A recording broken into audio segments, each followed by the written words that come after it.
And hello everyone over on YouTube as well. We're Twitching YouTube. We're getting started at the same time. So, Space Nerd, Critmar, Under the Constellations, This Dude, Wolfeager, Kista, Ray, and Parisian, and hello and welcome to everyone else who is lurking. Hello and welcome too. Y'all, it's our best time of year. It's our favorite time of year. I'm quiet today. Well, that's weird and unusual. Let's fix that. I changed nothing. But, Gesh, Rat, Isabel, hello and welcome. It's the NEXTFEST!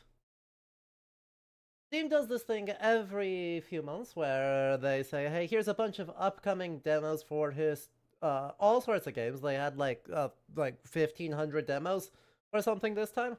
And so whenever that comes around, it's our favorite time of year. We rock up, and I go through and I take a look at a bunch of those and I curate some of our historical themed ones. And we are going to play as many of them as we can this weekend. Because here's the deal. We love a good indie game here. We love a good indie game. And we love a good weird history game. And some of the games we are playing right now on the channel, The Killing Stone and Reloaded, we both discovered through Steam NEXTFEST. So, we want to make sure that we check them out. So, here's the deal. If you see anything in here that you like, make sure that you go and wishlist it. We have an enormous quantity of stuff this time.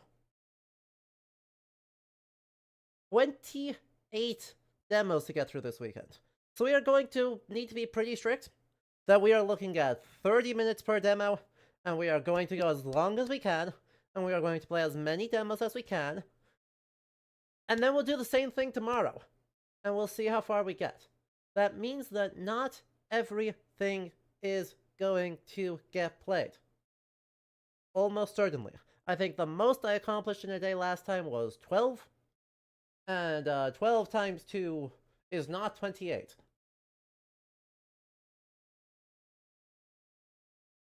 But we will do what we can here.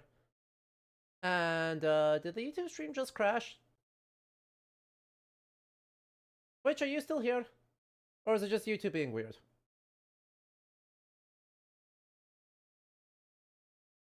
YouTube just had a bizarre blip. Twitch, wave at me if you can see us. Twitch is still here. Fabulous. As long as it chugged for a second. Okie doke. That's no good. That's no bueno, but that's fine. YouTube people, hello. Hope you're doing good.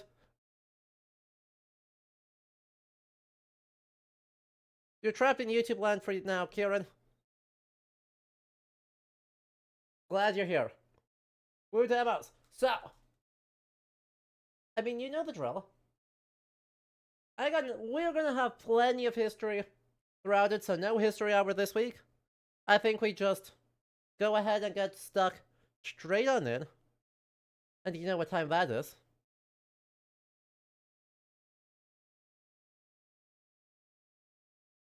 Look at that wheel.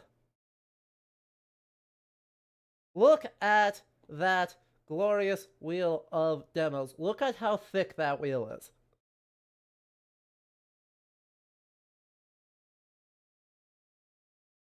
There's so many. There's so many. But you know what we're doing. Ooh, starting off strong.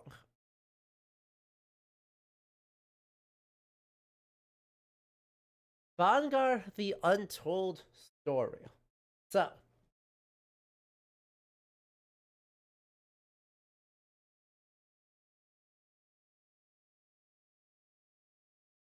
based on this place. So this is going to be real fun. Alright, everyone, set your timers. We have 30 minutes here with this demo. So, here we hopefully go. And where's our game capture? Game capture says, is that gonna work or is that gonna go weird?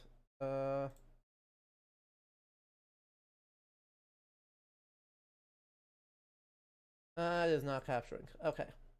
Capture a specific window then. Captured. And there we go.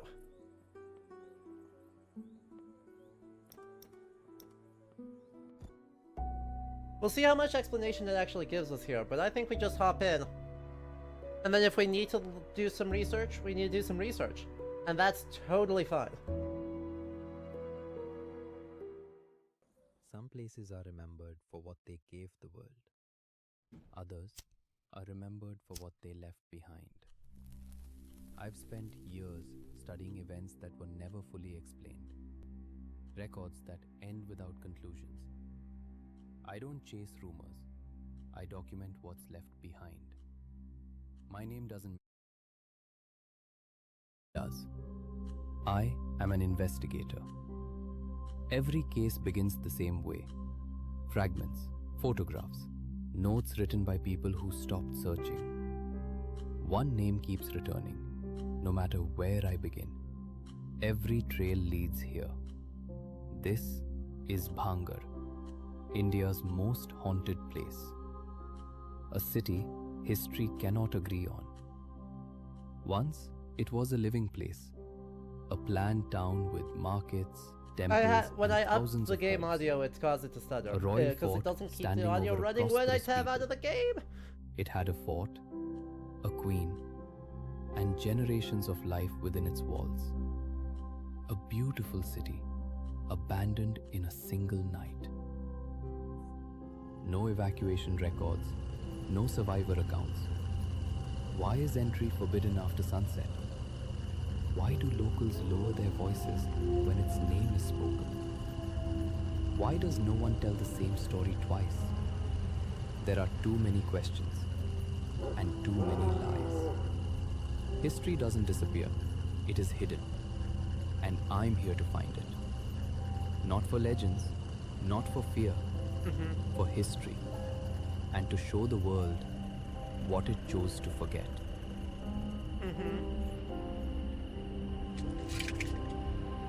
Well, the car makes me think that we're in, like... I mean, the car is retro. The car is, like, super retro, but I don't know how far, Indian car styles lag behind European ones.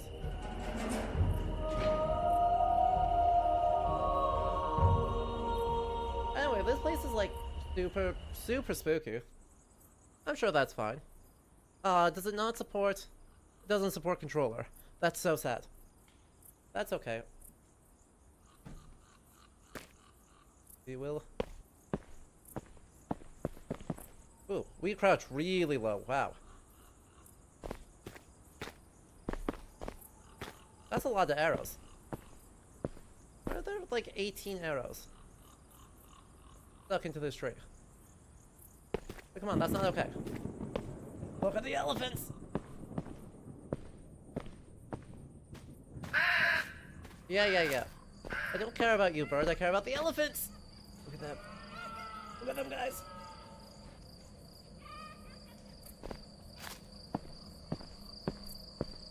Do I have a flashlight? I do have a flashlight. Phenomenal. Let's look at them again, but more.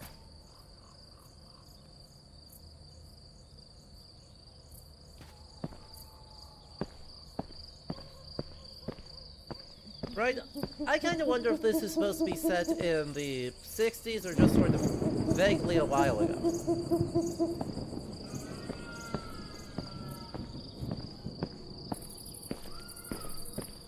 Regardless, though,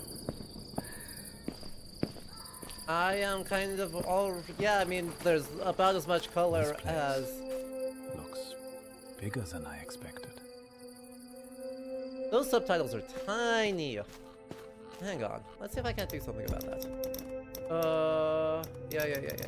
Nope, those are all just... Those are all just... graphical options. That's not helpful. Also, someone turned on the lights. That's no bueno.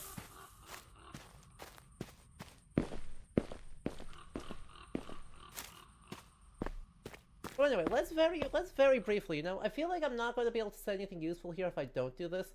Let's just very briefly, pull out of the game, in order to, take a look at the hangar here and what actually is going on. According to legend, Sadhu lived in the fort area, presumably. Okay, a religious ascetic. Should not be taller, and it would result in the destruction.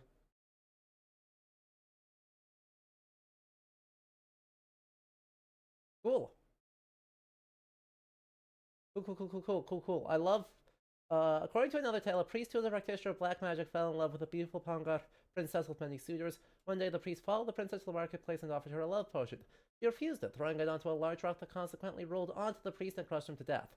Before he died, he cursed the entire village, condemning it to destruction and desolation. Well, that's cool and fine and good, and definitely not a problem. But, this place is huge. That's a legitimately gigantic fortress. What the heck? So it just disappears in the 18th century. Cool.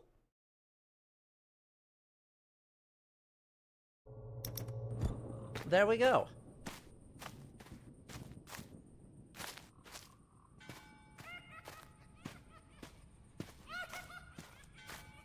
Who's laughing at me?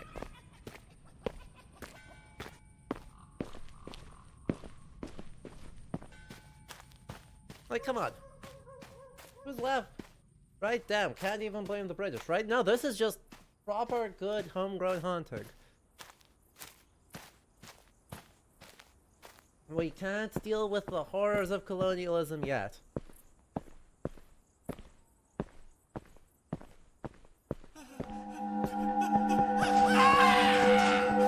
Hey, what's up? How you doing? Okay, bye.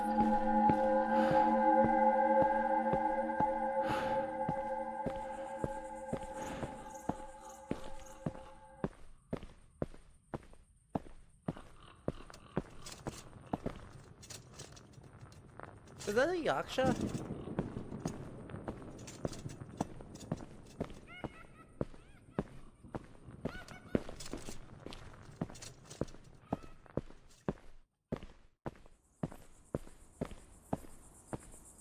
Right, I have to admit, right, even though the place is, very dull, visually. I mean, it looks like it's actually fairly close to the photographs of the place in terms of all the pigment has got over time. And given that all the pigment has got, I can't really be mad at it that it's acting like that. Especially when we still do get these little traces of things that are so distinctively, like, really lovely sculptural elements that are being incorporated into the site. I cannot be mad about that.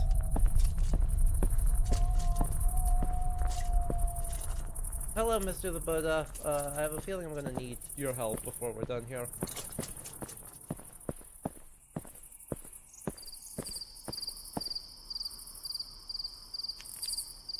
Oh, well that, meh.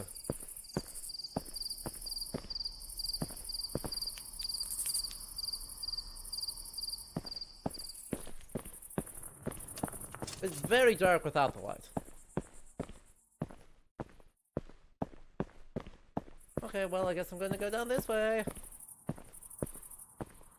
Feel like a jump scare's about to happen? What would possibly give you that idea?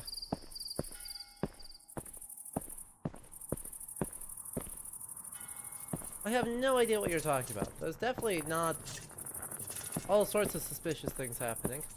Look at it. A weathered guardian idol. A small carved idol once believed to guard homes from unseen forces lies weathered by time and dust. It was discovered beneath collapsed debris near the abandoned settlement, its surface worn, but its expression unchanged. Once placed in homes as a protection, the figure now feels less like a guardian and more like a silent witness to whatever truly happened here.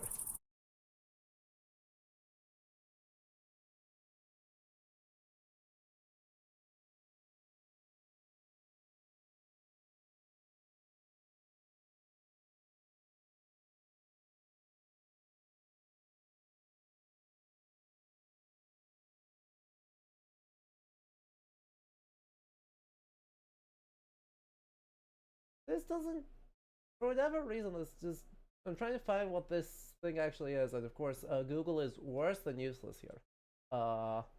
This is a fun fact. Google is literally so much worse than useless that I'm not even gonna try. But hey, there's a neat little guy.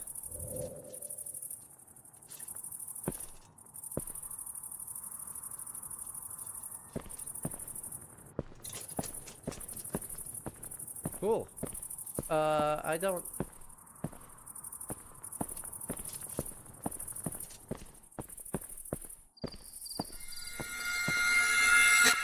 What's up, bro?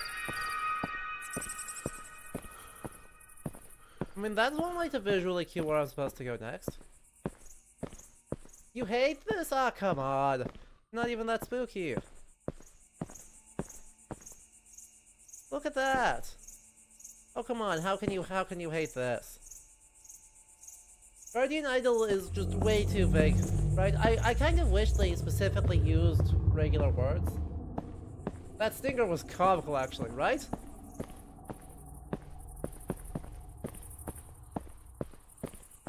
Oh, don't get me wrong. I am also a bit of a scaredy cat.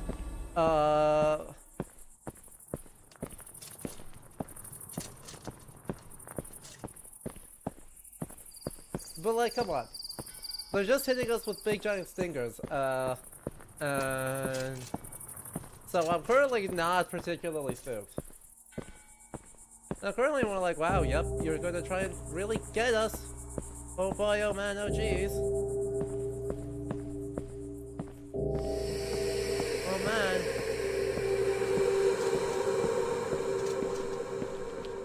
Oh man, yep, those sure are ghostly whales.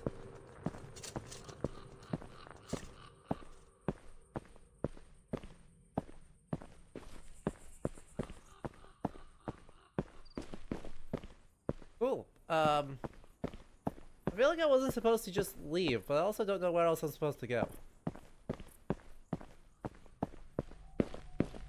You know? It feels like walking out the front door, the way I came, is not actually what they want me to do here.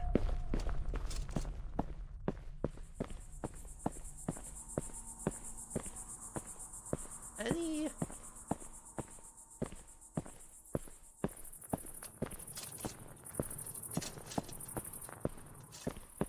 I mean, there's nothing down here. There's some glass bottles, and an outhouse that I can't open. And there's nothing I can do around here.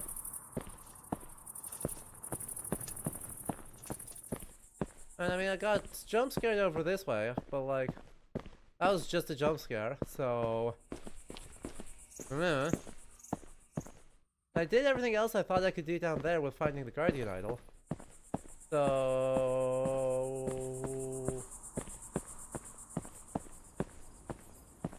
yeah, I guess I'm gonna leave? I mean, I guess I'm gonna leave and see if something else shows up in the grounds.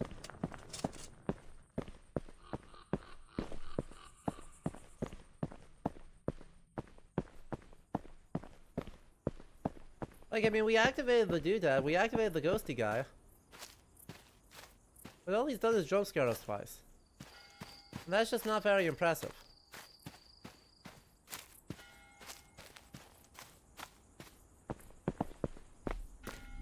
Ah, here's a doorway.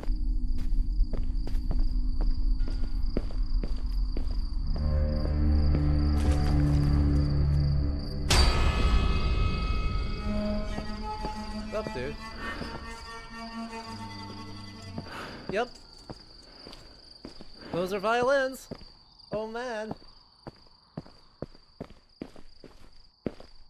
I was just having a walkabout.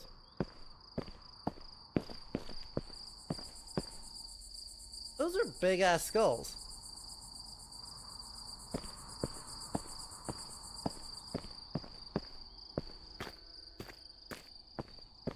See, that's a more normal sized skull.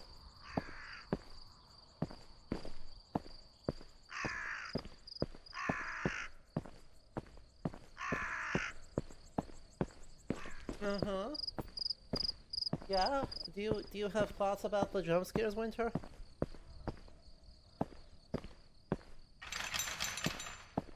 We didn't come during the day because... reasons? Reasons. I don't know, it does feel like at the very least, horror protagonists have a nasty habit of not behaving like a good burglar. You know? It's actually kind of a huge issue. There's rules about how you do these things. If you're going to go into an area that you don't know before, you case the joint. You don't just fling yourself face first into the problem. You case the joint. An engraved ritual bowl. Decorate metal bowl covered in ceremonial engravings, far too intricate for everyday kitchen use. Craftsmen suggest it once belonged to a palace store or a temple chamber, likely used during offerings or ritual ceremonies. Whoever owned it never returned to claim it, leaving the vessel behind as the city slowly fell silent. Well, let's see if we can't find that. 16th century ritual bowl, India. Hello! How are you doing, friend? Welcome on in. Well, these are gorgeous. Well, this is not an exact match at all. If this is the right type of thing. Are you by any chance interested in horror thriller games? I am mostly interested in historical games. And while I am not a huge horror aficionado, right, one with a strong theming is totally fine. Image in chat. Right. This seems to be the kind of thing that we're looking at in the game, though. As I'm looking through it, like any Mughal or Islamic figuration seems to be kind of intentionally not around. Yeah, no worries. Right now, we're just doing a variety of I've kind of selected 28 demos from NEXTFEST that are all historically themed in various ways, and we're just gonna dip our toes into a whole bunch of them. Right, there's a whole bunch of these sort of divination bowls, which are really quite cool and seem to be certainly the visual inspiration for these, even though I'm not finding the stylish thing. Aw, thank you so much. That's very kind of you. Anyway, they're ooh. That's not. How did I do that?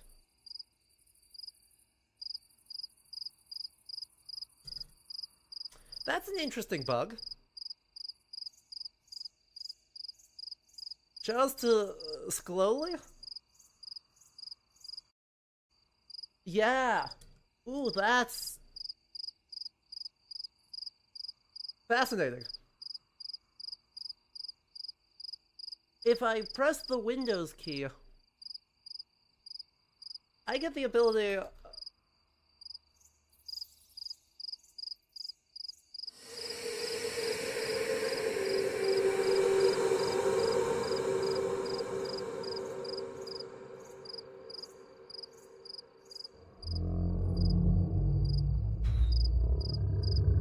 That was unusually loud, Winter. Did you actually break something this time?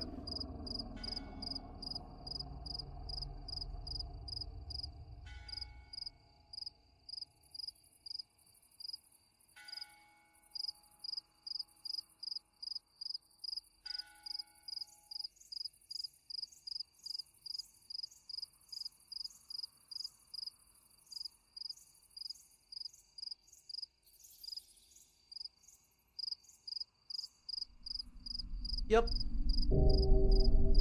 So, yeah, apparently that's the thing you can do.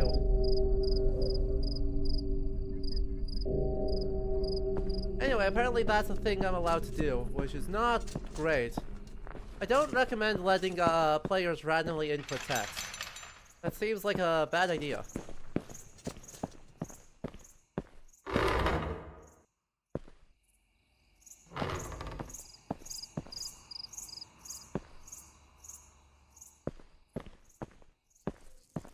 like a really bad idea, actually.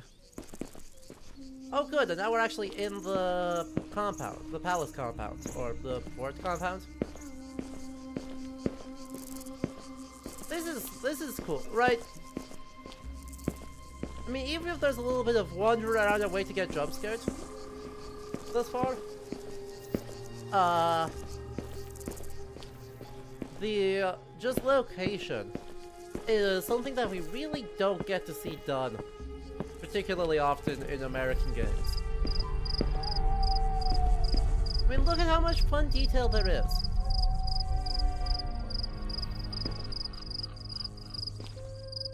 Look at that whale rider. That's delightful.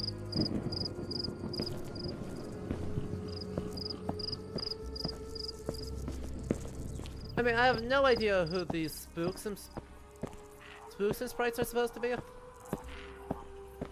That's a big... Again, these animals are big as shit. That's a big-ass deer. Oh, fuck off. Seriously, that's the one that gets me? That's the one that that's not okay. Apparently birds are scarier than the actual monsters. God dang it.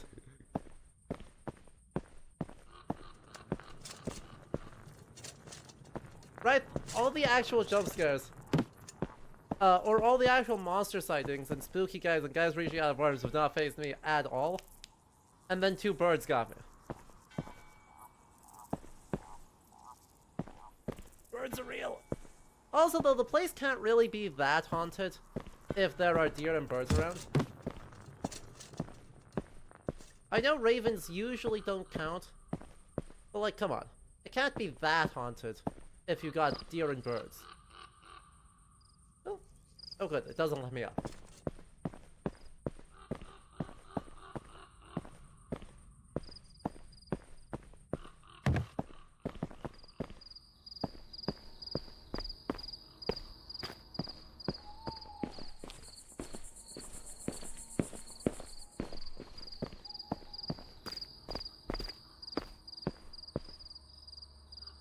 Okay, well, I'm lost again.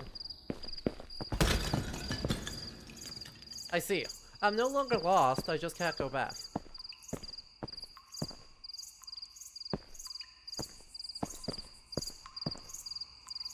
Oh good, more bones.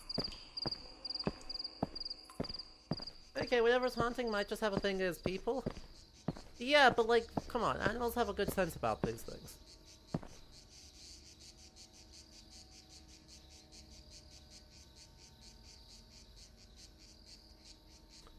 Chat, you all remember this because I'm not going to. Maybe I should. So, center, center, left, left, center, right. What is this? These look like traps. No! No, no, no, no, no, no, no, no, no! Wrong step. Oh. And I'm done. Really? Really?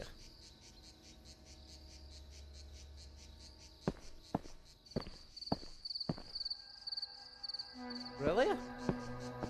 The X's are the places that are safe? That's ridiculous.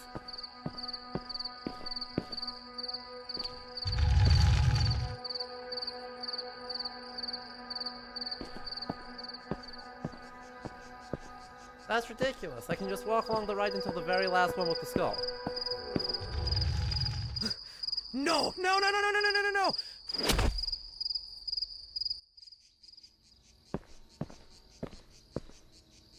Make it make sense.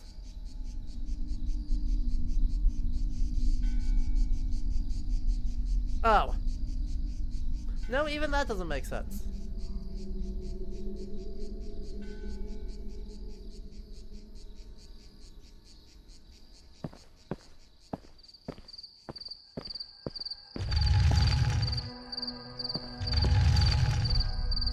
Yep, okay. Okay, that's how the order goes. So this is the front. 1, 2. So it's right, center, left, left, center, center.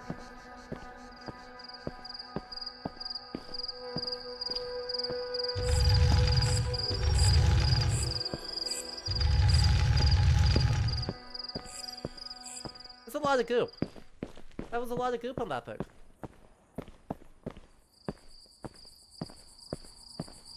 Alright, well, obligatory random booby trap in the fortress for no discernible reason. Sure, it's a horror game.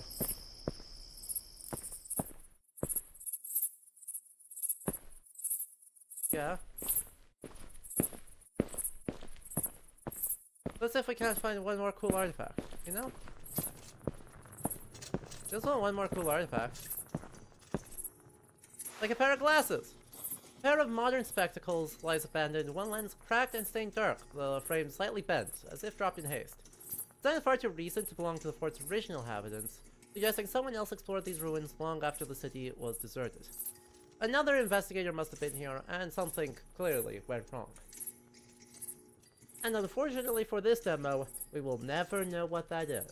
Because somehow we are already at 30 minutes. Well, we're at 27 minutes.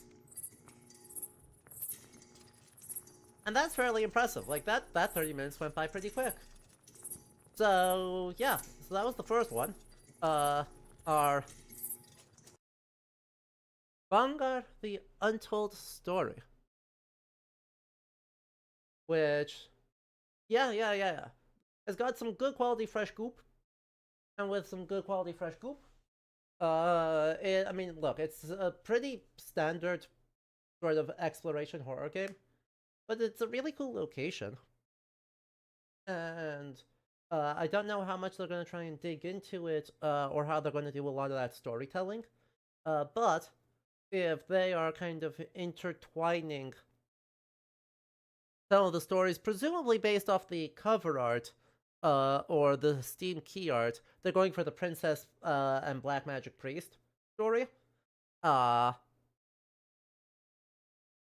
So, a little bit of Indian folklore, a very real location, and hopefully I would, right, given that it's a 17th century, or late 17th, early 18th century fortress, that we'll get a little bit of actual history mixed in there. Also, it looks really pretty. Like, it's a really cool location, really cool visual style, and I'm happy for that. You know, after finishing, you get to see it all in the daylight? Hello, Raven! We have just finished our first demo. Which was based on what is tourist sites like to call the most haunted location in India. Which is a town and associated fortress that was abandoned in the early 18th century. So, that was demo number 1. You know what time it is, let's go spin that wheel and see what we're playing next.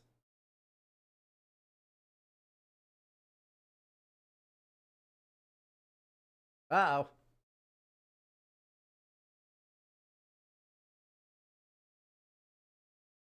Next up is Primal Survival. As you might guess from the name, that it is a early hominid game. Because there are many attempts at early hominid games. This one claims to, like, I think specifically mentions Homo habilis and Homo erectus as, sort of playable things. And a strong focus on sort of animal behavior and environment. So, we'll see how this goes.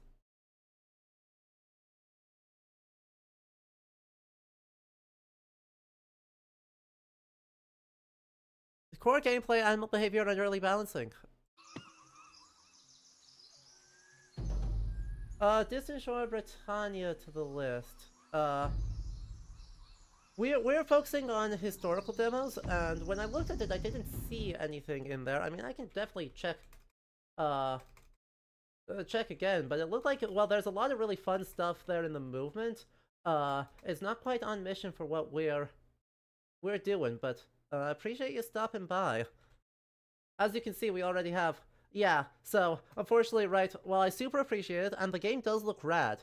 I'm a museum curator, and so we do pretty much just history games here. No worries. No, I super appreciate you stopping by. And, right, I hope the demo, right, you've been getting a lot of really good feedback from the demos, because, right, while there's lots of really awesome stuff, I have to limit what I select somehow. I've been playing a bunch of demos off camera too, though. I haven't gotten around to that one yet, but I'll be sure to check it out.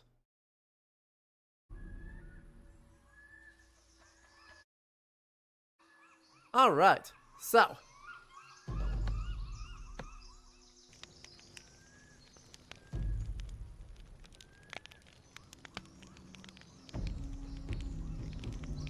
We have...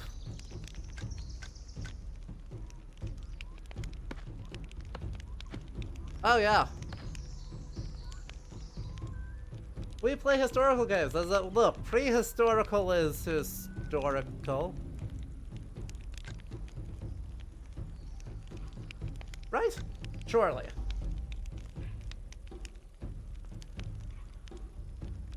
There is a lot of, the musical style here, I believe is termed as the... We don't know what Paleolithic music sounded like, therefore, we are going all in on the drums, which is always a bit, Always a bit,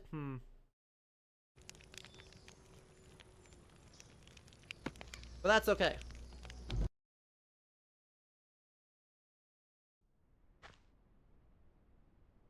That's okay, that's okay.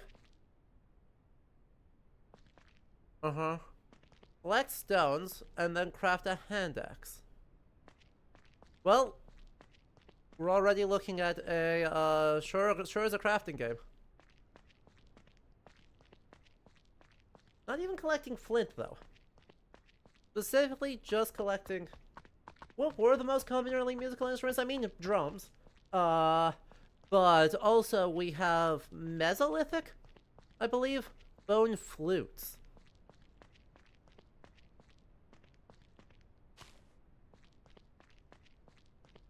Right, which is really, really cool. Right, because they're hollowed out, kind of, deer or auroch bones. And then obviously, yeah, voice. And then what's our crafting menu? Oh, no, not that one. That's emotes. Those are emotes. Inventory. Let's make a hand axe.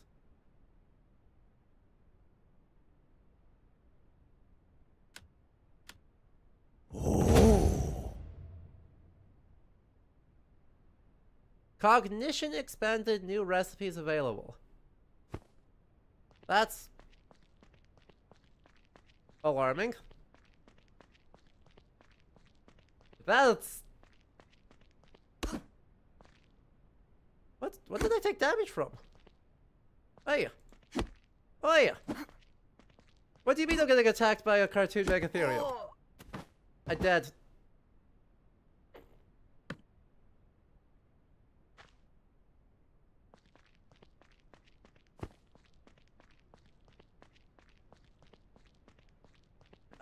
A giant sloth just absolutely rolled me. Frankly, as it should be. Frankly, probably correct and good. Because I could not possibly solo something.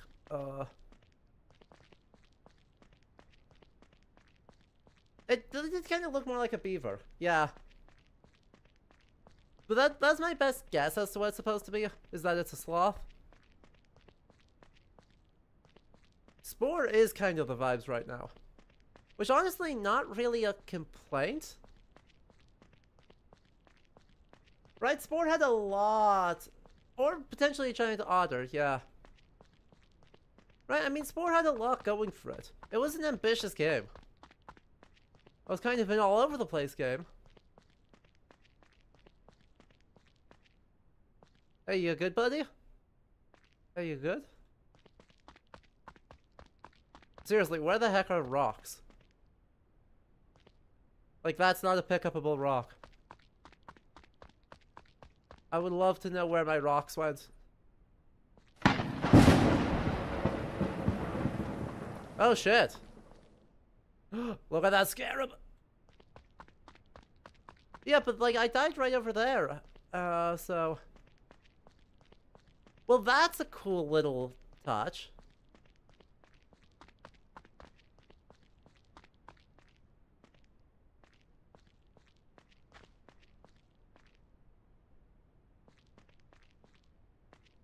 That's seriously not a pickupable rock? Oh. Right, this is the tree I had been working on, wasn't it? So, anyway, the reason why I think that's a cool touch is I know that that's one of the theories for, where humans or early hominids learned to domesticate fire, or to harness fire, is the idea that you're catching wildfire, right? And then you're using birch or bark or dried wood or something to help preserve embers from the wildfire. That way you're just kind of working on carrying it with you rather than having to learn how to make it like on your own from friction casting or something else. Don't come at me, bro.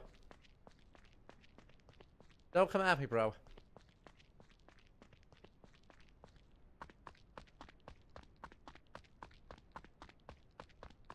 Exactly, right? A great invent versus use debate. And I know it is a fairly effective strategy, right? At least if you have access to birch, that you can actually preserve stuff quite well.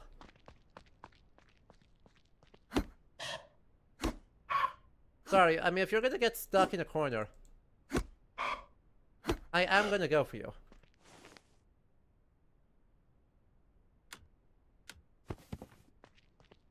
Yay, back at your computer is Twitch time again. Oh. It's a job. Oh, yeah, I've done it too. And even using flint is a whole thing. Like, it ain't easy. Non-Neanderthal. Older than that. Significantly older than that.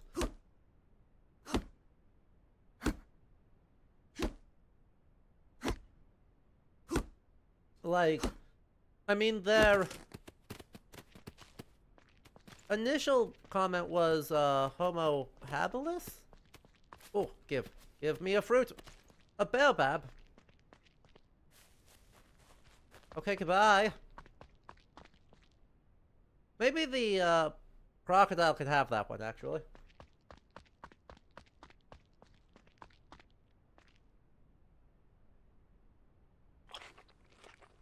You know? Maybe that's fine. Wait, did I not collect? Are these fiber plants? These are fiber plants. Great.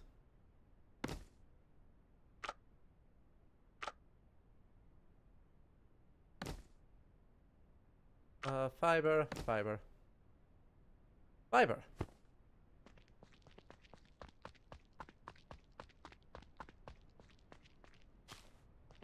Oh, cool. The, quest log is just broken. That's fine. That's not a big deal.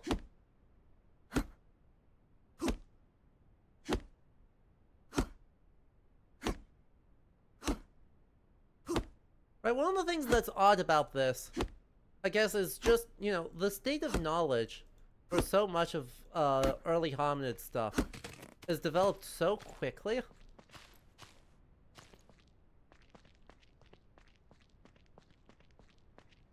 Right? Oh, good. I now have 12 wood. 1 stick, 1 hand axe, 1 fiber. So I need 1 hand axe. I guess I need sticks. So we'll do that. Hand axe. Stick. Fiber. Makes an axe.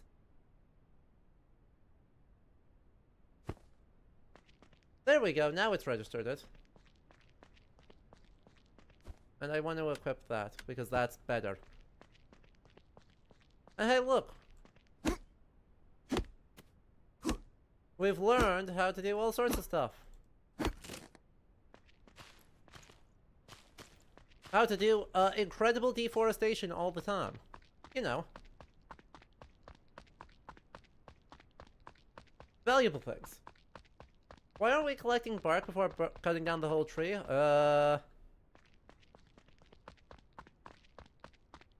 You ask a great question.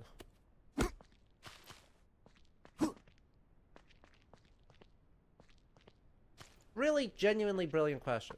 And I'll tell you, I don't know.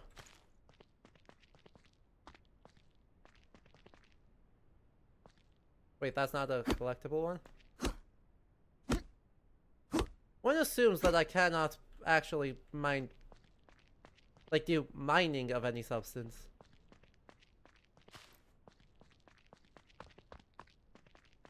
It would be very weird to say, ah yes, Homo habilis, known primarily for their ability to mine.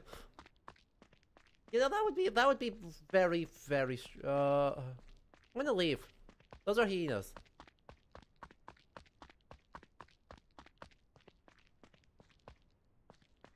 Don't come after me. This feels like I mean, it feels like they're also trying to pull, I guess, like, DayZ or Ark or some of those DNA into here, right? The kind of MMO survival crafting.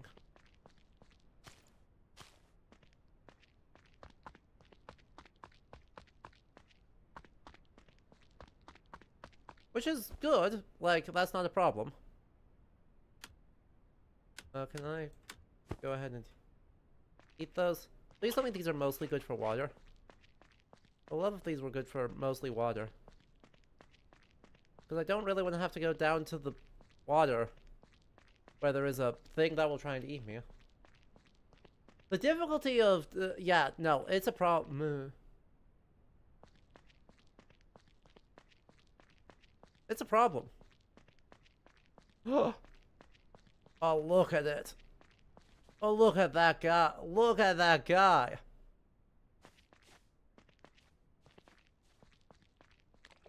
The attack of the aardvarks is, very real. Oh, wow. That just fully restocks. I mean, okay, I don't want to, but I do want to, you know?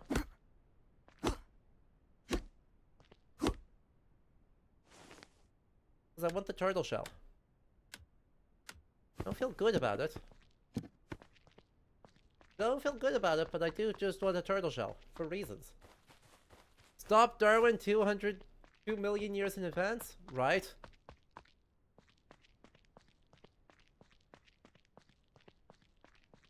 They've got a intent for us to be mining stuff. And I don't like that. Like, I don't actually particularly... because very survival crafting-y to be like, oh yeah, let's just go mine everything. But... yeah, as I was saying, right, it feels like they want a lot of that sort of MMO feel of it. Right, where we have a lot of very big, very potent, multiplayer experiences that are primarily based around, our...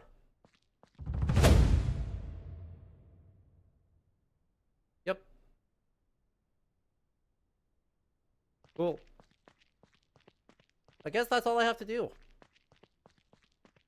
That does look like a giant otter more than like a giant sloth, doesn't it?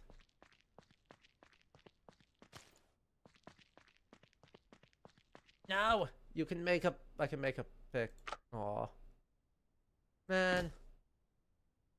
Oh, I need a hand axe. Man. I can make pickaxes. Just like that. Just like that.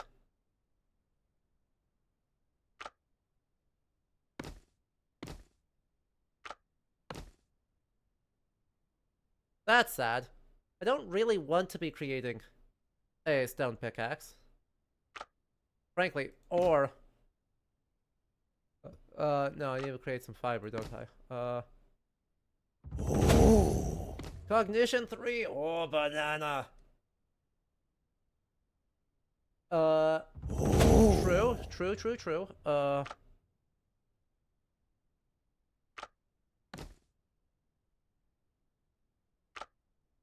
You're actually so right on that front, like... Gamer instinct of kill and extract every resource will replicate the whole humans show up in an area and immediately kill 90% of megafauna. You're very... Oh, it's, snowing.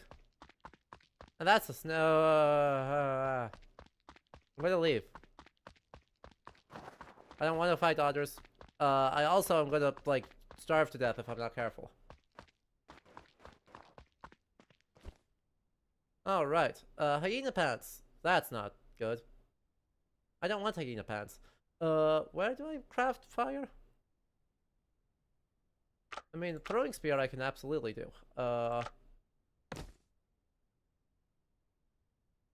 Add a big club I can absolutely do.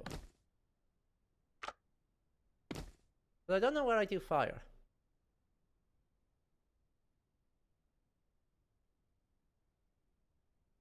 No napping animation is bumming you out, right? It would be just a really nice detail if instead of this, just standing there doing vague things crafting, if they were like, actually, yeah, here's a generic flint napping animation. We know how that works. We know how to do oh. I froze to death while I was crafting. Homo erectus appeared 1.9 million years ago and, stuff. Do I know where my loot went? Well, there's the snake. So I ran away from the snake, I ran away from the otter, so I went over this way. And I thought I was safe. And I suspect I was not safe. So I started doing crafting. There it is. Heck. Heck! No! Don't do this to me. Man! This is so sad.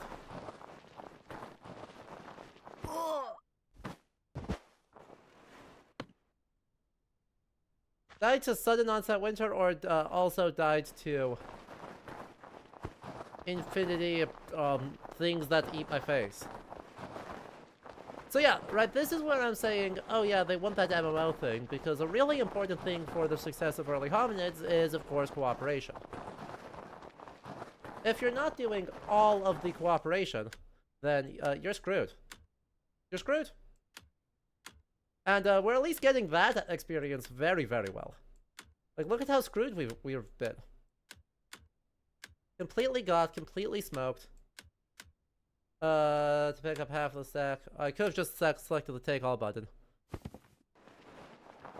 Could have selected the take all button. It was right there. I was looking at it. And then I, didn't. But, yeah, seriously, how do I craft fire? How do I craft fires?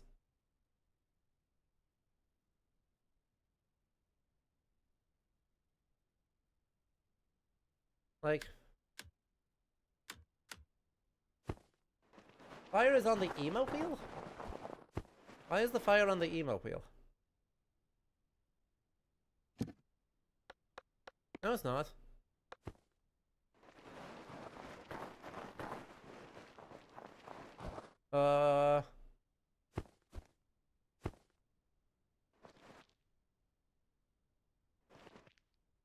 Oh, B for building. I need more rocks. We should, I guess we'll break history and we'll invent mining. Sure. Look at us breaking...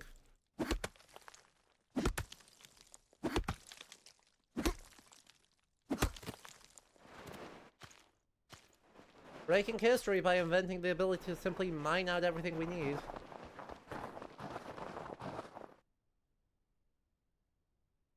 Sticks, I can just make sticks. Sticks.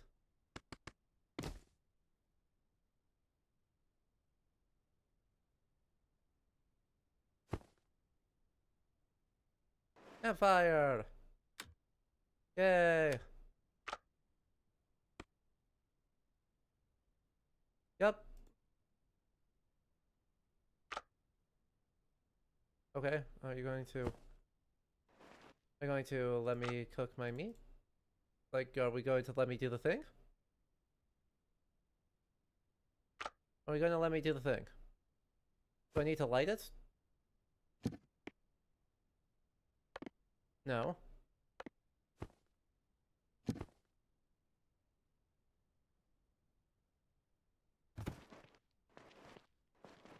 No?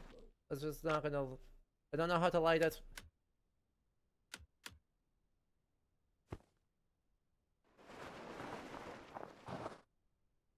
How do I... Literally, how do I light this thing? Hunger and thirst, hotbar and quick slot, building system. Uh-huh. Uh-huh. Let me complete the construction.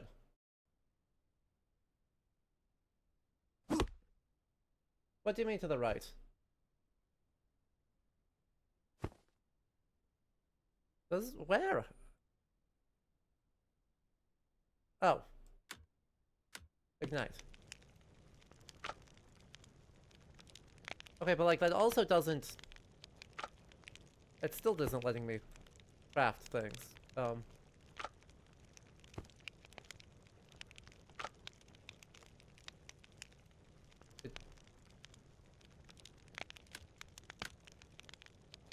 I see. I have to put it there for some reason. Yep. That, I was not even observing that part of the UI. I don't know how I was not observing that part of the UI. But I was not observing that part of the UI.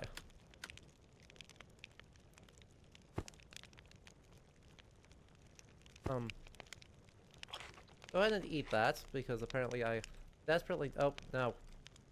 No, stop it. I mean, that's fine, but I'm not gaining health.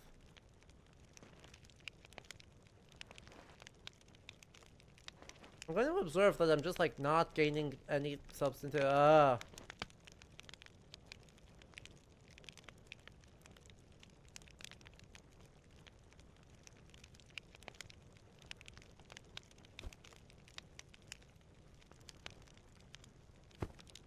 Well, only one thing for it, if we're honest.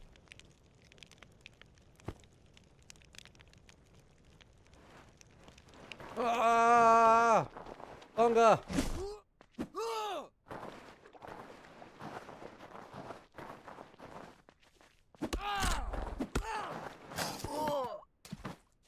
Because that's 30 minutes.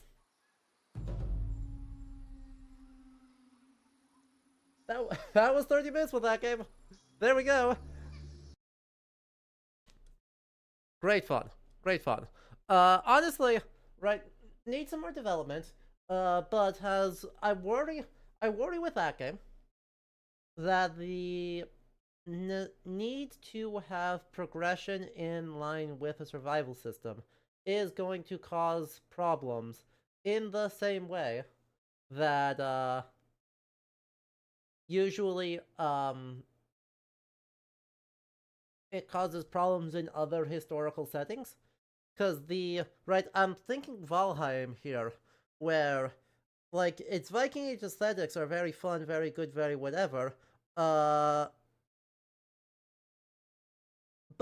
you have to start in the Stone Age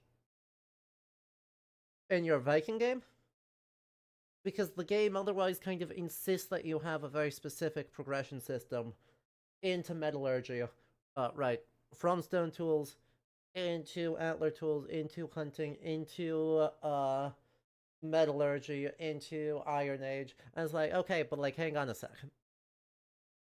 But like, hang on a whole minute here. We are not 1.9 million years ago. None of that is a thing. None of that is or will be a thing. And so there's no, I don't know, oomph.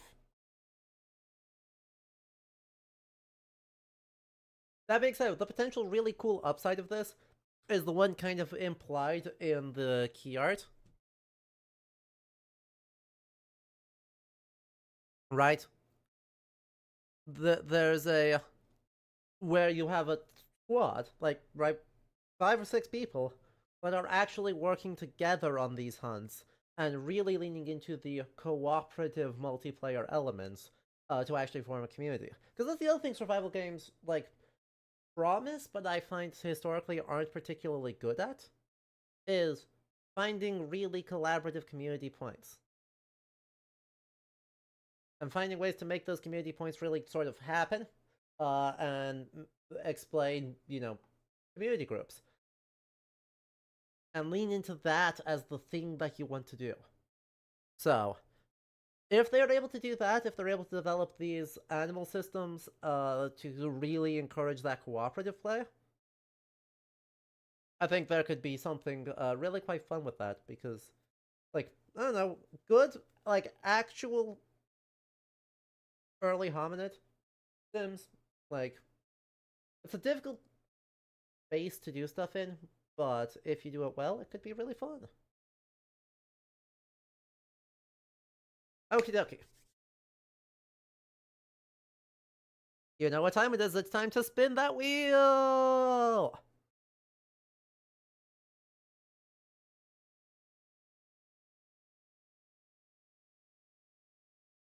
Alright.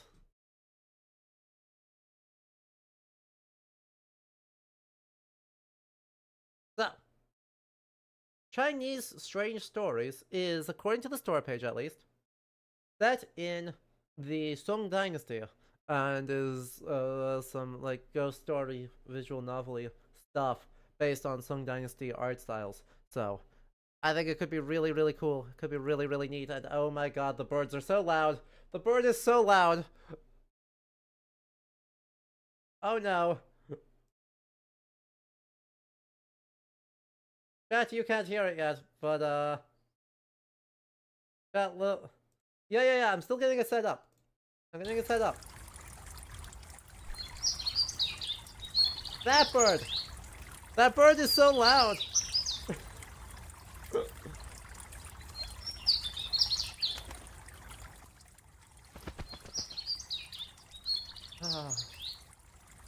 Better. So much better. A bird that doesn't ruin my ear holes.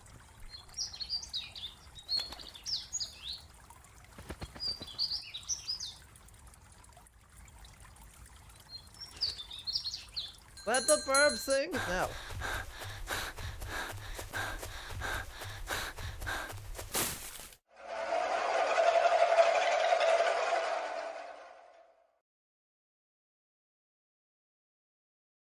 What grudge have you gentlemen to hound me so?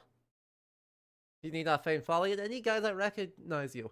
Pay up my food shen at once. Damn Taoist, so it was you who spoiled my fun. Just a measly food shen, and you think you can make me spit out what's mine? Uh-oh.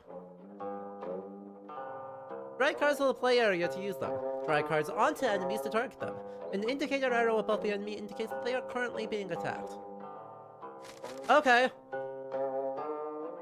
So, what's our story space that we're looking at here? An absolute classic of, Devoted Taoist versus Ghost.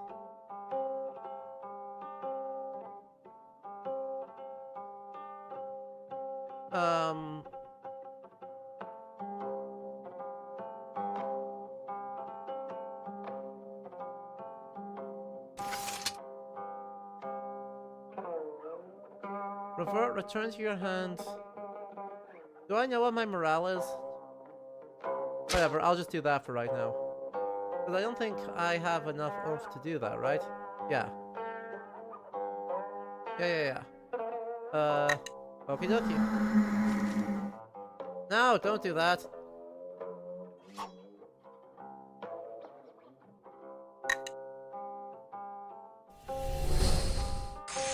Oh good, you drained some of my health. How dare you do that to me? How dare you do that to me? I mean, honestly.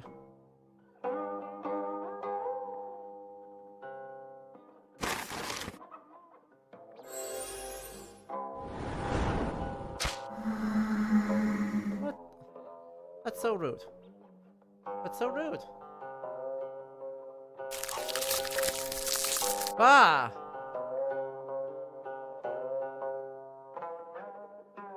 Dynasty, yeah, Song Dynasty. Okay. Wasn't expecting that. That was on me. That was on me. I wasn't expecting expecting that. Ow. God damn. Getting invisible for a turn, please. No?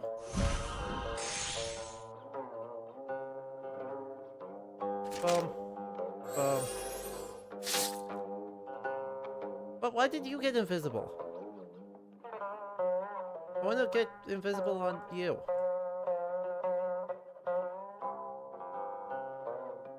Fine.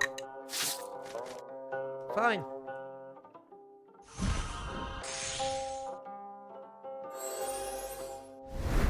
There we are.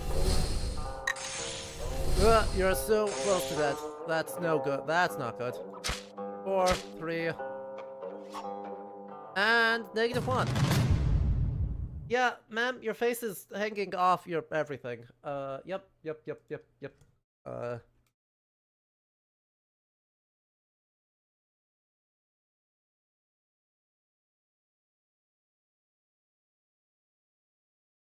You love the music, right? Absolutely great. A zither. Just one of the absolutely classic ones. Anyway,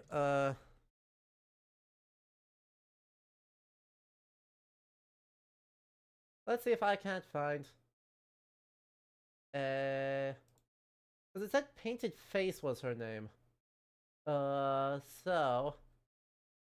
let's see if we can't find the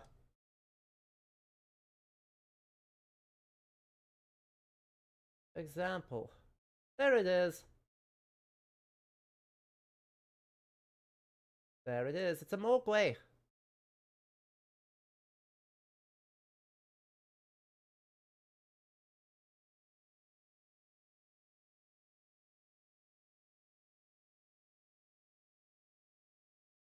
The painted skin. There we go. Strange Tales from a Tiny Studio in 1740. And an academician from Taiyuan, referred to only as her name Wang, transplanted a homeless girl. And they have an affair, because of course they do. The marketplace, the Taoist priest informs Wang has been possessed of an evil spirit. Wang dismisses this. Peeking through the window, Wang makes a startling discovery. The girl is actually a green-faced monster, a ghoul with great jagged teeth like a saw. Of all of this, she had been wearing a mask made from human skin, upon which her attractive features were painted.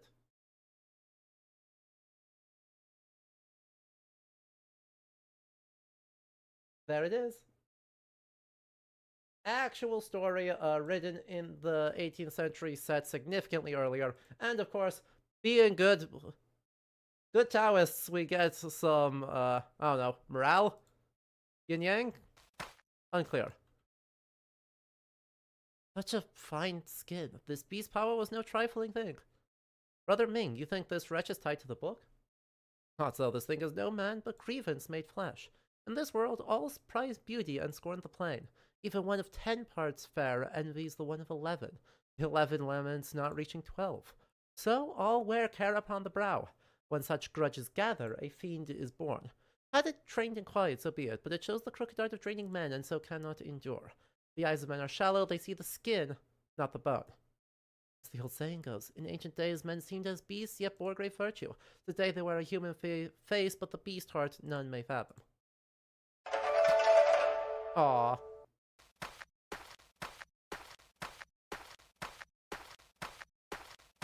Yeah, I don't remember the Chinese name for that type of zither. I can picture the exact instrument in my mind, and I do not remember its name. Hang on, let's find it.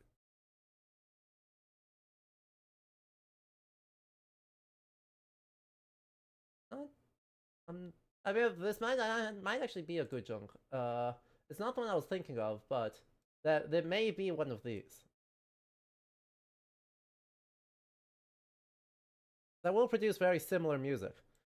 You love the art, right? But what of Wang? His heart had been plucked by the demon, leaving me no recourse. I've instructed his wife Chen and his little brother to seek Jin the beggar. Yep. I know not if he will act. Depends on Wang's fate. You were thinking Ahu? Ahus are bowed, not plucked. So... Right, well, they're definitely... Right, the melody line might be that, but... I wasn't seeing a whole... I was hearing a lot of plucked noises. Fortune still lingers in your breath. Meeting the two of us, it seems your life is not yet forfeit.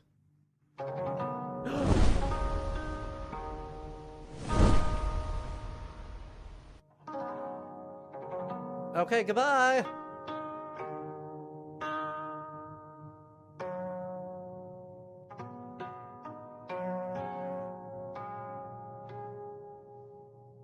They're flying away on cranes. That's delightful.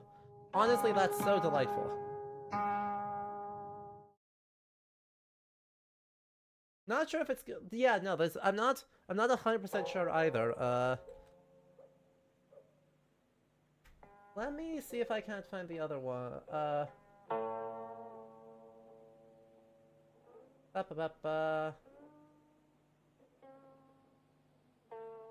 Could be a peepaw. Right, this is what I was thinking of. But it could be one of these.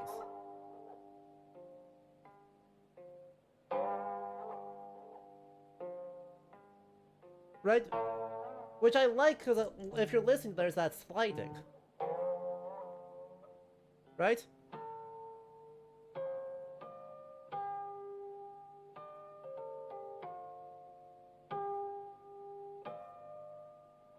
I don't know, I'm a woodwind player.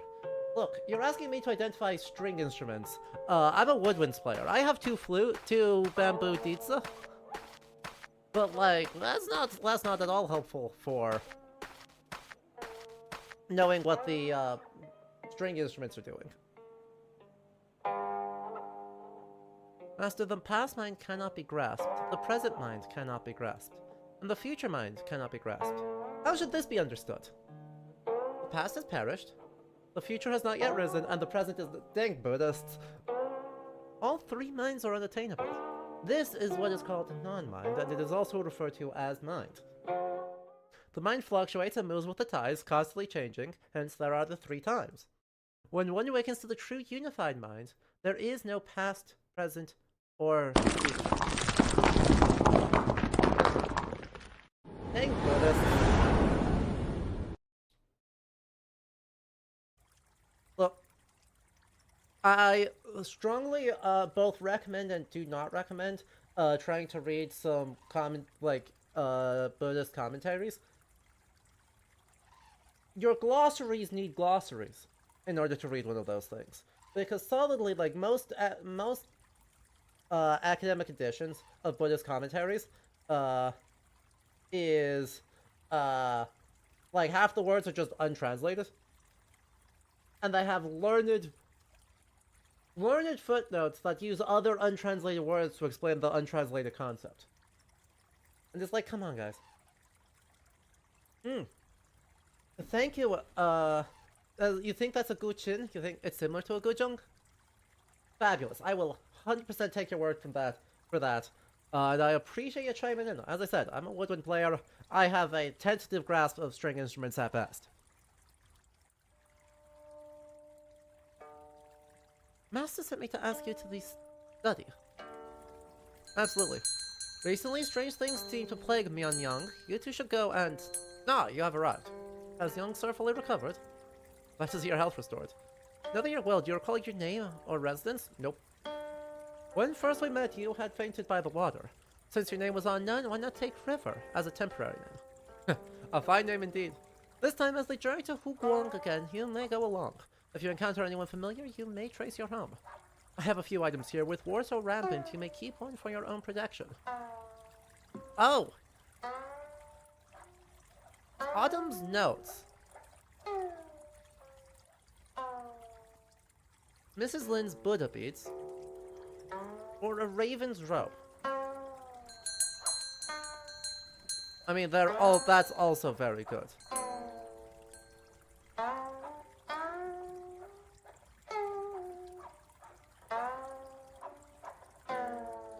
Both of you be cautious in that. We had Indian horror game first, Ray. You haven't been in the story of Minglan? How is it? Bottom left corner displays the current time, current leader, skill, inspiration, and money. Current topics can only be discussed by the protagonists. Car crafting is not available in the demo. I am Pu Songling, you call me Pu for short. This place is the most hidden spot upon the eastern sea called the Immortal Isle. Ordinary boats rarely reach it.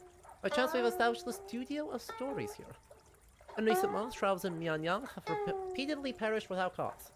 The matters are most peculiar. What the world esteems most is mere survival. All who dwell between heaven and earth within the cosmos are children of heaven. Their duty is mutual safety and benefit. Yet those who harm and endanger one another are beyond reckoning. All this comes of desire without measure. This goes against the way of heaven. Right, the idea is to save a man, one must save him thoroughly. The art style on this is great. The deck building looks great. Honestly, I'm loving this, like, trend going on right now of, historical deck builders. Hello.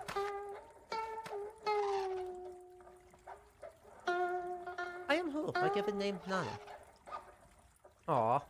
The War Master never leaves home. He has eyes that reach 1,000 miles and ears that catch the wind. Uh-huh. The Master loves to gather strange tales from all quarters. Whenever news comes, he sends us to investigate.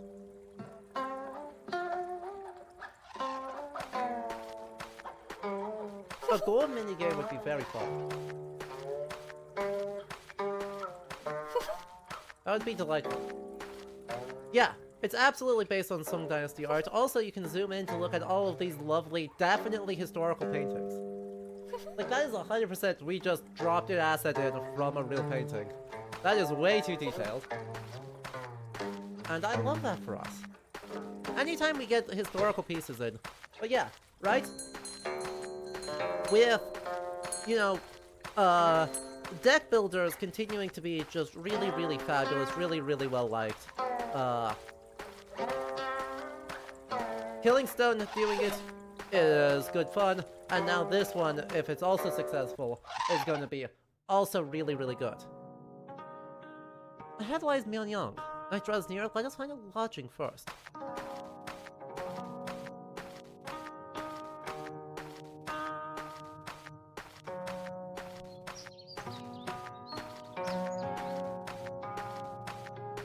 Also, we get good fashion, you know? There's gotta be something to be said for just...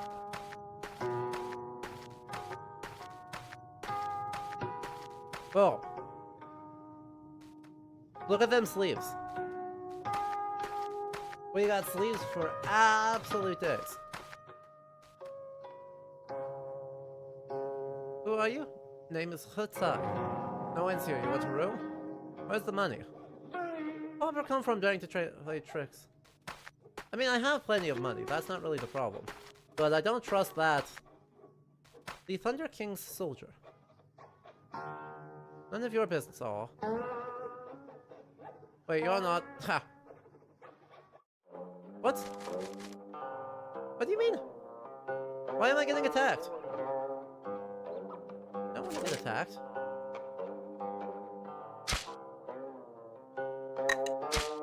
Ow.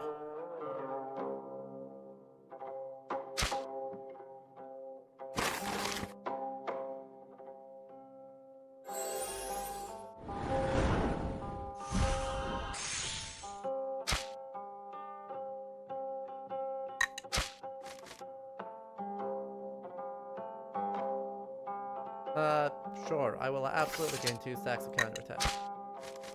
That doesn't seem to have done anything, but, the idea is good. We beat him up for cash. Ah! Shit.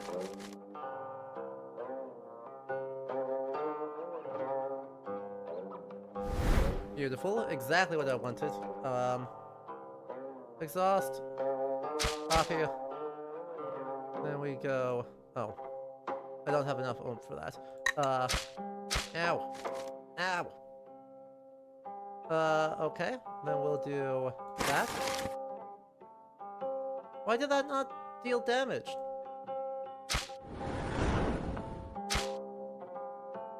Why are they getting counterattacks? Like after every pull.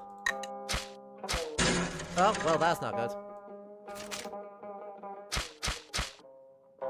Yeah, I'm gonna get wrecked. I wasn't really expecting that. You know?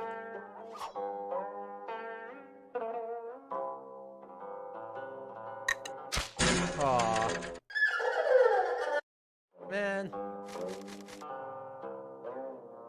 I don't think I'm able to win this, actually. But you know, the idea is good.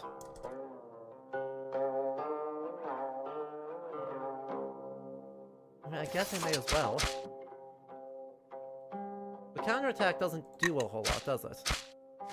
It does like 1 damage back to a guy, which is just not enough. Oh, there went my everything.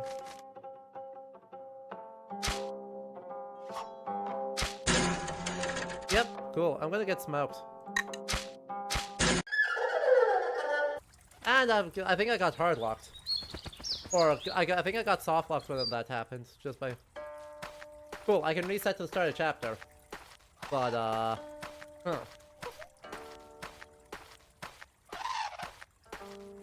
Let's try that again. But... not randomly get attacked. I don't even know what I did to get attacked. I was just talking to the guy who was like, hey, get wrecked.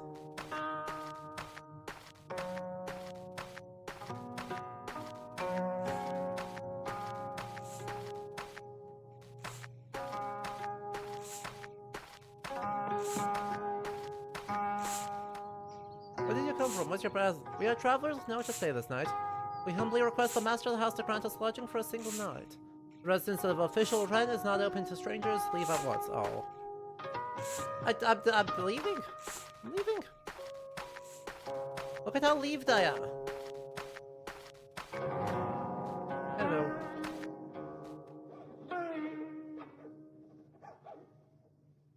Okay. We will continue to wander around randomly. And we will hope that something...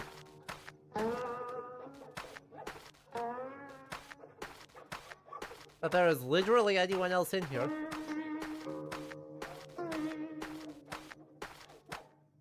Wayfarers, seek a nice lodging. We shall thank you well at dawn. Oh, thank you. This place is shabby, sirs. I hope you don't mind. Such kindness from a chance acquaintance. How can we deserve it? To speak true, we heard that evil spirits troubled Mian Young and came to put them down. Has good sir heard anything strange of late? Honor masters, forgive my neglect.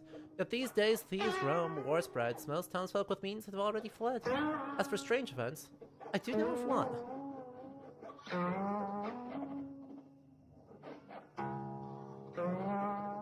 My wife but now told me a queer tale. Right, tell it. Wangalan, my neighbor, was about my age. A month ago, he suddenly sickened and died. My wife pitied his widow and often went to visit her. The other day, when she went again, she heard a man's voice within. Looking through a crack, she saw Wangalan sitting and speaking with his wife. She was shocked and pushed the door open, but the man was gone. His wife insisted she was seeing things. After all, he was dead and buried. How could he return? Though she told me nothing till now. Such a thing. Tomorrow we shall inquire for ourselves.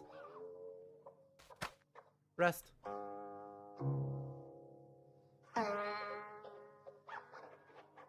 Rest for 8 hours. Too much sleep is no good. You know? That's...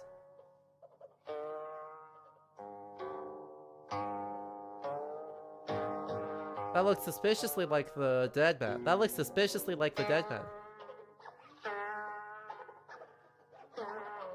Looks like they went towards the south gate. Let's follow and see. Do we have vampires now? We at least have ghosts. Right, how do we define, you know, ghosts versus vampires versus something else? We certainly have some form of spirit or undead. Brother, I found where Ko is to be reborn, within the household of official Ran. Curse the Kos, they brought me to this fate, that she shall never know release. Teaches! Who is it? Ah, they're strong. They have so much HP.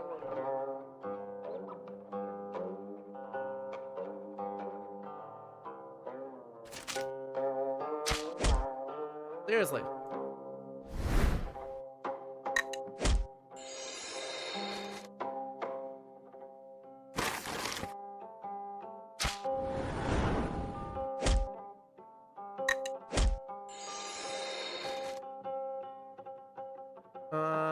DLT damage and enemy on restore health to an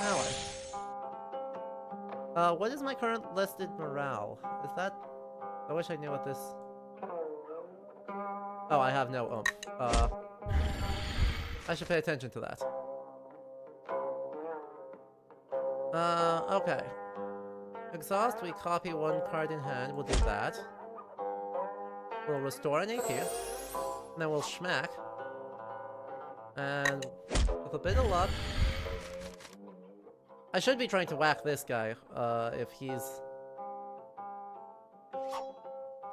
going to actually...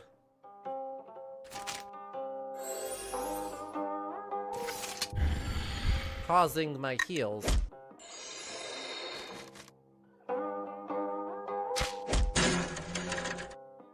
Ow. I'm getting just smoked in all of these fights.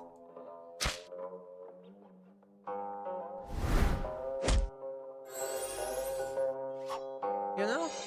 I'm just not building up to anything.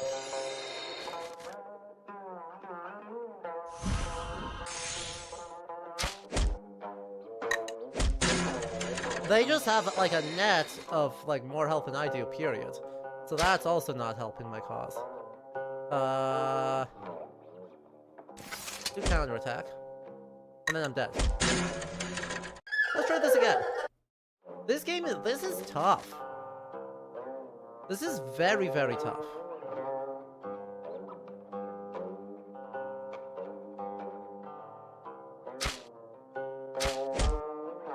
Still. We'll do this, so we copy that, then we do that, which gives us some counterattack, or not. Or not. Do that, so everyone has counterattack. And then with a bit of luck, okay. Fine. Why are we not able to do? Thank you.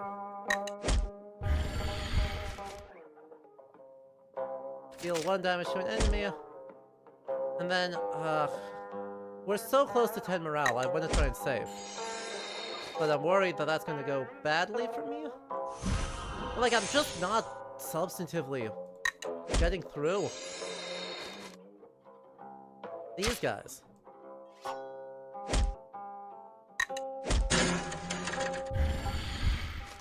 Yay! Just what I wanted!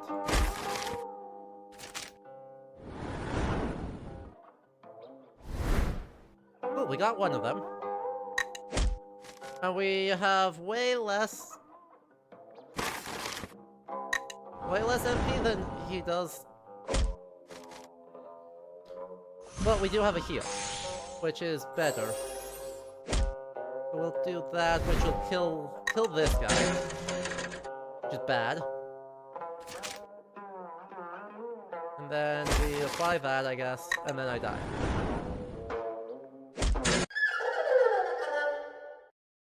The game is just hard, right?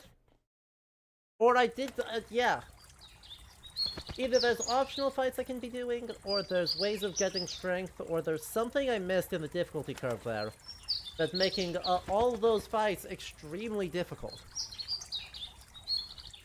And I mean, I guess we wouldn't be very heroic, we wouldn't be a very good Taoist hero if we weren't fighting against literally impossible odds. But yeah, that game is tough. And like, we were kinda close on that fight. It looks very interesting. Also, it's currently not super well tutorialized. Like, what all the numbers do, what the trackers on the left side of the screen did, any of that stuff, I'm like, I don't know what a lot of this is, or how to manipulate that to my advantage. So, yeah. Even so, looks promising. Seems like there's a lot of things that could happen. If we had like one more person in our party, like a lot of these fights I think would have been way more doable. But yeah, super promising. Love the aesthetics. Love the adaptation of Qing Dynasty folktale collections. And really hopeful for whatever comes next. But we are now. Are we already 3 demos in? We're already 3 demos in. Well, hello! Hello, friends. Steve, welcome on in, and everyone who came in with Steve, how you doing? All my folks, if you don't know Steve, you should absolutely know Steve. Just the loveliest. Also does historical games. Also is an archaeologist. Classical archaeologist, doing all sorts of cool stuff. So, big fan. Steve, my friend, what are you doing here? And also to all of Steve's folks, welcome on in. My name's Adam. I'm a museum curator as my day job. And so over here, we play historical games of all time periods and all stuff. A lot of focus on indie games. A lot of focus on story-driven games. So, if you like good cozy vibes, this is a great spot to be. Today, we are playing demos! It is Steam NEXTFEST, and so I have picked 28 demos that we are going to choose between. That all have some relationship to history, folklore, mythology, and we are currently 3 demos in. You're doing Romestead. Romestead is on the list. We might get to it. We will let the Wheel of Fate decide. Hell yeah, how is it? How is it? You can probably talk way more about it than I can, but that's awesome. Oh. Oh no. Oh no. Tragic. Tragic.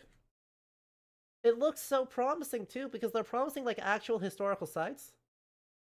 Like they were promising that some of the stuff they were adding later would be just actual Roman sites. Tragic. Well, luckily a demo is just a demo. And an early build is just an early build, but hopefully they fix that. Hopefully they fix that. But as you can see, I've got a truly stupid looking wheel. So we have already had a horror game set in an 18th century Indian fort. We have already had a Homo erectus survival crafting game. And we have already had a Chinese folktale deck builder. So let's go ahead and spin that wheel and see what comes next. Because we are all over the damn place. Ah, dang it. I was really looking for Among the Trolls here. But that's alright. Yeah, look at that spin, Cripper. Absolutely. Battle plan. Let's see if I remember what battle plan. Oh yeah, World War II. Oh yeah, it's a World War II milsim. So y'all don't expect too much from me. It's a strategy game. And not only that, it's a World War II strategy game. You know the drill here. Well, currently it's running an install script, but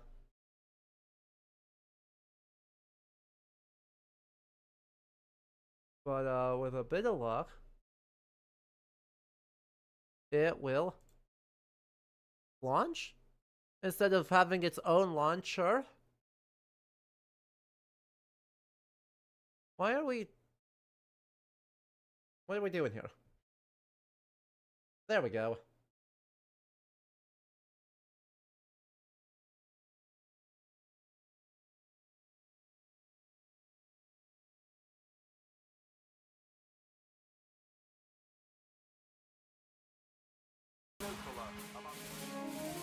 Play as access work in progress. No! No! No! It's a formidable undertaking. It will be to the end.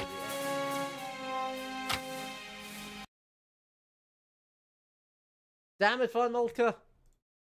You are a general during the Second World War. Your job is to create detailed battle plans for your officers and troops to follow.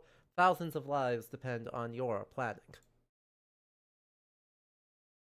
Battle is a difficult game about giving high-level plans and then letting go of control. War is chaotic, plans will go awry, troops will panic, and sometimes you'll lose. This game is not for everyone.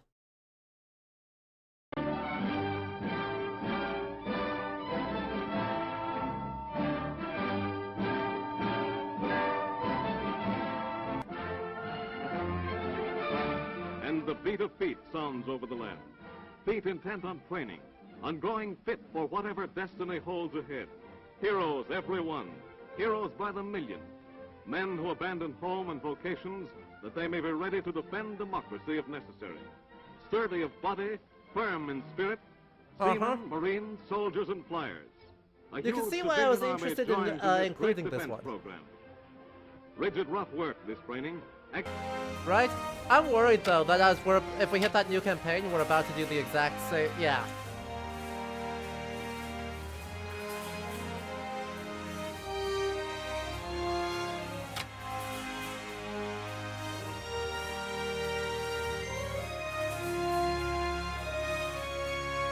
We got so many options. Some of these guys are definitely Axis though. I'm not sure why we've got...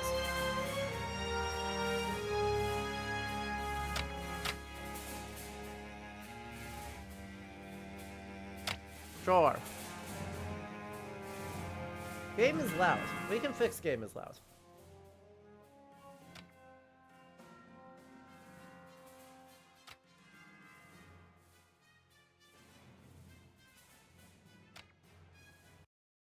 Yep. That's what I was worried about, is like, I wonder if they're gonna play these videos the moment we actually load into the game, so I don't really want to do that. You just think of the intro of Valiant Hearts, where the training is about how stupid militarism is? Valiant Hearts is really interesting, for this purpose because, yeah. It's very, very critical, of the exact sort of propaganda reels that we're getting here, though obviously World War I versus World War II. Anyway, Canadian Army Newsreel, issue number 2. On December 17, 1939, the first Canadians landed in Britain, vanguard of a great army.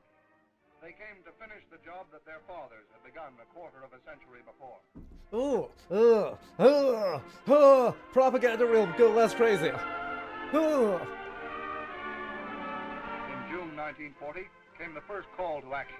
In high spirits, they marched to the ships on their way to France, itching for a fight. Once across the Channel, the Canadians penetrated more than 200 miles. But with the tragic collapse of France, came the order to return to Britain. Yep, go ahead, blame the French. Days after Dunkirk, almost the only trained and equipped troops between Hitler and London were General MacNaughton's Canadians, who stood guard throughout those days of high tension. While hurricanes swept the sky, Canadian attack batteries blazed at the Luftwaffe from the ground, playing their part in the Battle of Britain. I do not know whether this is archival footage or if it's new audio spliced over archival footage. This was scorched earth on a grand scale. Radio stations, transformers, warehouses, coal mines, blasted to hell to clear the sea route to the fighting Russians. Right?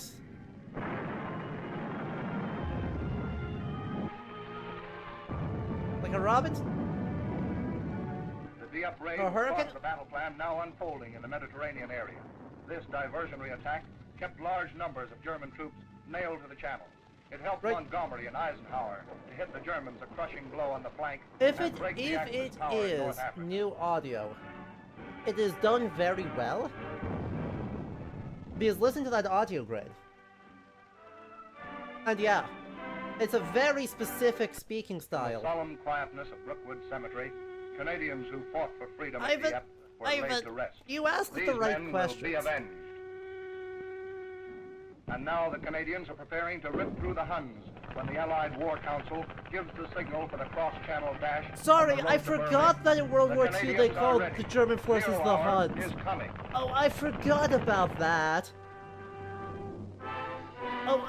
That's a totally legit, like, accurate thing. That's a level of historical accuracy and historical cringe. I forgot. Yeah, you could never forget that. But the quality of the audio sounds too good, though. Well, they may have cleaned it up and done some restoration work.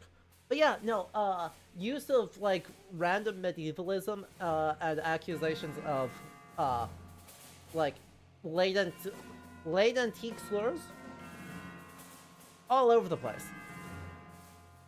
Also, click Army Constructor button to assign an officer. The first mission is in England. Officer recruited Lawrence Labin. Officer recruited Francis Richards. Officer recruited Ralph Campbell. New mission available. Tutorial Operation Tiger. Welcome to the Army Constructor. You can purchase new units, hire officers, and rearrange your army. Use WADS to move. Mouse scroll wheel to zoom. Alternatively, use the scroll bars at the scene. Officers provide powerful bonuses. Click an officer. Each officer has their own personality, granting a benefit and a penalty. They'll also start with random skills. They'll learn new skills as they gain experience. He's a major general. What do you mean he needs to gain experience? Formations can't be deployed without a top-level headquarter company and a slotted officer. Click and drag an officer into a top-level headquarters now. What does Reckless do? Minus 10%, plus 30% speed. Up gun Sharpens, medium tanks gain damage. Reckless and Rally. Isn't that just phenomenal?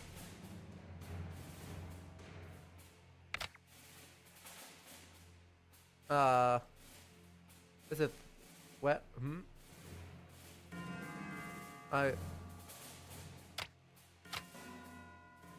Where does he drop? Where does he get dropped? Lawrence. There you go. Cultivate the channel command for any formation by clicking and dragging on the lines between units. Disconnect the unit to create a separate formation by clicking a line and pressing the delete key.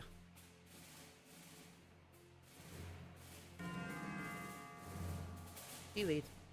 You can reconnect by clicking and dragging a bottom arrow to another unit's top arrow. Clicking and dragging lines, you can create a purge units into a corpse and make smaller task forces. Be creative. Your requisitions displayed in the top right. Requisition is to recruit new units and hire officers. Earn more requisition by completing missions to grow your army. Recruit individual battalions on the right, or entire divisions in the recruitment tab.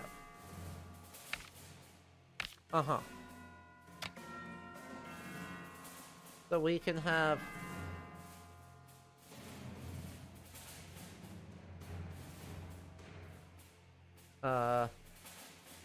though. Actually, I wouldn't want this guy to be... disconnect there. I want that. I want that. This gives me 1, 2, 3, 4. 1, 2, 3, 4. And... are those tanks? 3 tanks, 3 light tanks, 3...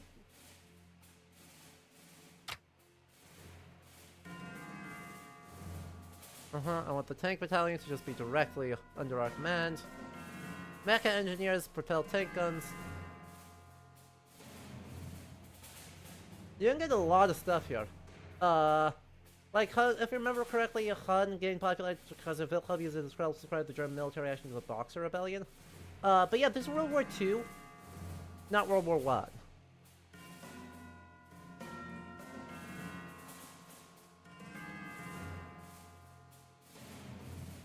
Let's add some mechanized infantry then. Do I have a lot of artillery? I have only like 1 artillery battalion. That seems foolish. Then let's add more tanks. Everyone gets a tank battalion. Actually, I want all 3 of my divisions to have a tank support.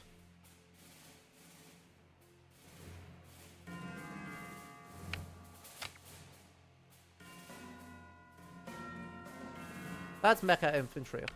You get a tank too. Nope. There we go. And then we have another mecha infantry. Come on. You go up there. And then another artillery, which we'll just keep under our command. Cool. Is that all I can do, or is that all I need to do?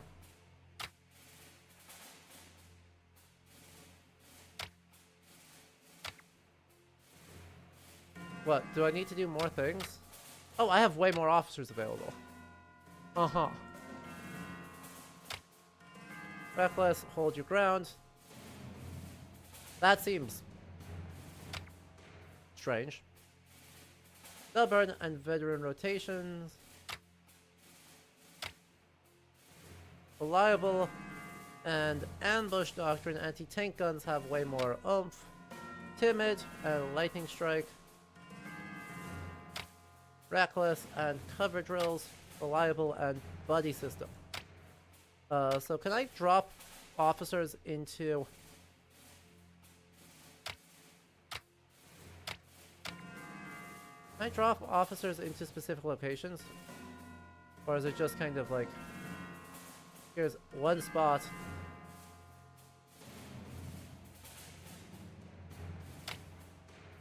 It feels like I cannot drop officers in here. Uh-huh. Do I need to...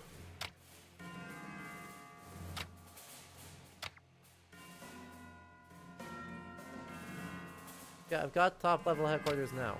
Already done. Like, there we go. Yup, thank you.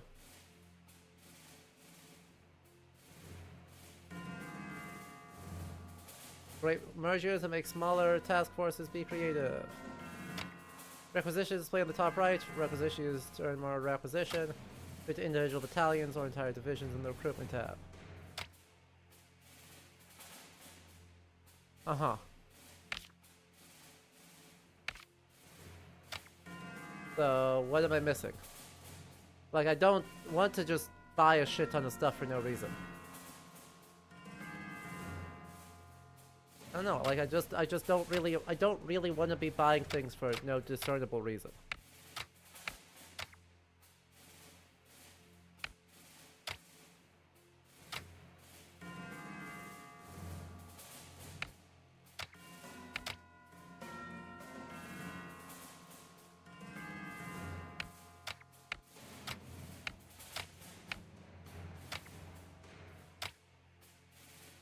Where do I need officers?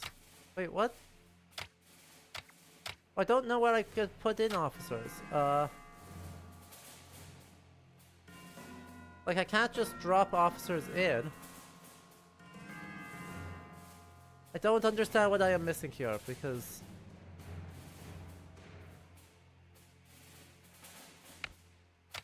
Like... Yeah.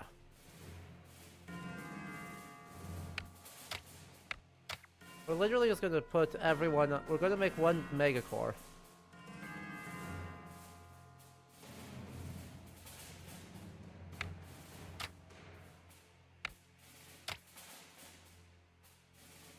Okay.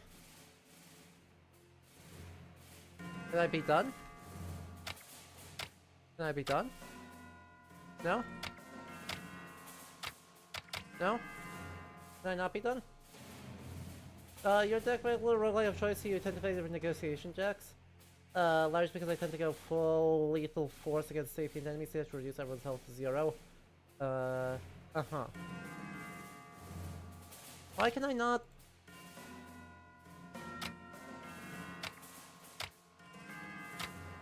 Start mission. Oh, do I have to do that?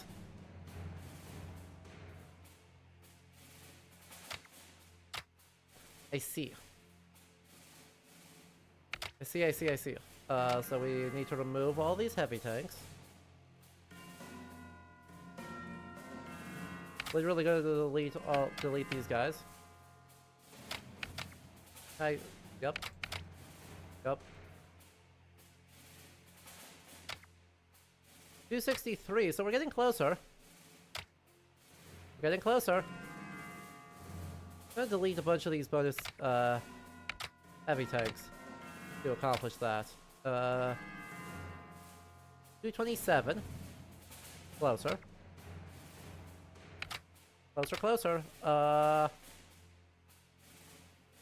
We'll remove 1 artillery.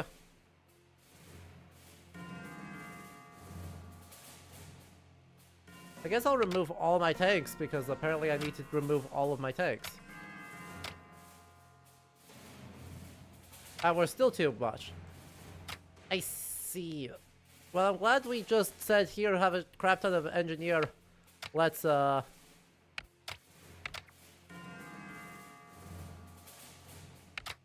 a whole bunch of stuff there. Cause, and then I still can't do... Ah! I want at least 1 tank. Like, I wanna have at least 1 tank in there. There we go. We finally get to actually play the video game. Training! Exercise Tiger! D-Day approaches the training of our new troops resting on your shoulders. You will guiding your youth through basic drills. You will learn to create and execute orders including assemble, seize ground, artillery barrage, and breakthrough. Once mastered, you'll combine these into multi-step orders. You will learn the basics of supply while overseeing the integration of divisions into corps. Once these fundamentals are complete, we'll transition to advanced maneuvers in the following week.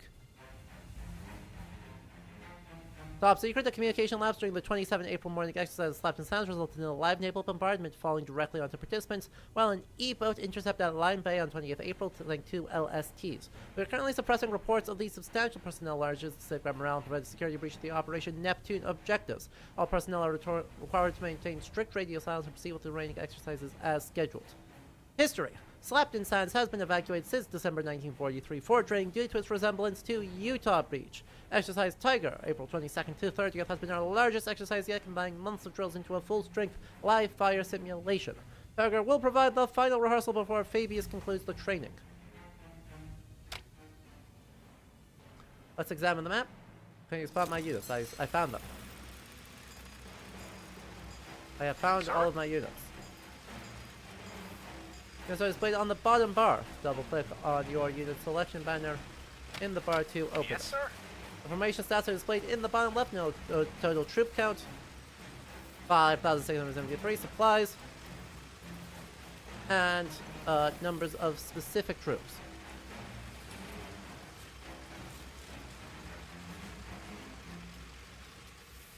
Each division is led by an officer. Click on the officer portrait. You can change between NATO and realistic 3D.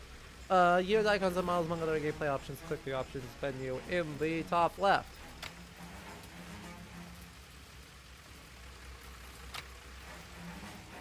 Oh, up here. Thank you. A standard infantry division includes infantry, artillery, engineer, scouts, anti-tank guns, anti-air head guns, and headquarters.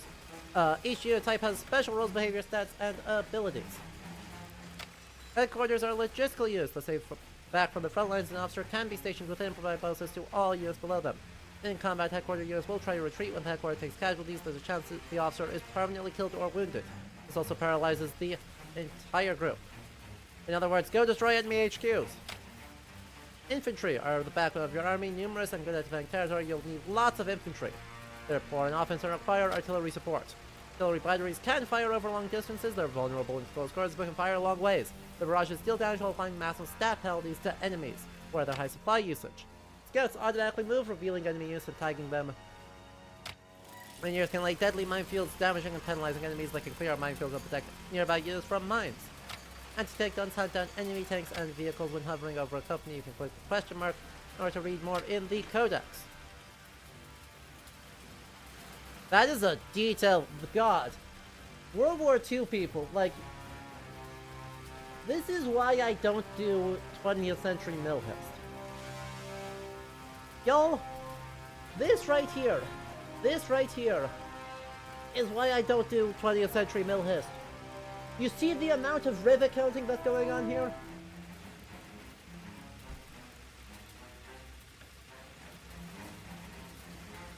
You see the amount of fucking rivet counting that is going on here? Like, whew, it's a nice bit of flavor, but also extremely for the people who go way too hard on it. To know that the clips of the M1 Garand eject automatically with a ding when they are empty. Bruh. Our orders are to take Exeter, but first let's infect the red enemy units. Find them. By going very slowly. We're going very, very, very slowly. Uh-huh. Facing a friendly division for training, click on the red enemy units. We outnumber them significantly, and they aren't fortified. Let's move in. Your units are blue, or they're yellow when they're selected. Click on my unit. Reporting in. Click on the select your units and say collect the draw order. Create and assemble. And execute. Click the execute button next to the plan. We'll start moving once it finishes thing. Click finish planning. Fast forward while watching your units move and fight. For this tutorial, you can start a planning phase at any time by clicking new plan. If not, you can watch them just kind of keep going. Training. It is a training exercise in preparation for D-Day.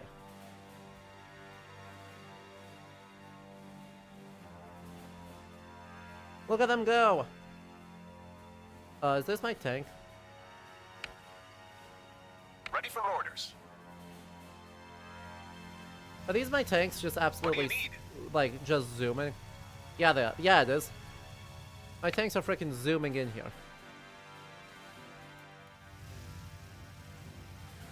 Which is very good and very important. A Because my major tanks are battle's going to, We're ready. absolutely roll in. Orders? Troops there. Sir? Because look, this is a bunch of infantry guys. And I had tanks just roll through. Because tanks are really good at exactly that. We broke through, but at what cost? Click the stats button in the top left to see our casualties. Stats. Stats. Casualties per unit type. Our tanks took the most damage, but we took very few casualties overall.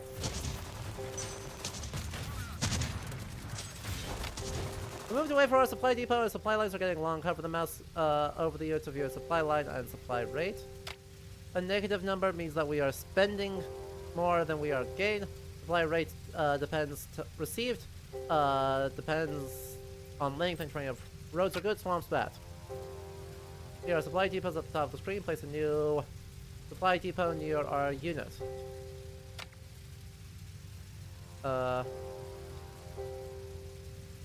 Left click in friendly territory. Place close to the front line far enough away to not be captured. Let's begin planning. Now we have to take both them, supply depot and Newton Abbott. Use seize ground. Order to click and drag an area to capture both the depot and the town. So we draw the order. We seize ground. And we need to just go.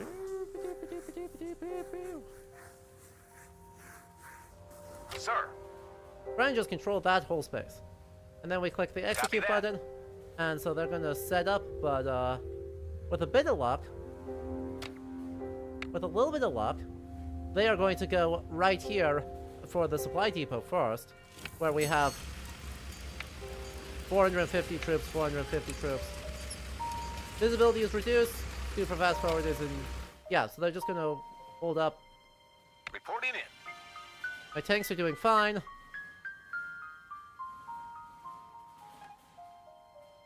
Our supply depot has been established. I wish these guys would push up and kind of regroup up here, but you know, that's fine.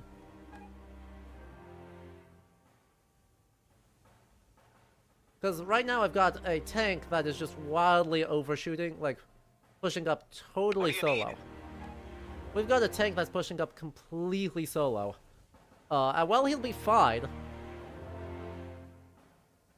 that seems quite foolish, actually. Oh, yeah, see, those are enemy tanks coming in at... Well... Ready for orders. My squad of guys here is absolutely smoking. We're ready. Yes, sir. Sir?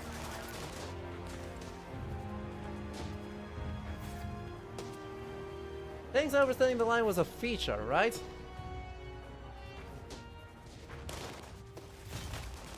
Well, at least they're historically accurate, because, like... Orders?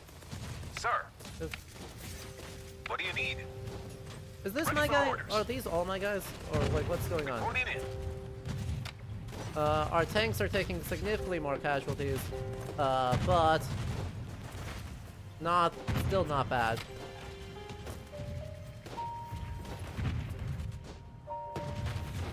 I can figure no, who's my guy?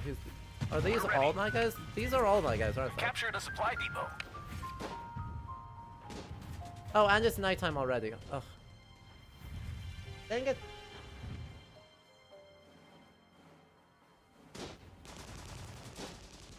So they are doing a good job. Like, they pushed up... Well, they pushed up not very far, actually.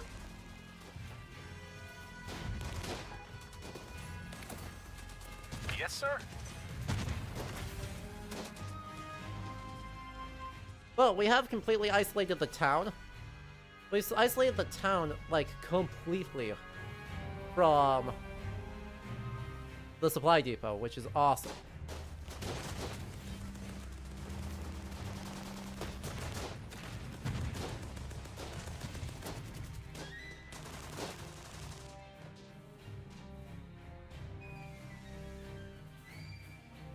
Gosh, this is... For people who want their thing, this looks like a really, really, really enjoyable game. Oh, hey, look, it's their headquarters. Hey, look, I've got 2 infantry units landing straight on their headquarters. Which should just disable everything. Meanwhile, these guys should swoop in and flank. Some major action here. There's the enemy troops, Ready for there's my orders. guys, are looking fine. My guys are What do you doing need, absolutely fine, no problem.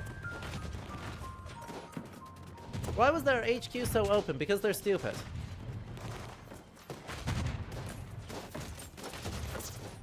Sir.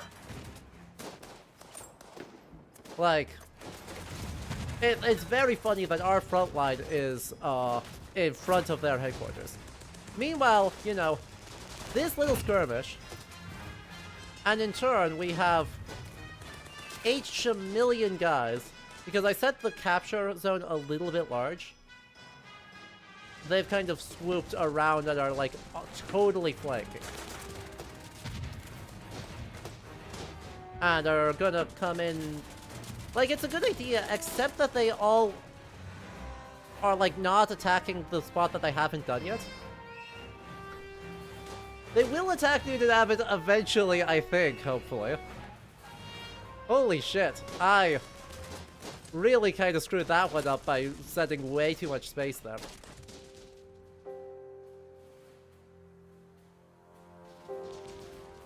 Also, they haven't even finished this yet. I just have like 8 million guys hanging out, smoking this area.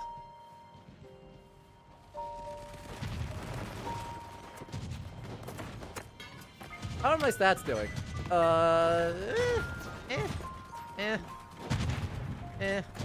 My US,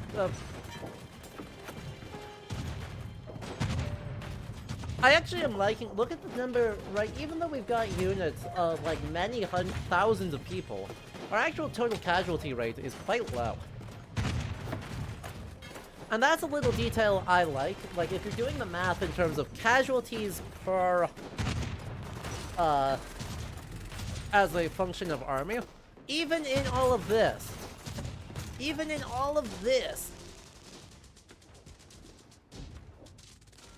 there's a lot of stuff that, the actual loss rate in the war is quite low.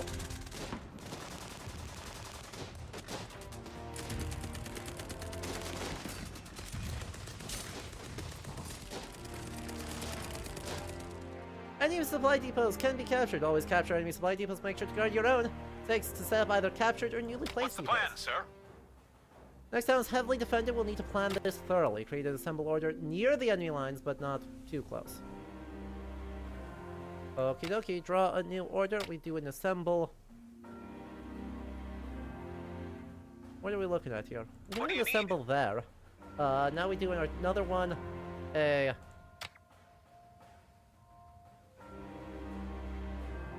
where is my artillery? Is that my artillery? Oh, we go Orders? plus. No? Heck, where's my artillery? Why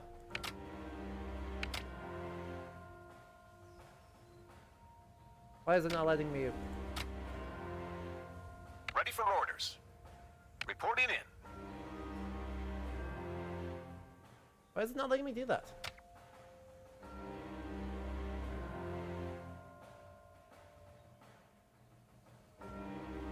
Okay, so we got the assemble. Yes, sir. We're ready. And we draw an order.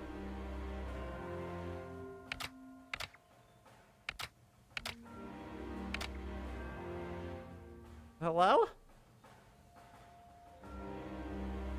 I would love to put an artillery barrage. No, I still absolutely have my artillery. Look, that's my artillery right there. This guy.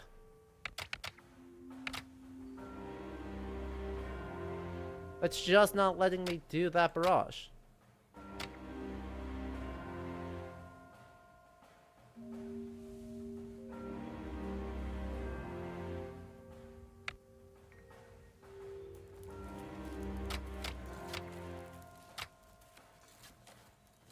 Select friendly unit first. Sir?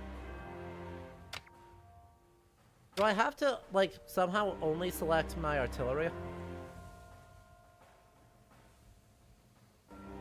And, like, that would be fine, except that I can't see where the frick anything is. Those are my engineers.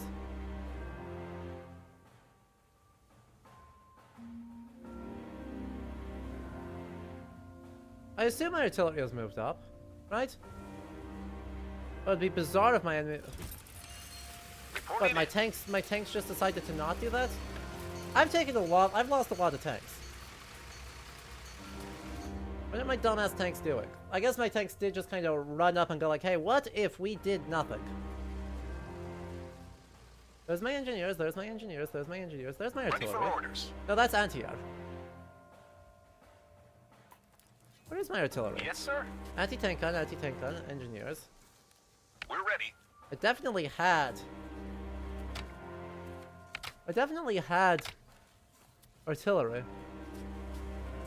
Maybe I have just lost my artillery. That would be really funny. That would be extremely funny if I'm hard locked, or if I soft locked by virtue of my artillery fed. What do you need? Like, would have been... That's extremely funny.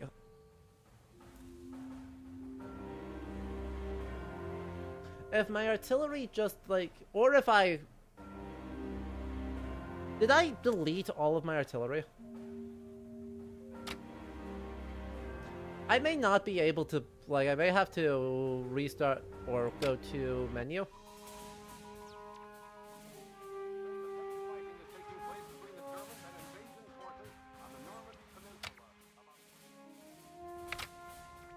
I may just not have... I just may not have any artillery right now. I may have deleted all of my artillery. Yeah, I just fully did not have any artillery. Turns out my tank battalion, as fun as that is, what did actually cause a problem. Did actually cause a problem. And that problem is I had no artillery by which to do artillery barrages.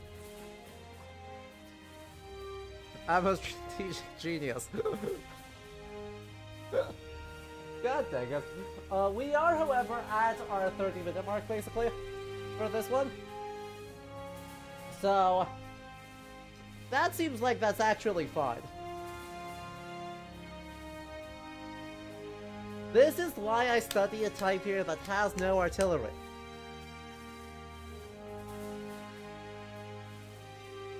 Look. I'm gonna...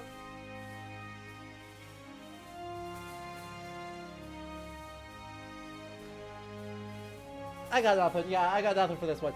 For people who really like the really crunching mill sim strategy games, this game actually looks like it's got a really good system. And my god, the riv accounting. My god, the level of detail.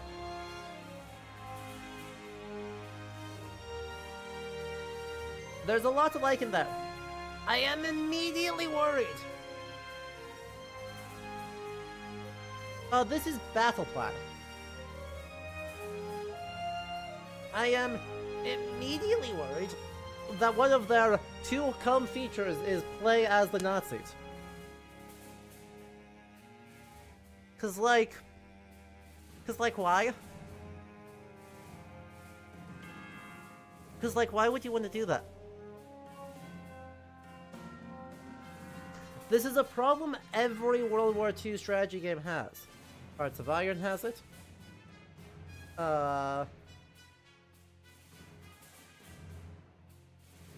Honestly, that's the big one. Let's be very clear. That's like the big one. That's what everyone ought to criticize Hearts of Iron for. Is you can play as the Nazis. And then just, yeah, you know, pretend the Holocaust didn't happen so that you can play as the Nazis and not feel bad about it. World War II nerds love to argue how Germany could have won the war. I know. Don't give in to them. I don't care if they request the feedback. Do not give in. Hold the line. No playable Nazis. Games about punching Nazis are great. Games where you get to be the Nazis is the problem.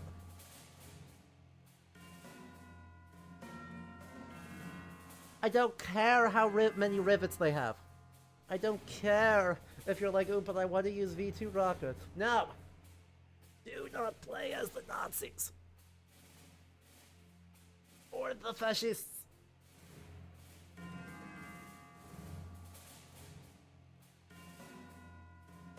You can just not. You can just don't. But yes, right. Solidly not my genre of game. Solidly not my genre of game. But it being not my genre of game does not mean it is a bad game. I am very impressed with the level of detail Battle Plan is currently putting in. And I hope that they succeed and that they are a really good addition to the strategy genre. What's the historian equivalent of a spray bottle? Ogden bonk stick. Obviously. Now. That was demo number 4. So you know what time it is. It's time to spin that wheel.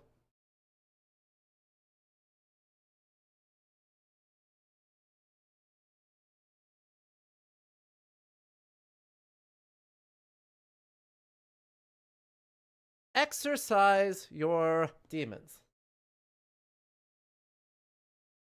Yeah, Hino, you came so close. Hino, you were so close. Isn't that just D&D? Caffeine, welcome on in. Caffeine, did you get to see the last demo?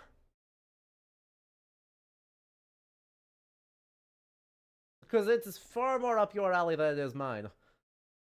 World War II Battle Plan Simulator, where then your tanks just push in front of the line for no discernible reason, and feed. Yeah, we were doing an Operation Tiger training exercise near Exeter. And then I removed my artillery from my army corps, and then was wondering why I couldn't artillery strike anybody.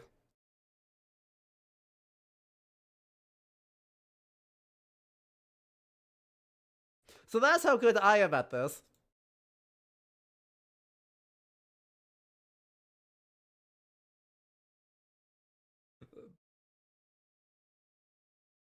Yeah. No, I'm great. I'm very good at remembering to plan my everything.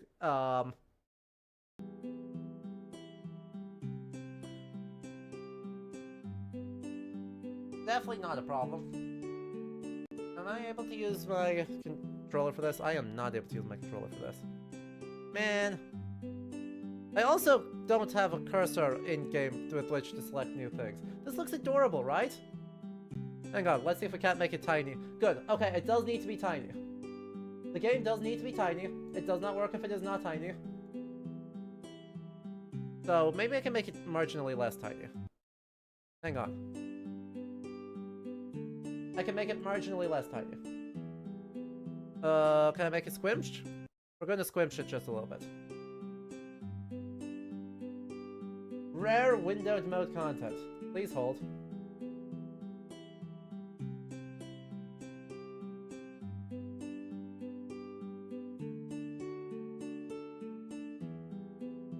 Good enough. And before this is a psychological horror game? I do not think this is a psychological horror game. But it is a St. Patrick game.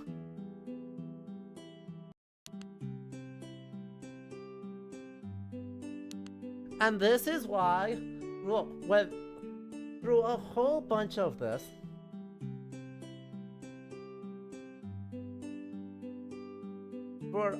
Right.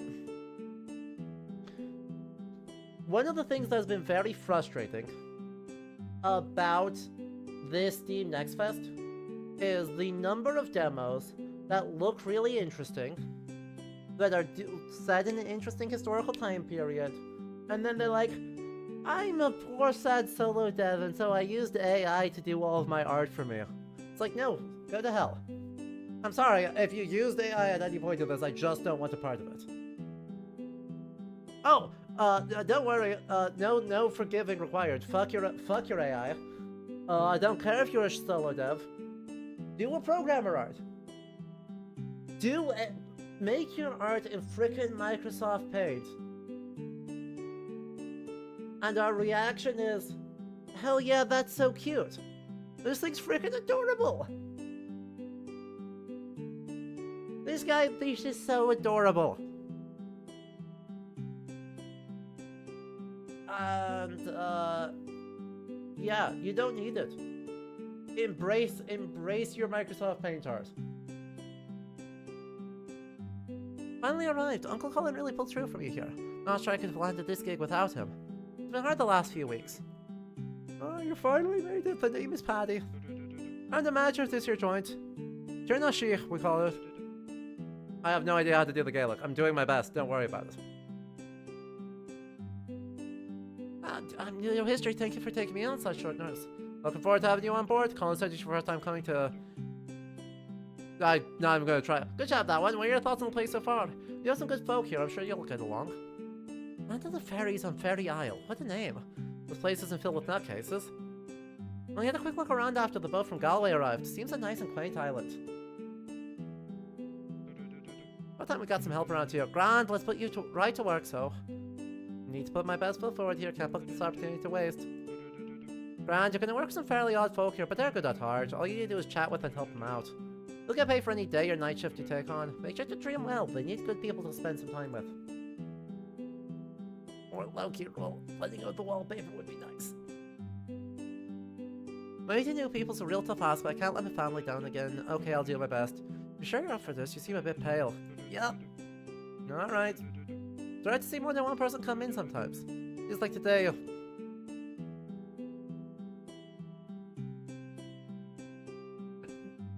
Meh? Doran. Drop by. She's a timid spirit that struggles with conversation, but really likes to talk. Take it slow, I'm sure she'll show up to you in no time. I didn't point around, not sure I'd have seen her. Your job is to introduce yourself and just help her out. Oh, I'm counting on you, kid. Good luck. Take care now, I'm off to cater my pride and joy, so. But we'll make it great again now that I have more time.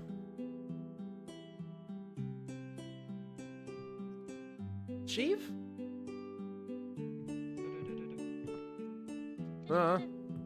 Hi, I'm Doran. It's nice to meet you. I'm here to work out. Would you like to join me? Alright. Ow. Uh-huh. Oh. Seem to be struggling a bit. Your form's off. You don't do this often, hey. You seem a bit pale. I'm Irish. Right, carry on. True. Steve, can you, if you're still around, can you confirm? Scale of pale to vampiric. How's Ireland looking? Yeah, you're right. I don't work out much, so it may not be the best option. It'll take some effort, but I'm sure you'll improve. Aw. Feels better. Thanks for working out with me. Let's do it again sometime. Uh-huh. You woke up early. Alright, Cullen. Don't think I don't see you there. It's good to have exercised. Really got to learn more from her. Gotta do a good job. Alright. Go to work or visit the town?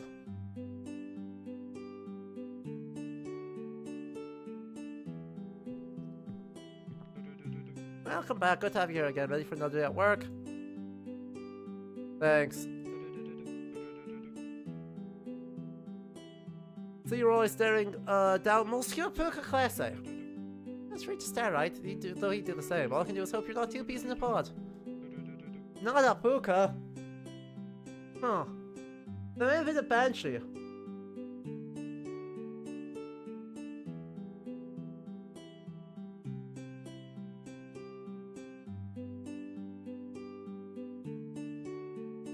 We're going to help a Banshee get sick gains. Yeah, no, that's fine. And then peer pressure gets you. Don't want to do things you'll regret.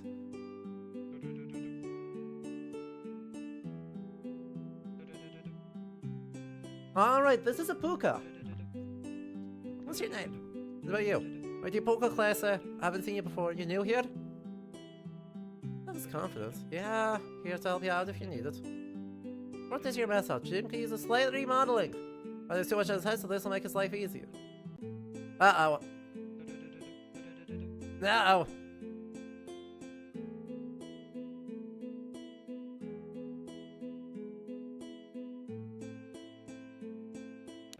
This isn't working. We should stop a while back as it was so much fun.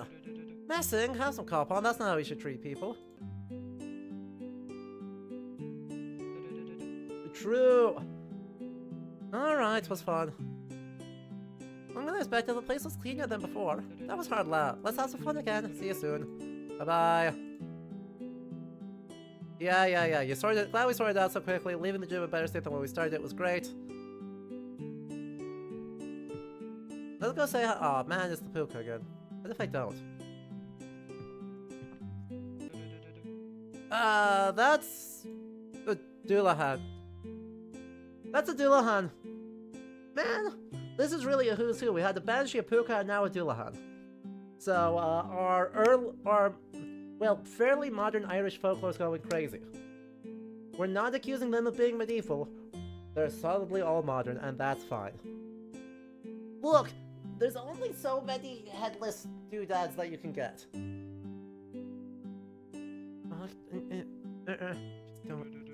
They're about to yell, stuff it deep down and out. We don't need this beautiful day doing arseways. Oh, now, kid, I'm sure you've realized by now anyone comes here ain't exactly human, but they are good people. Lily, there's the headless, Crondu. Try not to cross her. Yeah, you'll be fine. You got this! Just make sure to apologize for that outburst. Alright, so what, I may just fit right in. Sorry for making things uncomfortable. It's just grand. Reflecting on and rectifying our mistakes is important. I'll leave you to it. Hi, I'm sorry. That person's head is... I'm Crondu. You'll probably all heard of me, but who might you be? Just your average Joe started working. You seem to have gone over headless soldiers quicker than most, so what do you need? I'm so sorry about my panic. I assumed the worst. I thought someone had died. But people usually jump like that from fear. Well, there was probably a bit of that too. I also took the time to apologize. It won't happen again. I probably do love a good jump scare. It was a bit of fun. I wonder what kind of life she must lead. Do you need help with anything? Be done and gone soon. Let's try again someone else. Paperwork! Not a person, but person folklore who had beef with St. Patrick. Fair enough. Oh no, she must have some interesting stories to tell being a Doulahan and all. So is both the person who has had beef with St. Patrick and yeah, okay. In a 12th century invention a geographic problem.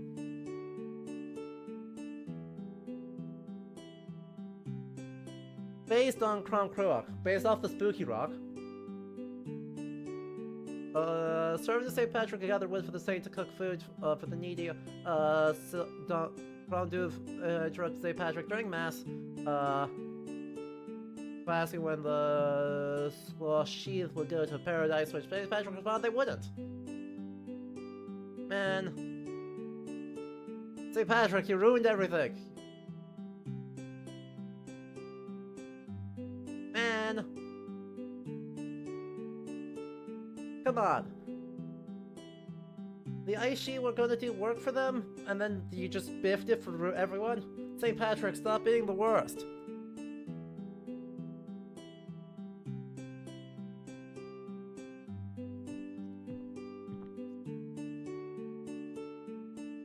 Oh! It's a Silky. Seal woman. I don't know what name they're gonna use for her, but... Hello! Rona Selch. Yippee. My name's Leader History. I work at the local gym. Name's Rona Selch. You're the lad dear old senile party hired. Old? Senile? Yeah, man's old as bricks. His memory's starting to go.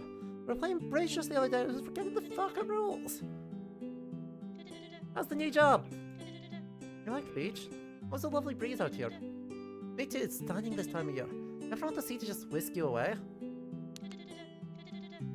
Uh-huh. Well, that's because you're a seal. I can't swim that good.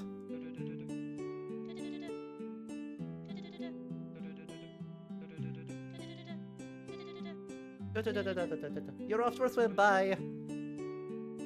Uh-huh.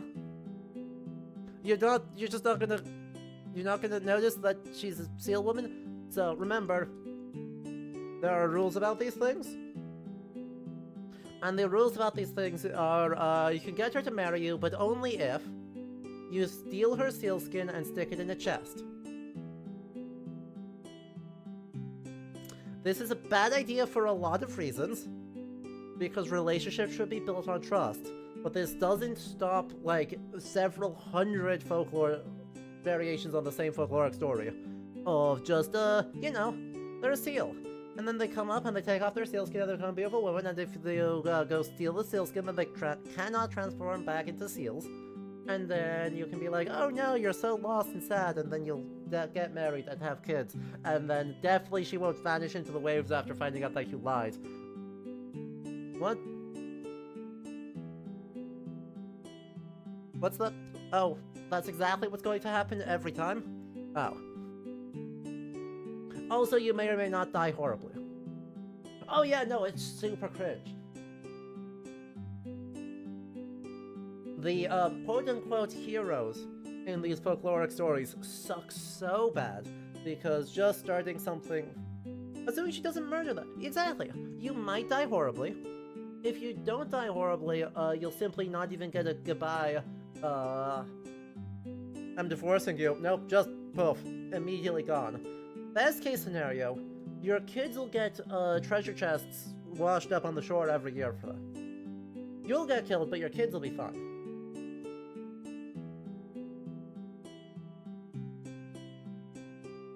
For certain definitions of fine. Taken care of by their, seal mother?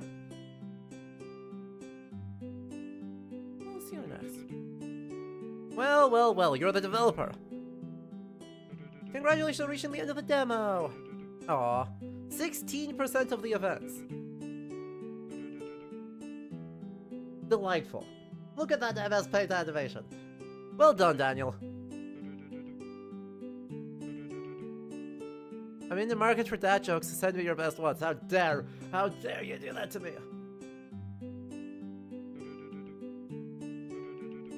Uh-huh. Yay!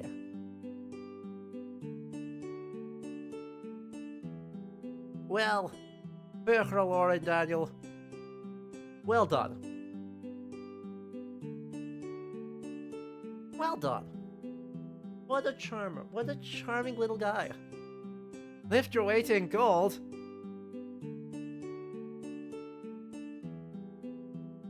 Lift your weight in gold.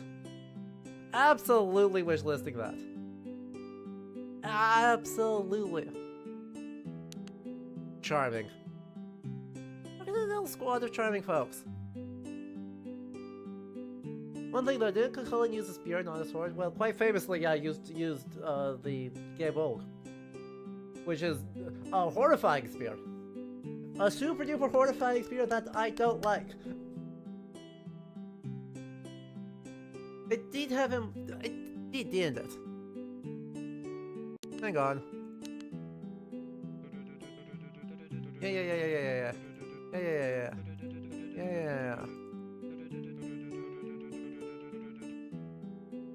Hang on, let me look at that again.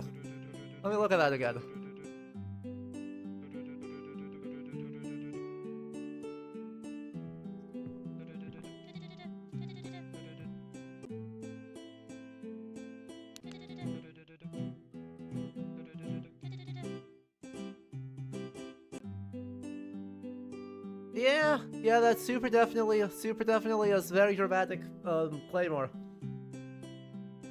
Yeah. The spirit of turn your veins into barbed wire. Exactly. Right, so it's a fishbone spear that when it pierces someone just kind of grows bone through all of your blood vessels. And it sucks real bad. And yeah, that's solidly a claymore. I do like the little Triskelion rock.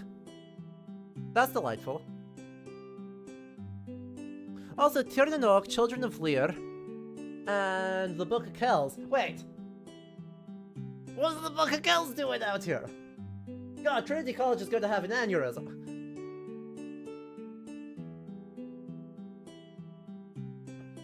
Lady Isabel, it's horrific. As also extremely, like, the homosocial tension implied in literally every time it's used is off the charts. Like, there is no straight reading for that spear killing somebody.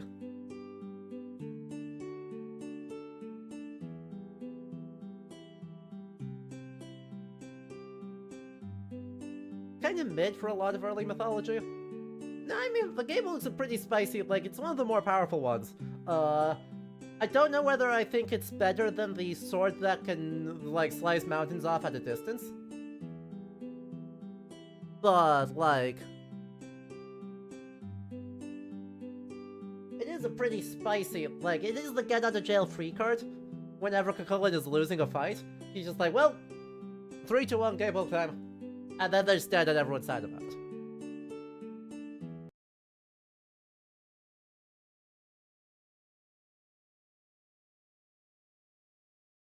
Exactly.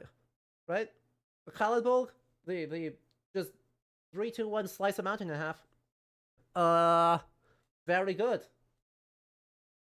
Kulak Olwen has a lot of grossly overpowered weapons.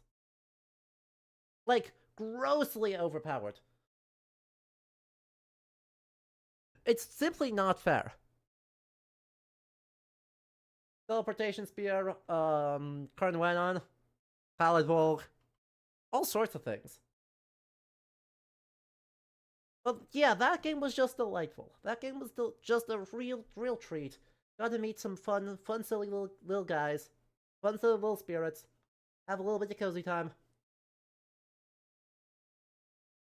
So that was lovely. And we gotta talk about grossly overpowered anime weapons.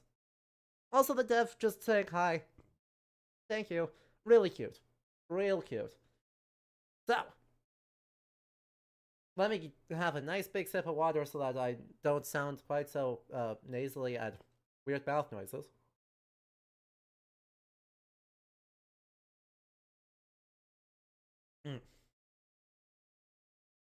Okie doke.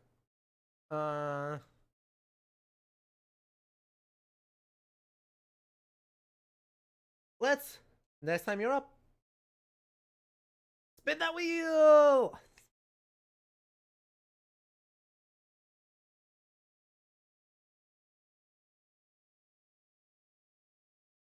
Map. A game about maps.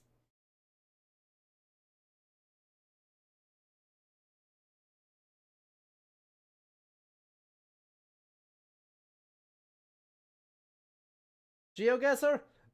Not GeoGuessr, but this is, so this one is, it's kind of connection to who? Right. Please hold.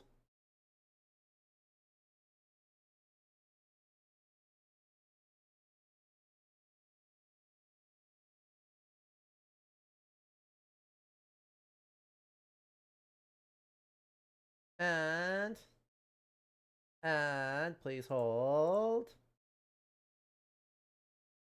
Boop. Map. A game about maps. This is a real cutie, right? But the connection to history this one has is apparently we have to actually be a surveyor. Like, this is very much not, very much not.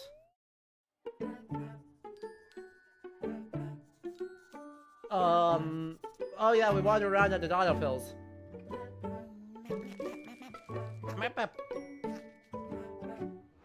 We have to actually go forth and do surveys.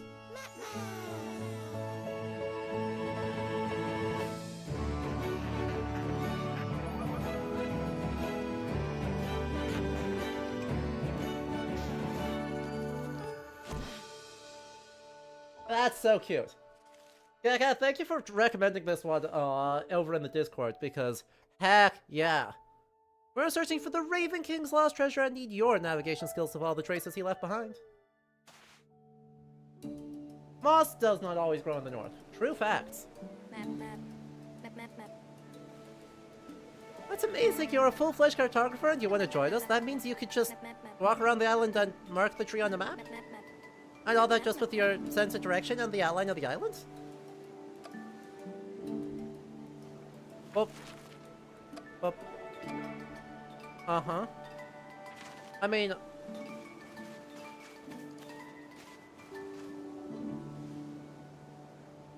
Okay, island's real tiny. Gotcha. Let's get ourselves oriented correctly. There's that, so that'll be right about there.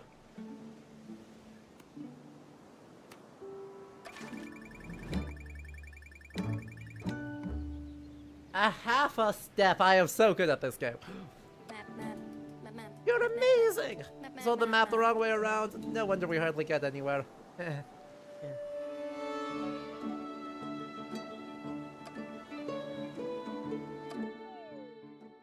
So. Two-piece. Billy.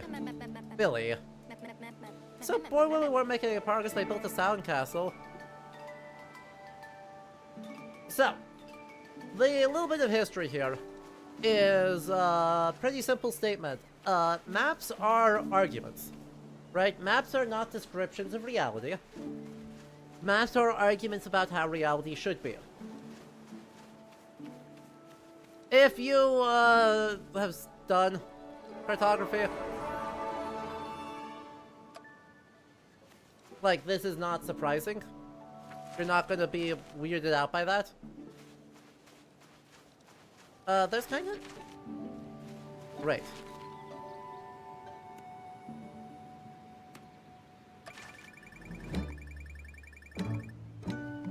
.0. Look at how awesome I am at this.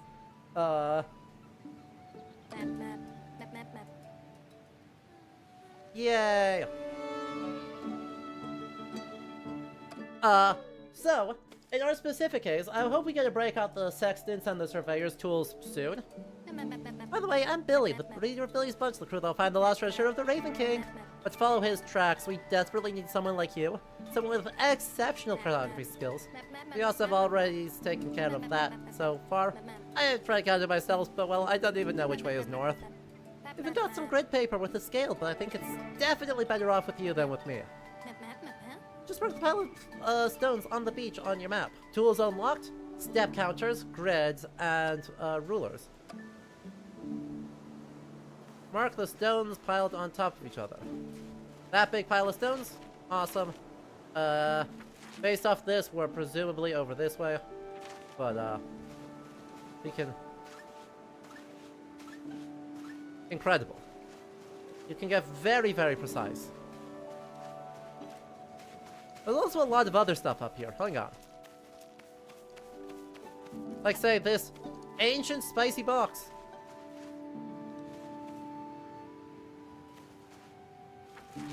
No? No, we don't get as... Those are really big steps.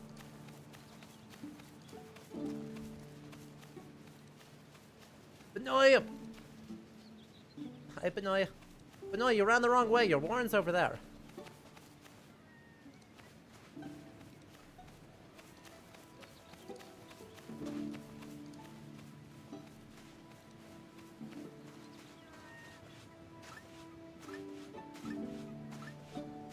Well, that actually was not useful at all here. I'm gonna go right from this corner. Precisely 5 steps.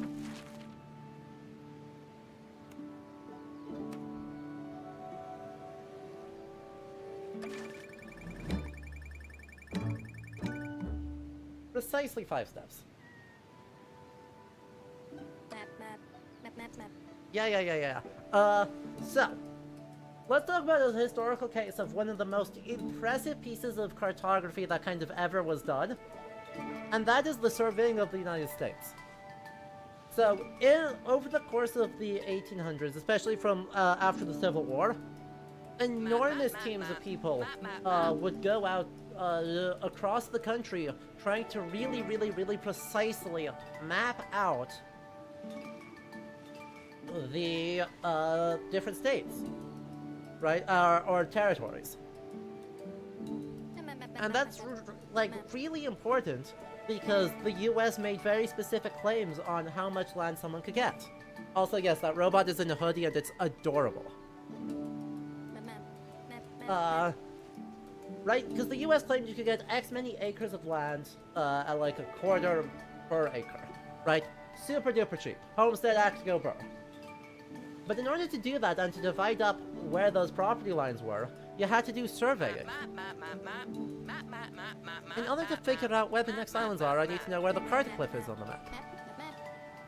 Uh-huh. So that'll... Yay, we'll know where north is. Cool. We'll go over here. Man, there's a cliff in the way. That's alright, I can use this, the compass as a landmark. Because I've got that marked. So from this, I can go east. If I use the correct thing.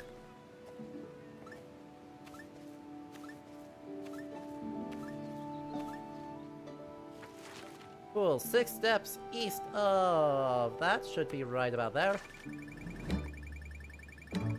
Man, 0.1 steps, I'm so sad. I'm so sad at this. I understand. Next you have to mark the rabbit burrow. Really? Really? We're gonna mark the rabbit burrow? Fine. Is there a little squiggle up marked? We got 1 squiggle, 2 squiggle. So from squiggle 2.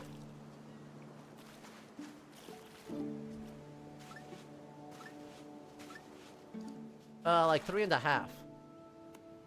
From the squiggle 1, squiggle 2. About there. Oh. Well, I was north. I was north of where I needed to be. I was otherwise, I was exactly on, except that I was just...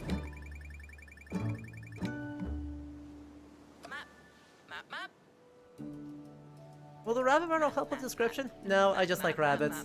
They got the cardiglyph a long time ago. Honestly, based. Delightful.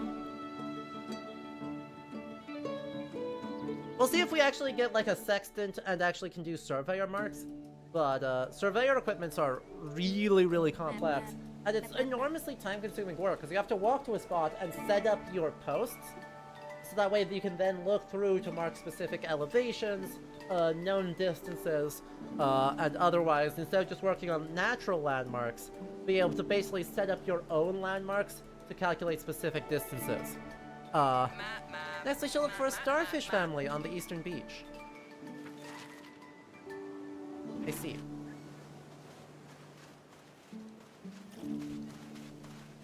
Those are shellfish. Well, we're at this inlet, so somewhere up this way.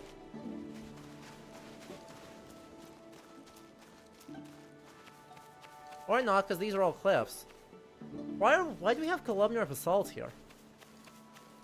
I'm not gonna ask questions, actually. That seems like a mistake. Those are some lovely models. That's a cone snail, though, isn't it? Wait, hang on. Aren't one of those seashells a cone snail? That seems...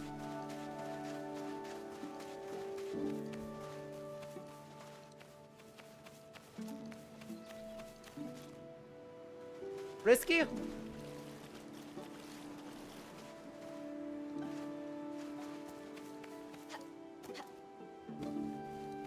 That seems risky. Bees! Oh, look at them. Look at those bees! They're such guys. Bees!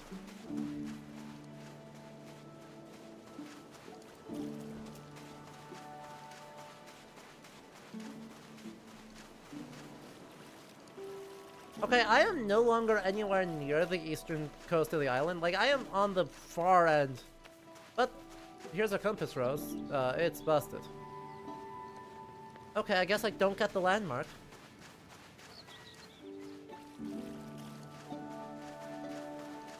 That's fine, I guess. Oh, do I just drown? Maybe I want to not drown.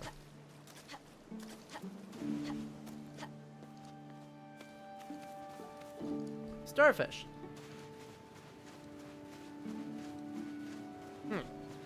That's a more difficult one. I need to get from a coast to...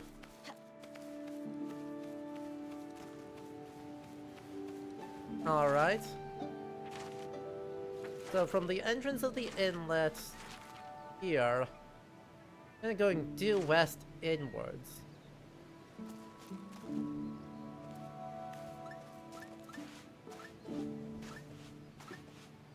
About 10 steps.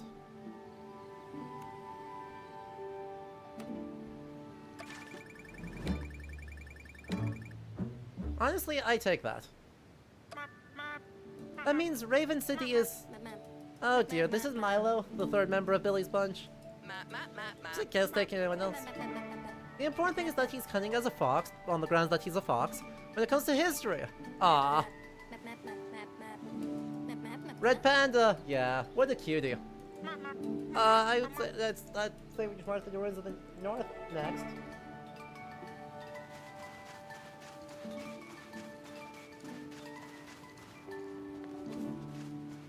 I would love to get the marker.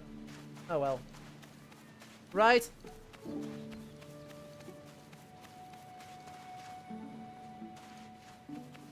Now, absolute cutie patootie. Well, is there a distinguishing doodad here on the north part of the island? I would love literally anything that distinguishes where on the coast of Squiggles we are. Perfect. Right, that's there. So, well, we mark... if we're going... Hang on. I need to get myself lined up properly. Cool, so that's there. And we are currently placing... So if that's north, that's west. We're going 1 divot, 2 divot, 3 divot, and then the next thing. So 1 divot, 2 divot, 2 divot, 3 divot, and then the next thing. Because then there's a little, like, ridge there, and then it's smooth all the way out. So we're going somewhere around there, right? But how far? 1. Ooh, can I just slide up this safely? No. That's just about... That's 2. 3, 4, 5.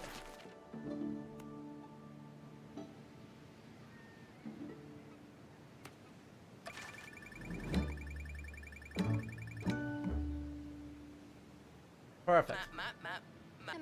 A treasure map! Have you found the treasure? We have to dig it up immediately. Shovel! Oh, Rue. Hello. If you need a shovel, I have lend you one on one condition. I want to join! That's a fork? That shovel is a fork. That shovel is just a fork. I'm all for it. Q for a radial menu. Oh. Well, there you go. Find and dig up treasure. Well, do I have... Oh, there we go. I was like, do we have treasure?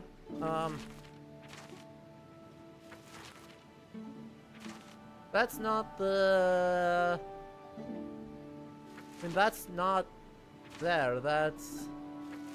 There. Okay, so it's on the coast. Kind of, halfway between the little spiky ending there.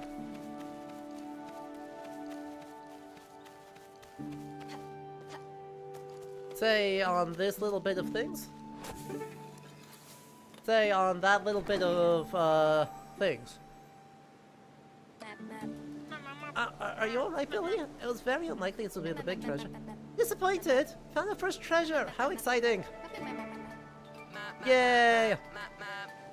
We should take the sticker box to the museum and not keep it for ourselves. What? What? No! Stickers! I want stickers! Milo knows everything, whether it's at the Blobberd area. I'm looking for a particular flower. It smells like it's not from this world. It's beautiful and persistent. It's just perfect. I don't know what it looks like. Do you know the raven flower isn't one of those little white, yellow and white ones? Flower that's a different color? Mark the flower that is neither white nor yellow.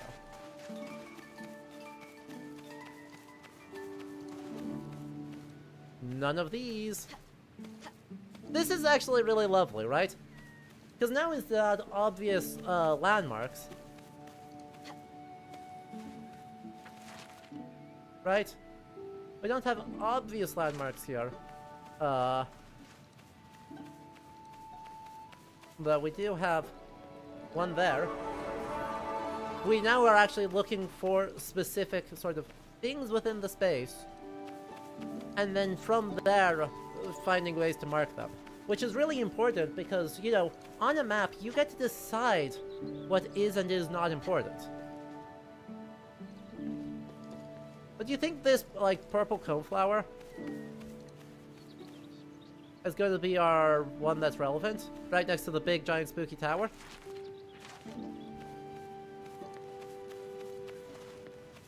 Alright, so that is southeast.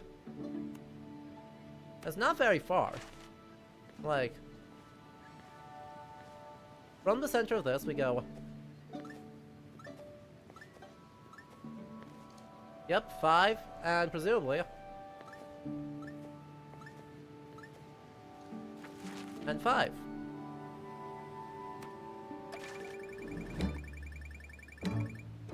Drop the marker on top of myself. I think the corners of the houses are holding a cartography secret, so we should take a look. That was just a regular old lupine. Impolite, me. That is lupine. But, no, really, Milo. If possible, mark the corner of the house with a white stone, northeast of the landmark.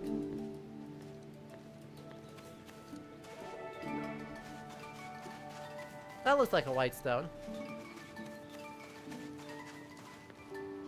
What do you think the odds are that that's 5, and then another 5? That's more than 5, isn't it?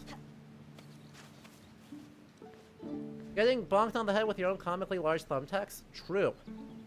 Huge issue.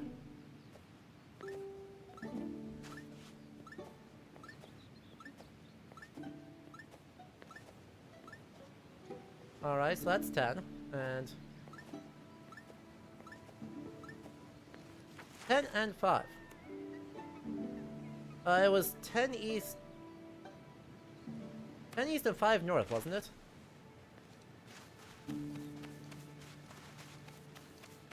Yeah.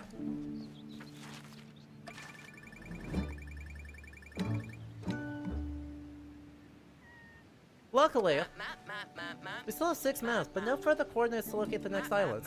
Have you seen a new cartoglyph about the island without stuck here? These glyphs show a discrepancy. We need to find the cartoglyph next.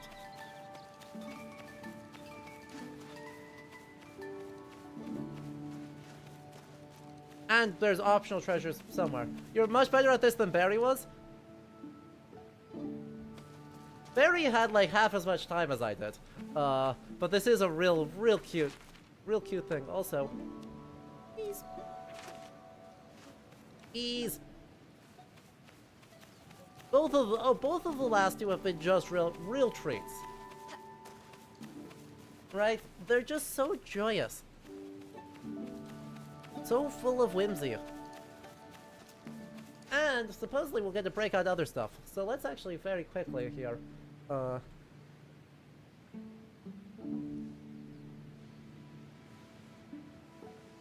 Pull up some, how does some of this work?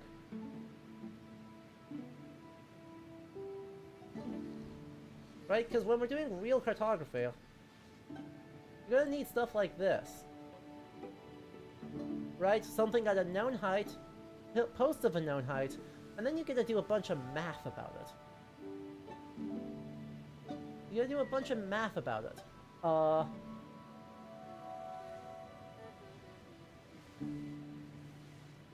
Surveyors.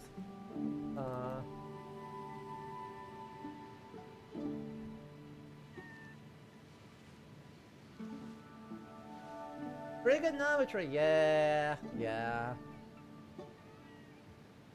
So, up about Homestead Act, purchase 160 acres, but you have to do stuff, right?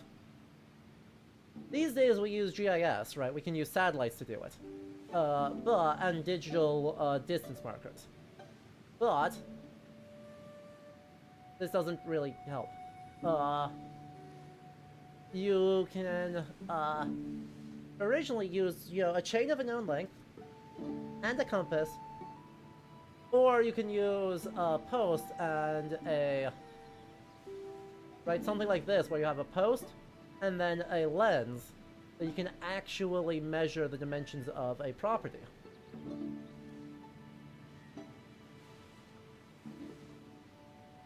And so this is how you basically would divide up those 160 acre lots all across. So the entire system of grids that farms today are across the entire upper Midwest, that's what this is. And that's, right, these cartographers basically went out and they said, here are all the rivers, here are all the things, here are all the other landmarks that we're using to ensure that we're staying accurate, and very precisely measuring out all of those lots, thereby making an argument that the land was subdivided into known, equal-weighted, fair-priced divisions for cultivation. Now that's obviously an argument, because this cares an awful lot about borders and divisions that do not exist in physical space. Right? Well, the borders exist before the physical space division does, right? You're taking tall grass prairie, and you're running around through it, and then you're saying, oh, well, found it.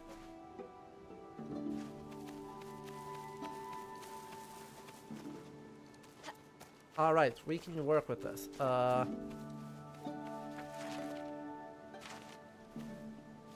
Funky little... That's not that one. That's not here. I think that's here. So.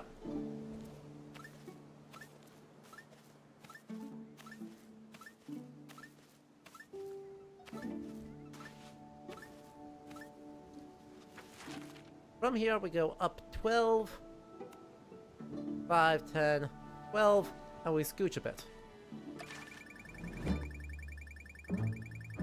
Well, really? Did I not go nearly far enough? Only 6.5 steps, though. That's funky.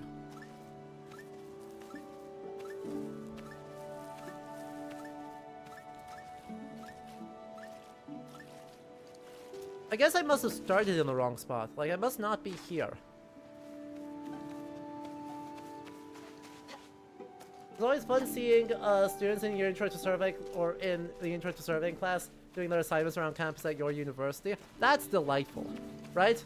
They try so hard. They're trying so hard. Let's just see if I can verify our starting position then. Because, like, apparently I thought it was here, but apparently that's not right.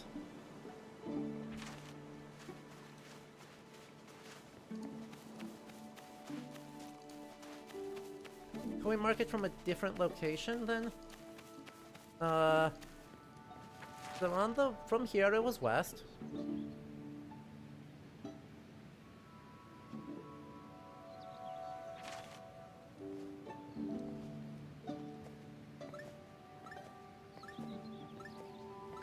Five. There's 10. There's 15.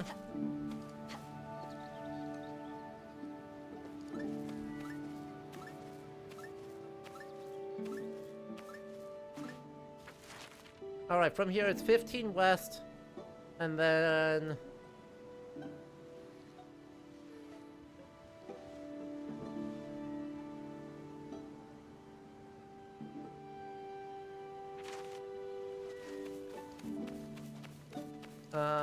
west, so...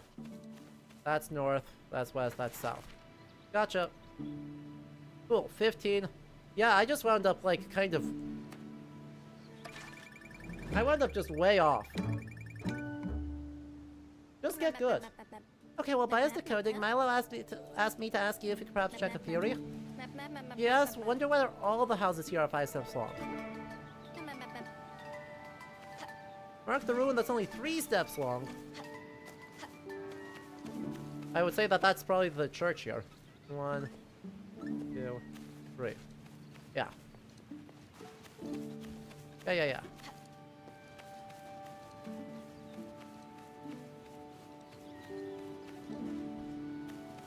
Right, so there's 5. There's 10.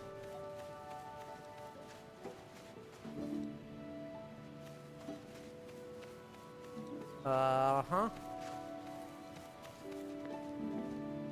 That is north.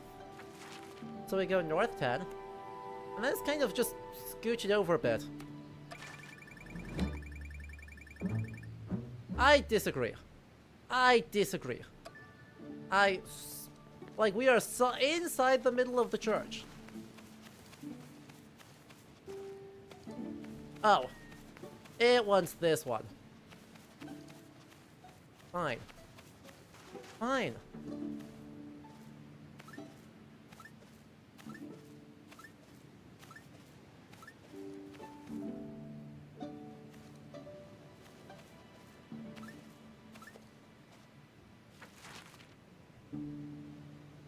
So we go up this way, it's another... There. Like, there-ish? I'll take 1 step off. This is the Raven King himself created these ghosts. He said only a skilled cartographer can follow his tracks. First, find a treasure. 13 north, 7 west of the tower.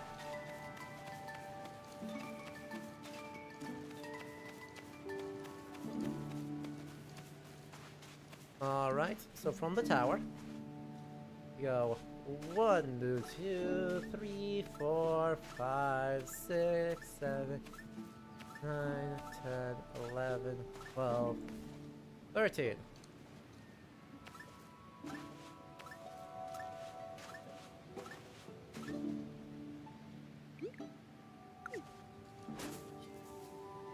No? That was a half a step off. That's so sad. That's so cool. Incredible. That belongs in the museum. Hey.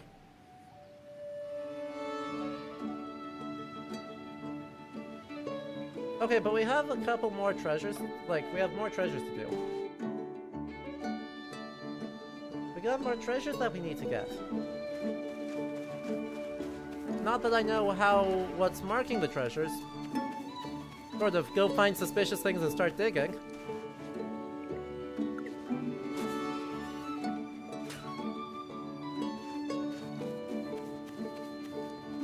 You know, the absolute classic of the genre of if it looks vaguely suspicious, go dig at it.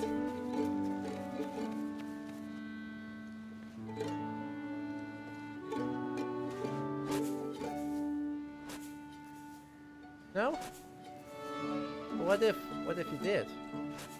What if there was a treasure in here? Think about how cool it would be. Think about how cool it would be if there was randomly treasure in there. Man! This is so sad.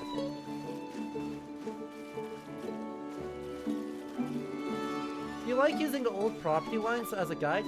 Honestly, really, really cool. And I did just get a... And on my map, I did just get a compass, which I can now mark to be exactly as many steps as I need. So I can now go... Wah! Wah! Wah! Wah!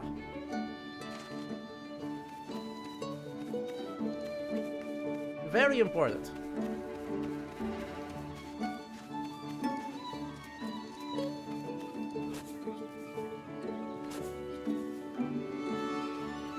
Dig up all the flowers. Aw.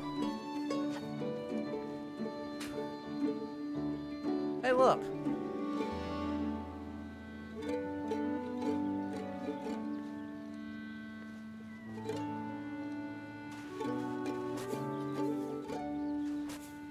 Oh, was it not this one? It didn't mark which thing it was going to be X marks the spot in. Right, I mean, there's just a little environmental puzzle there that tells me that there's a treasure somewhere. But it doesn't actually tell me which thing it's in. And also, I was digging in the wrong corner. I should make sure I'm digging in the right corner of the property. No? If it's not this one, maybe it's this one.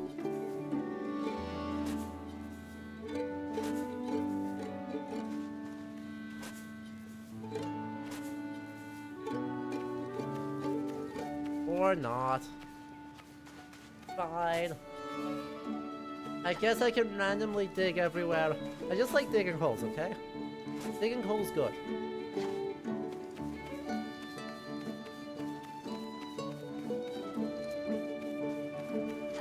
I also do want to see if there's something up here.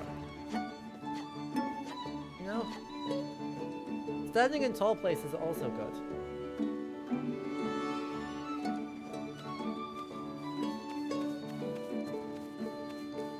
What? No, definitely not a dwarf.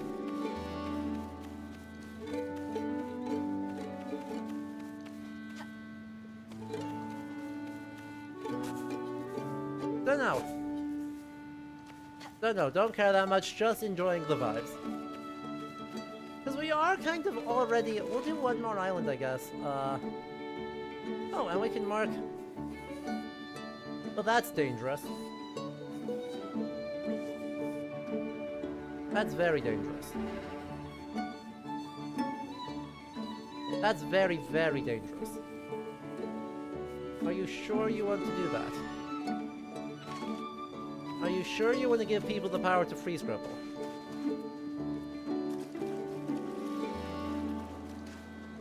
Aw. Man.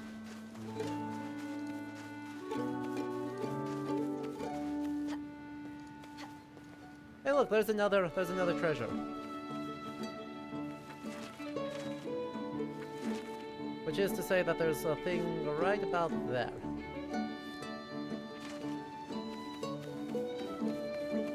This looks cozy. This is super cozy. I'm having just a really lovely time. Being like, yep. Here's the thing.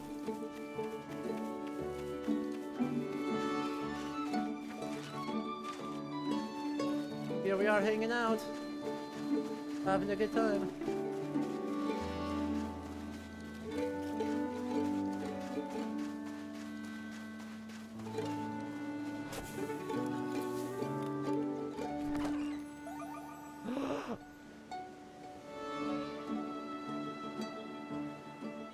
was worth it all, chat.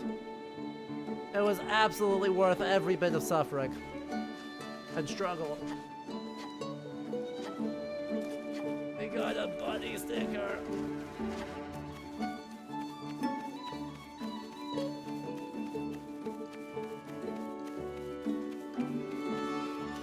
Alright, let's figure out this puzzle too. Just because I want to. Just because I'm annoyed.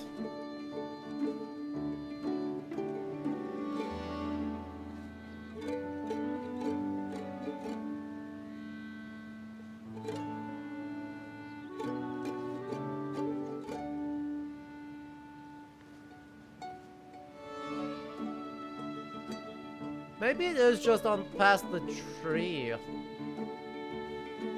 Right, I feel like it's either right where that stick is. Right? Or it's the one next to it behind the tree.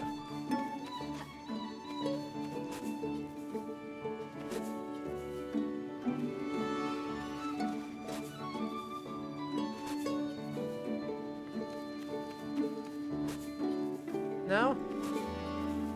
Neither of those.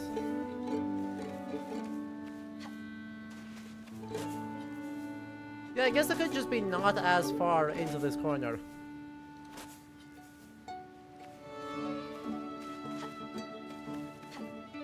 I don't know. I do not know. Oh well. We are basically at our 30 minutes though. So we will leave it there. As delightful as that is, I'm afraid we will have to leave it there in the sake of getting to more demos. There are so many more demos to get to after all.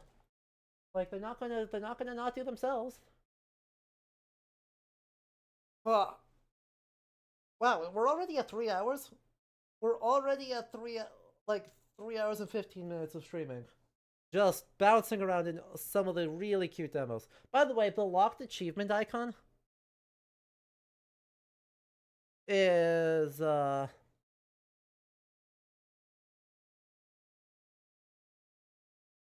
it's a seagull that's just like dead eye staring straight at the player, and that's great. Right, they've all got custom little crayon drawing markers or icons for once you achieve them, but when they're locked it's just a seagull and it's just like, I'm gonna get you. And that's delightful. And I love that. Still. Map. Goodbye. And so you know what time it is. It's time to spin that wheel.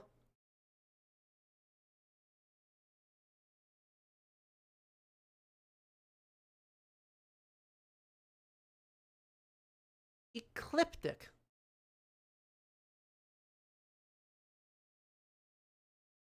Alright, Zodiac constellation stuff. Ooh, land acknowledgement at the start of my video games. Well, we do love that. Aw, man, it just went away. How dare they do this to me? I was gonna show you all the... I was gonna actually, like, read the thing.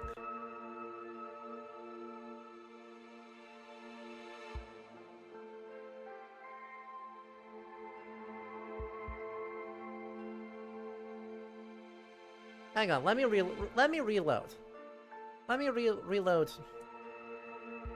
here.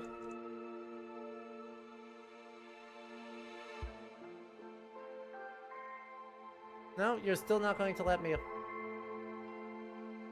You're gonna let me do anything? You're gonna let me, like, do things? Hello? Fine. I'll have 4 if you won't let me actually control your game. Be that way. Let's try this again.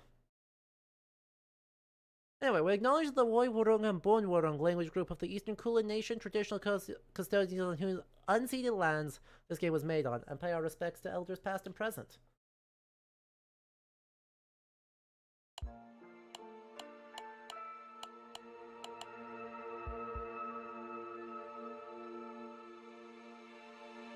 Oh, well, it's broken. Dang it, it was working, and then it stopped working again.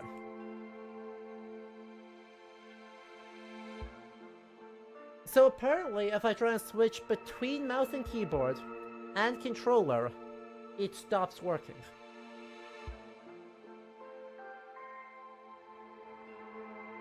I don't know what I'm supposed to do about that information. It's an ill omen. It sure is. It's been a while, Puddle. How you doing? That's a hell of a bug. Uh-huh. Uh-huh.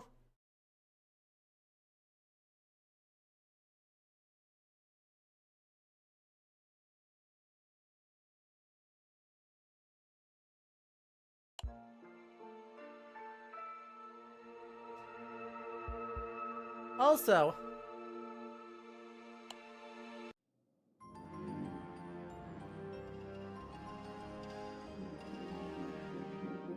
the order. I'm sorry. Game? What do you mean the B button started the game? Game, hello.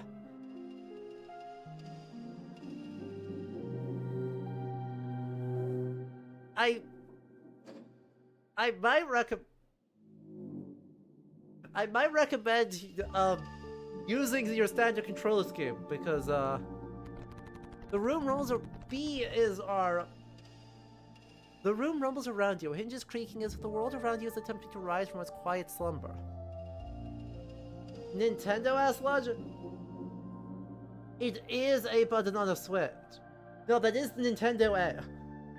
Jens, you're so right, that is Nintendo A. Your joints. The hinges of one's body, they feel unfamiliar. New sensations arise around you, and all you can think is... Who am I? The question echoes around the empty space. Something inanimate groans in response. Your tongue feels heavy in your mouth. New, unused. Alright, better look around.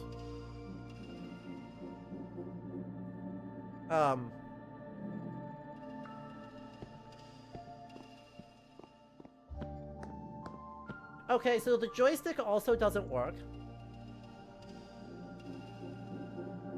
So the joystick doesn't work, by the way.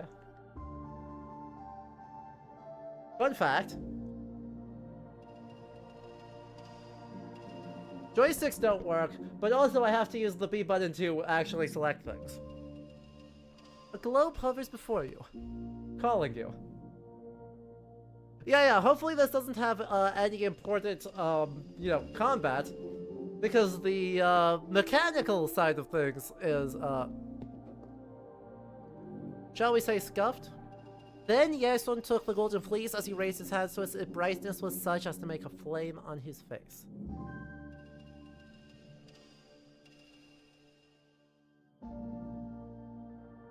Okay, I'm trying to press the button. Let me press the button. Ah!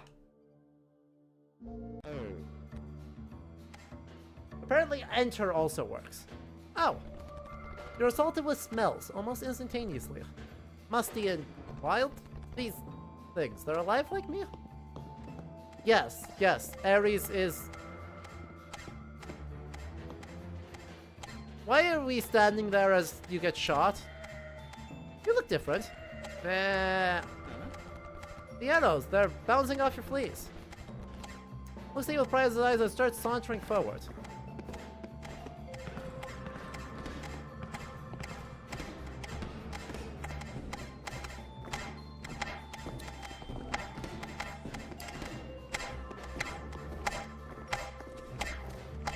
Shoutouts to not getting killed. Ah! Ow. Well, okay, so I mean I got hit, but like, due to my own stupidity, but like, it didn't do anything bad. The grass really is greener on the other side. Who's disrupting me from my slumber? That would be me. And who are you? I don't think I know. What? Speak up, you are before the mighty Creus Chrysonalis. Sorry, I don't know who you are or who I am. I'm the ram that saved two of Poseidon's children. A warrior with impenetrable armor, and you... You may call me Ares. Okay, Ares, sorry. It's, by the way, can you tell the Hades inspiration? Do not call me sir, call anyone sir, it's beneath us. Us?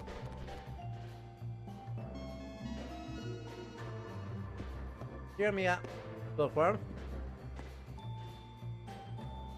Huh?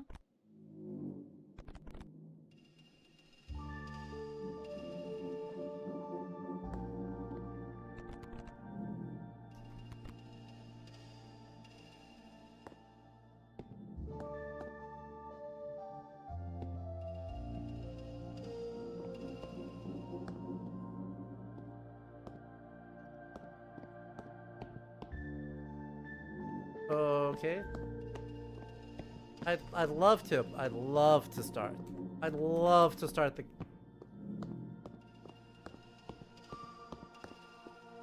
I'd love to be allowed to begin.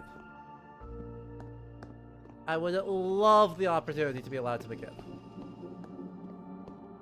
Would adore it. Like, hello? Yep. Yeah, no, I'm pressing B. Or enter. Which apparently B and enter are the same key.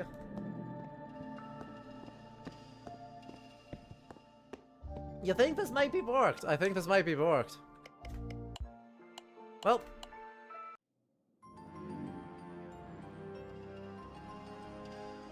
We can always just reset and go again. And hopefully we can really spam through some dialogue here. Yay! Uh-huh. That's us. So, currently my verdict on this game is that the art is pretty. And, the mechanics need to be, like, 8% more functional.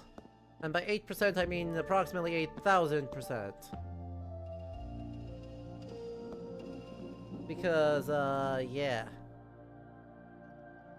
Oh.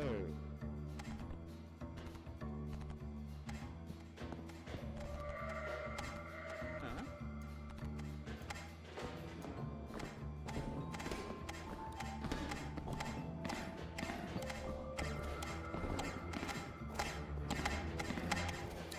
Exactly.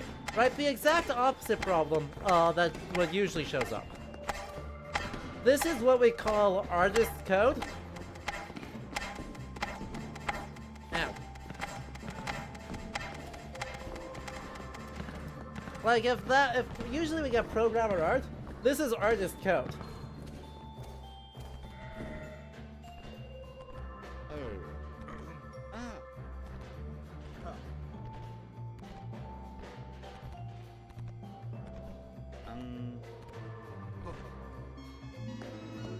Okay, I'm leaving. Huh? Okay, we're back to where we were.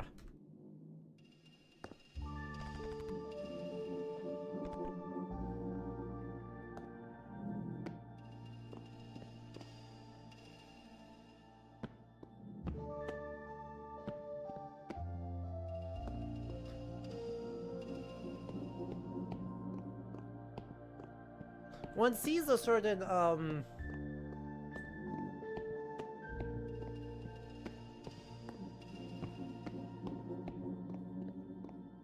I think that may be all the content we get, chat. If only I had a way to, like, do something about that, though. I agree, the colors are not lining up. If only we had any buttons that could do anything about that.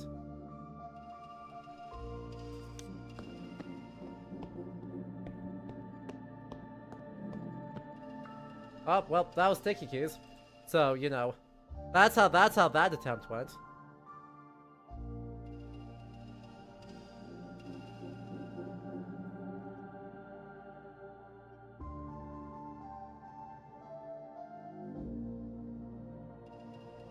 Cool, cool, cool, cool, cool, cool, cool, cool, cool, cool, cool, cool.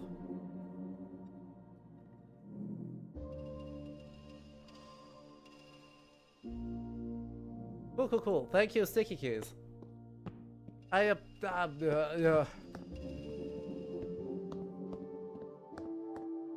Well, we certainly tried. And that's all that matters. Alright, this is why you make things functional before making them pretty. I mean, making games is hard. And if, like, you feel like you have a story to tell, and you have the artistic skills to make it happen, and you really want it to be a game, like, I think we should empower people to go do that. But we also encourage people to make sure that you're doing all the small-scale testing and scaffolding that you need to make sure that you can program your thing well enough. You do not need to be a great programmer. You do not need to be able to write elegant code. But I do recommend making sure that your triggers all trigger. Because that is really unfortunate that it took that only 10 minutes in. And we got caught. We got caught.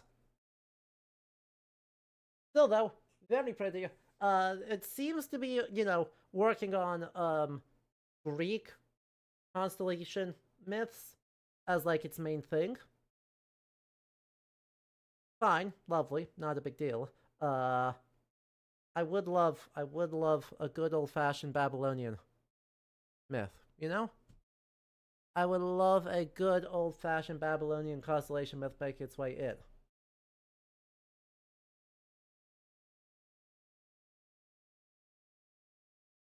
Yeah. Rush to get a demo out for the event, and the demo ends when their current build errors out. Yep. Nope, I respect it. Like, no shade, and it's just a demo, right?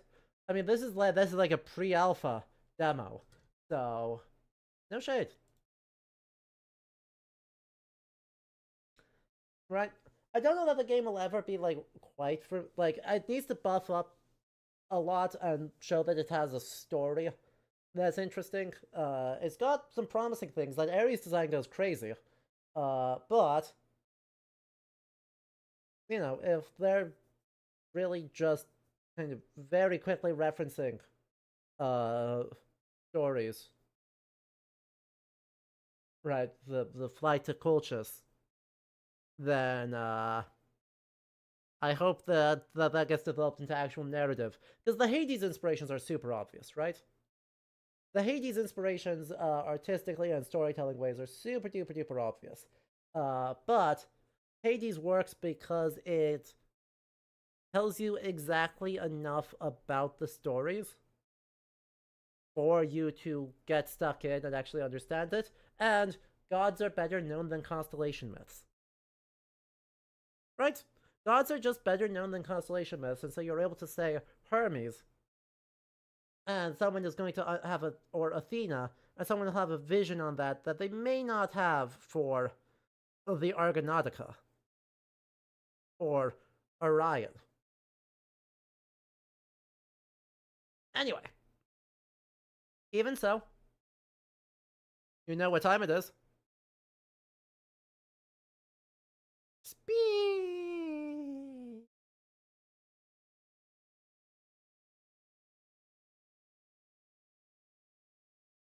Game works fine, I just have too much light pollution. True!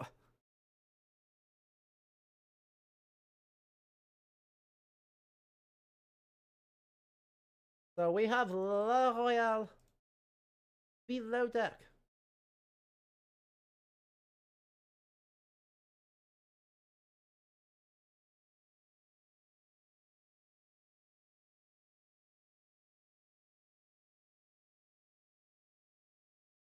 The British Navy game.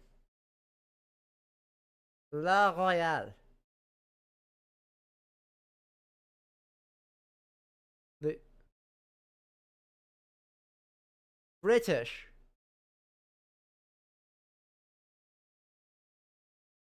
La Royale Below Deck is an independent FPS and VR narrative game set in the late 18th century. In this alpha demo, explored the Belle Poule, an 18th century frigate reconstructed with historical accuracy.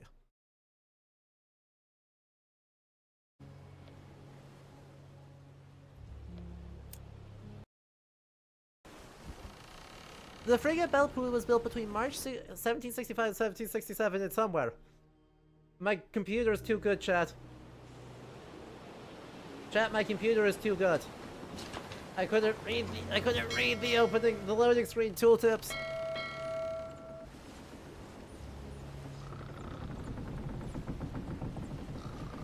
Though I say my computer's too good as I'm barely standing at 70 frames per second.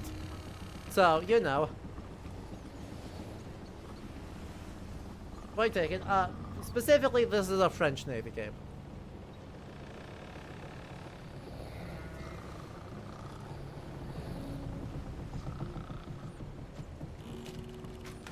Yeah, I need to go to the Orlop deck.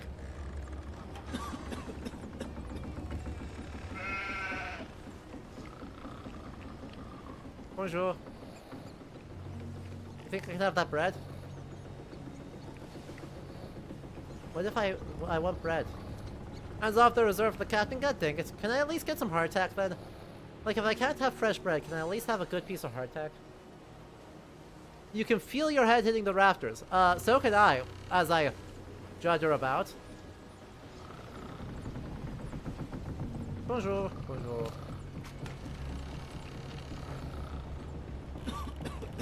Bonjour. Bonjour. You feel like ships, tend to be made bigger to allow for gameplay? Or they're just way too big since they're actually just a dungeon? Correct. Go to the capstan. Everyone's waiting for you. Hurry up. Why is everyone waiting for me? And in this case, they were like, absolutely not. Nope, this is the dimensions of the ship. Game is VR compatible, so you can bonk your head in real life.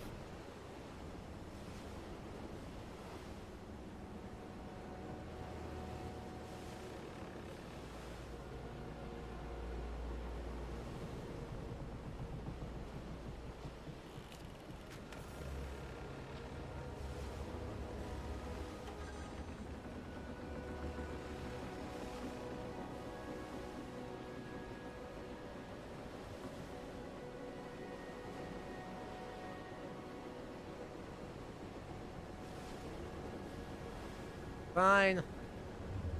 Labor.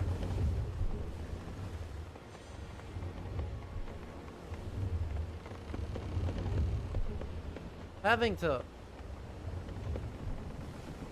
actually do work? Tragic. So sad. Bravo. Continue your tasks. Wow. About to do labor. What's in my journal? A map. There's a map.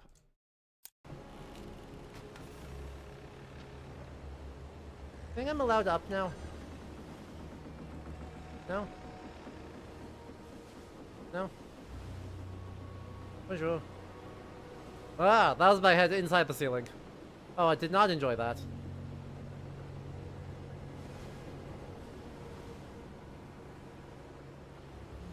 Ones in Sea of Thieves are a third of the width of that one? Yep. But, not yet, I have things to do. Alright, the quartermaster, or cockermaster needs me. Bonjour. Hello, Master Calfat.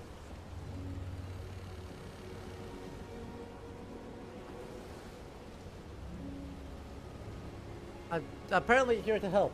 I don't know what I'm helping with, but I'm going to help. Aw, man.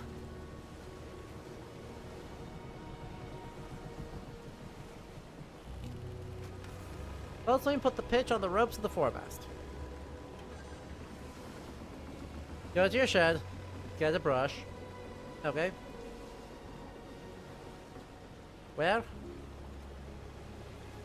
Orlop deck in the trunks. Okay. Man, actual practice. Making pitch. To help preserve the ropes, even though they smells like garbage. I don't know why we have all the gun ports open. That does seem...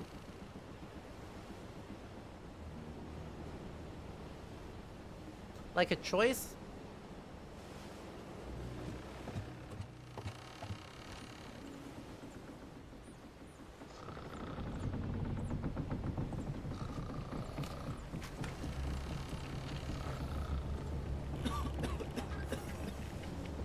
But, I mean, they're getting the oppression of the atmosphere very well.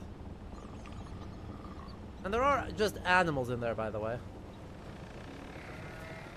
Fully just actually animals crammed in there. Oh, door's locked.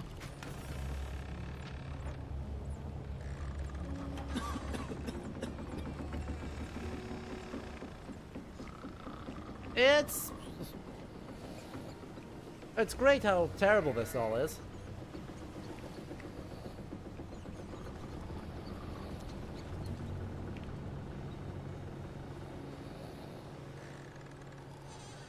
Like, we are sitting right next to the animals. Cargo hold. Okay. Wait, am I not allowed in? Aww. Man. They really are committed to this, historical everything. Right?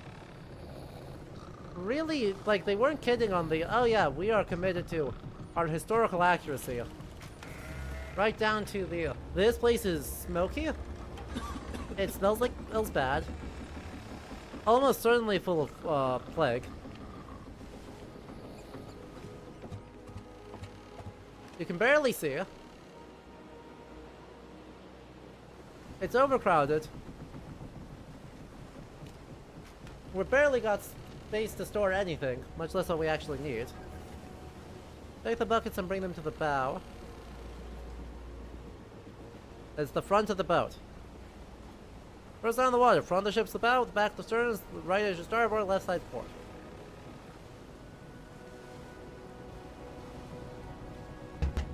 Okie dokie, where's the buckets? Run down the foremast ropes.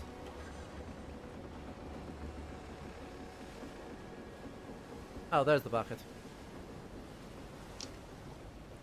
Bucket.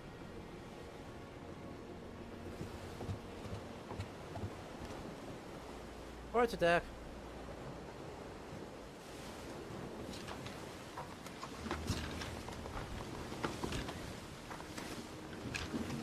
Okie dokie, there you go. Go see the boss go. And so they're gonna drag that up there, and then they're gonna use it to recock some of the ropes. At the stern for shooting training. I'm on my way. I'm worried that shooting training means that I'm gonna get shot at. Take a gun and bullets, aim for the target and try to hit the bullseye. Oh boy. Where's the target? Go on, move myself? Oh, thanks. Sorry, no, where's the target? I don't want to just start shooting. No?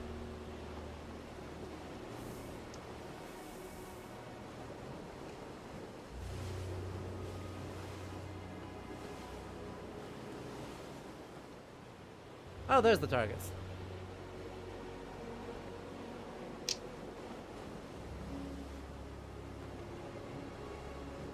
I can't... What do you mean I'm putting... There we go.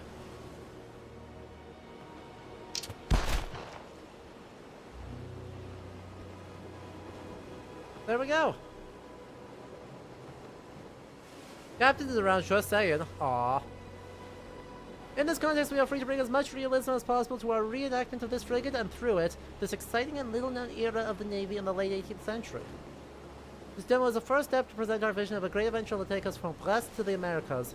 An epic historical adventure at the sources of France's commitment to the American War of Independence.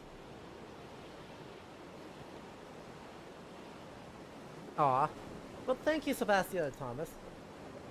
How many more games have we been through? One other.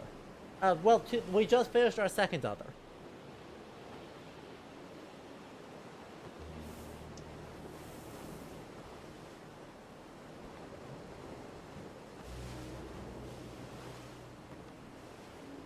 I mean, I gotta try.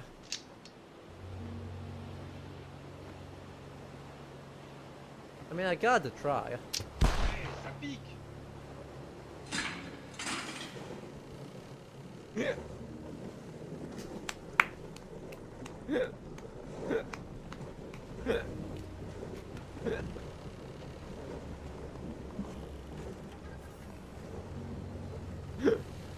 There's consequences to my actions. Tragic.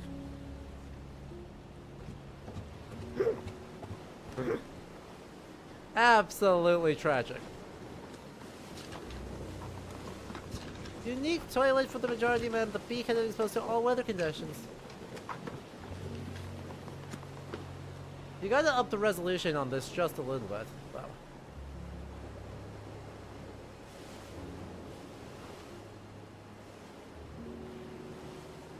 Ship's bar, is located on the forward, is directly connected to the rudder by a set of ropes. 2 to 4 hills are necessary to maintain the ship's course, assisted by the 2 compasses located in front of the wheel. A little bit of immunity as a treat, or is that the alcohol? I feel like they weren't allowed a little bit of alcohol. Their rations include a frankly ridiculous amount of alcohol. The frigate has 4 masts. The ship has more than 3,600 square meters of sail. 12 boats sway to ensure the handling of the rigging in the yards and shrouds. The text is making me nauseous though, so we're not going to read any more of this. Like, oh my god, don't make the text attempt to autocorrect to the camera. That's a horrifying choice. And if I have one piece of feedback on that, it's like, ow my eyes.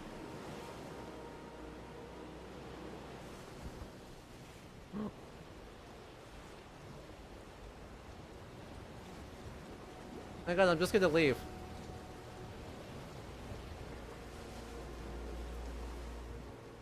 Man, I can't actually... Wait, yes I can.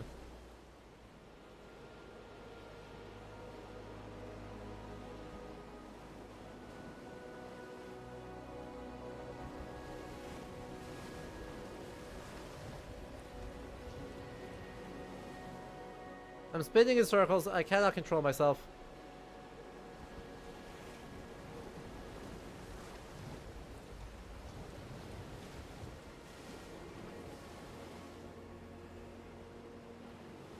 Let me leave.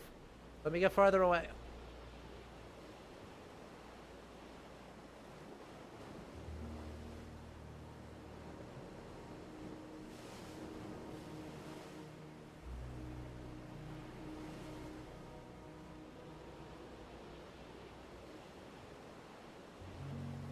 Goodbye! No, I have to keep fighting, like, really, really hard against the wind here in order to maintain it going straight, like, at all.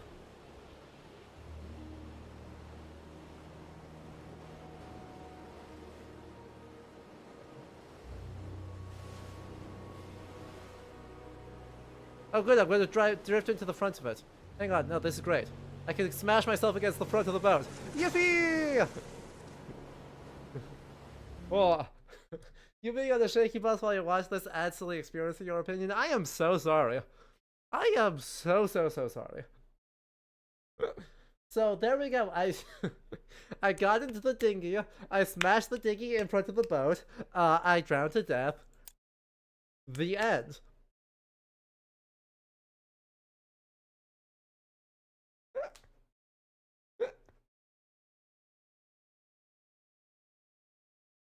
Oh, see, Raven, the problem is, as you say that, I'm actually way too efficient at repo. Right, when push comes to shove, yes, fooling around, but also I want to optimize so I can buy funny guns so that I can blast things into the abyss. And that means I play incredibly optimized.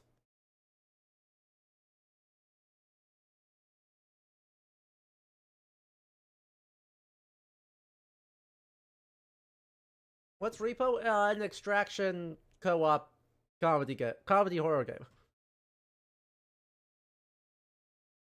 Not at all historical, but is a very good time. No. I also have a lot of fun with Peak. Right, Peak is good fun. I've got a group that I play with sometimes. And we also try and optimize the heck out of that game.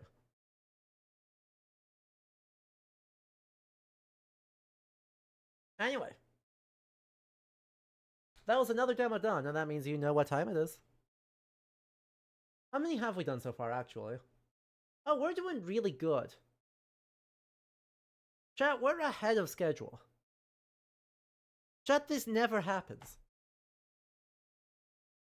Chat, we're at 3 hours and 50 minutes into stream. And we're already 8 demos through.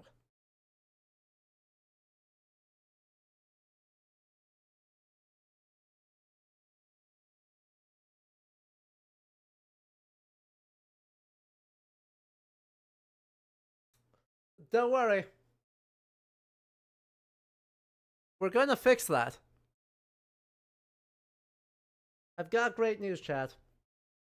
Any amount of ahead we were, no longer a problem.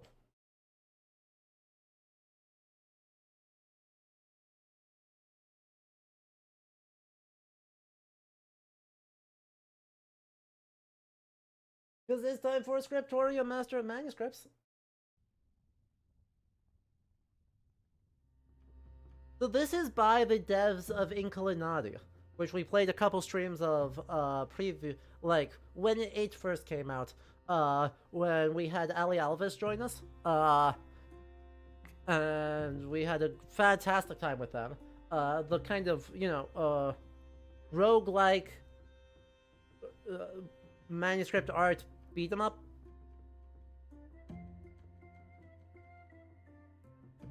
Aw, man, available in the full version of the game, but I want horns and sick glasses.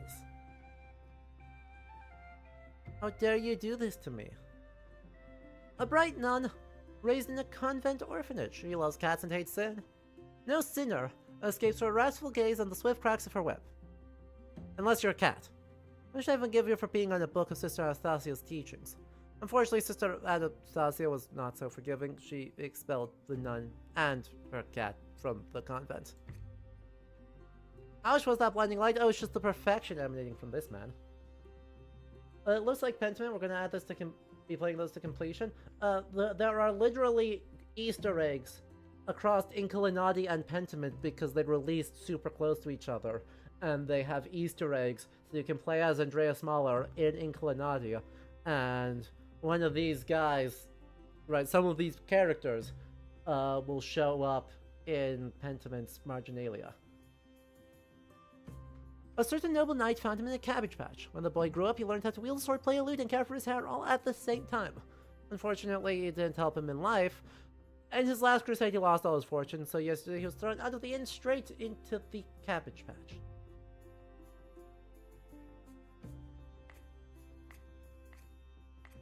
Oh, I mean, that's fashion right there. I mean, let me be quite clear. Let me be, I mean, also very good. Right. Solid. Darn Crusaders, we're biased against them.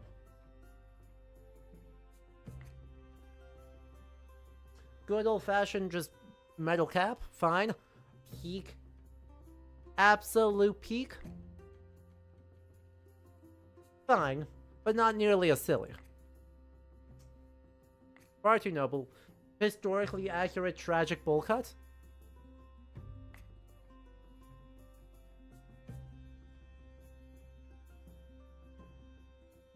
Whatever this glory is.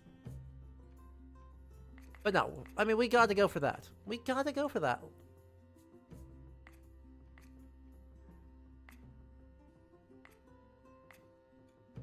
We simply have to.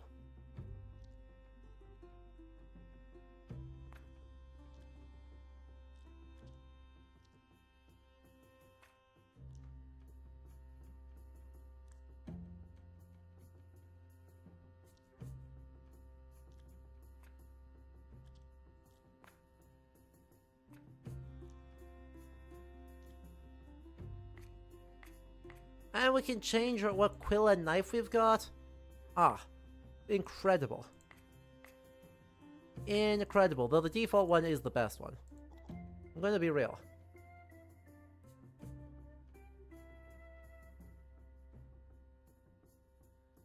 Yay, let's go. Welcome to your scriptorium. A new life full of patrons, parchment, and pigments awaits you. Now you will learn how to run a scriptorium, create manuscripts, and satisfy customers. Please note this is only a demo. Choose our first client here. Look at the maniculum. The maniculum. Hey chat, we've got the maniculum emote. Actually, is that true? We do have a plate emote. On Discord, we have a maniculum emote.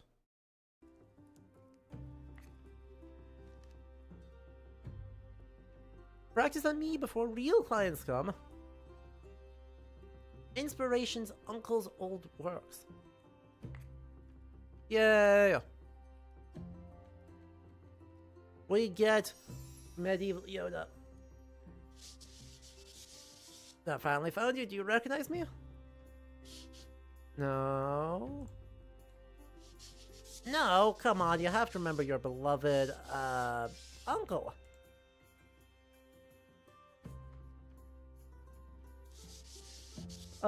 It's not actually. He is actually a, like, 14th century marginalia dude, but we all joke that he's Yoda. No, still nothing. Yeah, well, so I'm your uncle. I've heard you've had a tough time lately, so let's help each other and run the scriptorium together.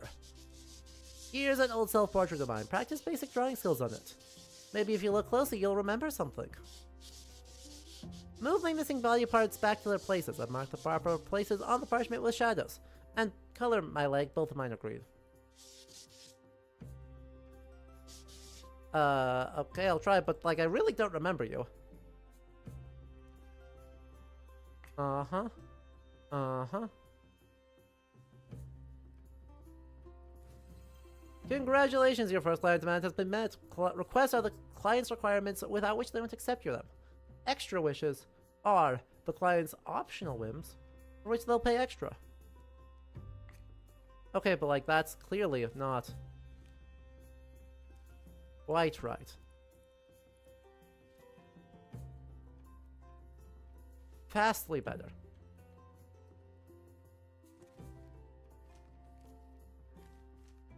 Oh, but I have overshot. Whoop. Beautiful. And then we can go in here.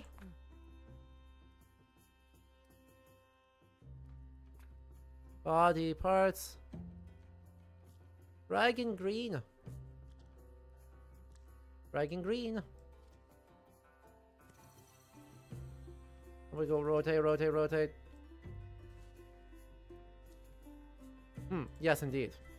That's how that works. Let me... Perfect. Just move it down a layer. You know. Draw your uncle colorful hair. Over here, from the Uncle's Dreams category.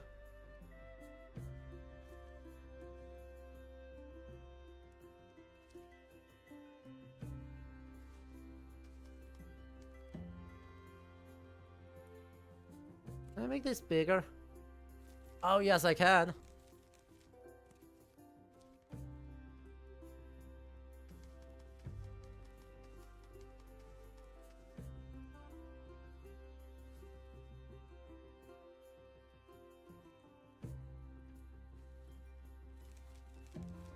Oh, it's so big.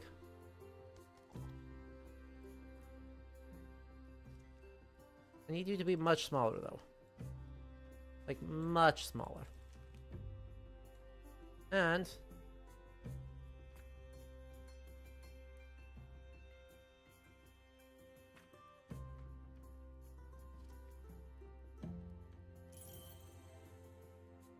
Okay, but what if your beard is yellow, though? Hear me out. What if your stylish beard is yellow?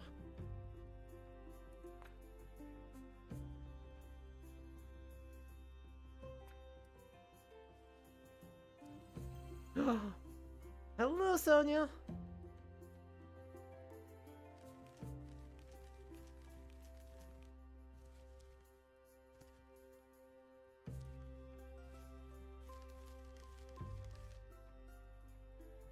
We are playing Scriptorium Master of Manuscripts, and it is delightful.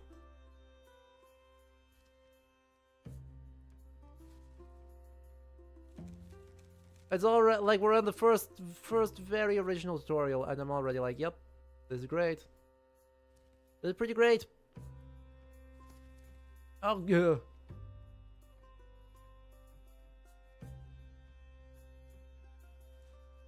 I nearly dragged the cat's body into Bad News Bears.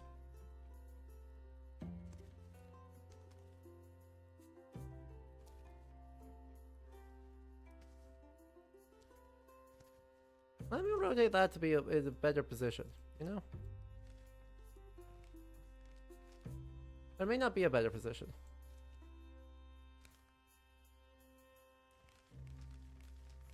There we go. Gorgeous white cat, by the way, right?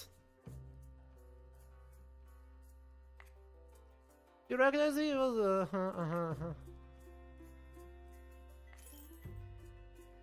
You won't be able to edit it more. You can't return to it from elsewhere in the game. It is finished.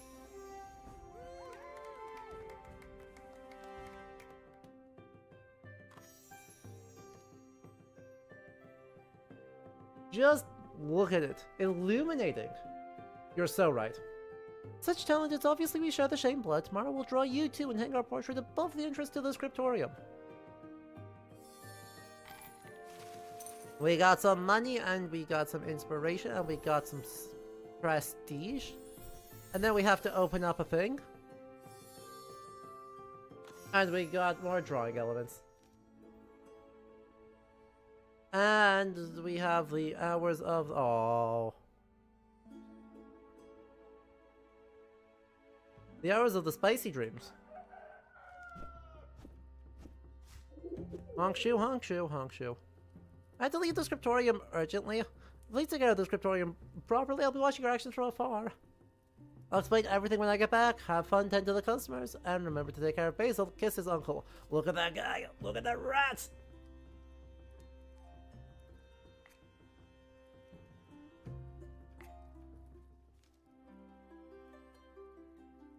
You can prepare pigments to color your sketches. The grinder turtle, dragon, and rats will help you.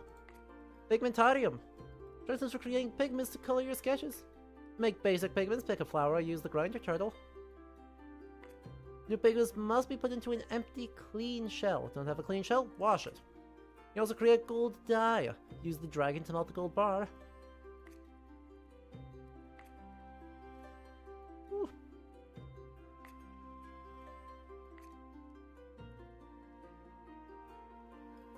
Aww.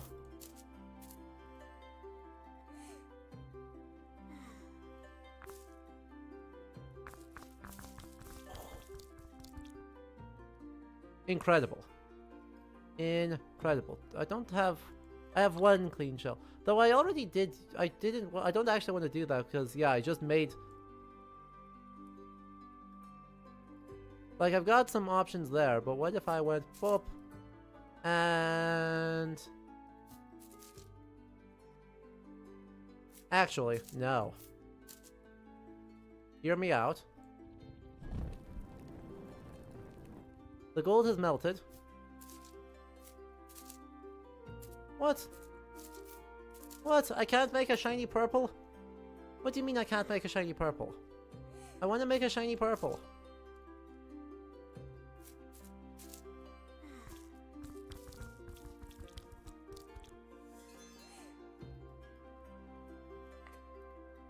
But I want to make a shiny purple. Fine. Fine. So sad. I'll explain everything, yay! We're gonna learn the secrets of the cosmos! I don't think we're gonna learn the secrets of the cosmos.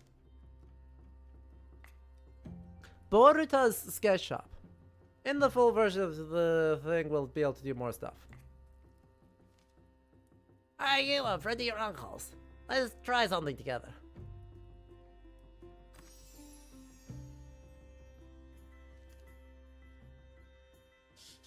Nobis tribus. Who are you? uncle's friend. We've met before, I think. No, you have horns. Where's it come have horns? I suppose you're completely perfect besides. What terrible manners to criticize someone's appearance, especially when it's a client. Client? Oh no, I'll probably regret this, but how can I help? As you probably already know, your uncle is gone, for a while. And while he's gone, I'm supposed to make sure your joint portrait is finished. I even have your uncle's portrait from yesterday. Come on, stop staring like that. Paint yourself. I'll pay. We'll shake hands and then... we'll have this portrait above the door to show who legally lives here. Why don't you want to pay for a portrait that will stay here?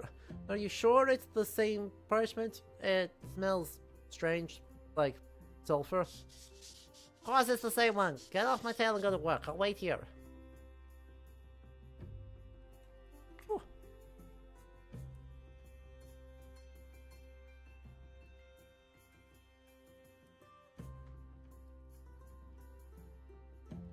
Alright. Portrait of myself. Add drawbles.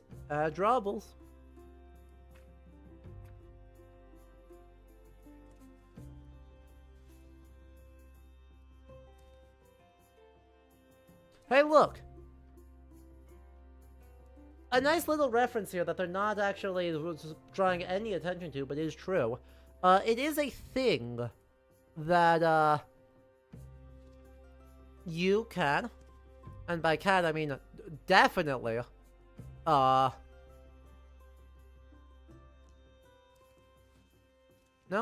give me my shiny. Yeah!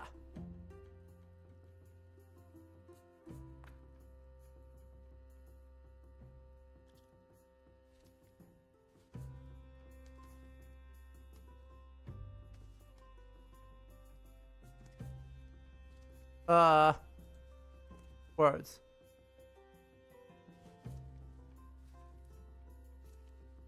Words. I immediately lost track of all of my thoughts.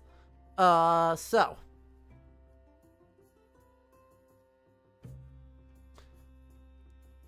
And I have ghostly pale skin. I mean, you know I do. Have you seen me?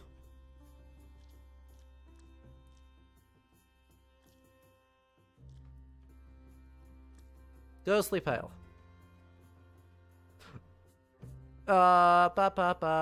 Body.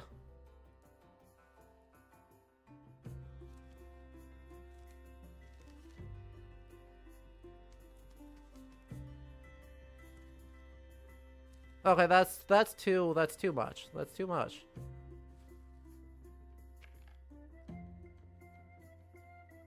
Though I do need to have a few, at least like one thing in front of that. Yeah, I don't like that body.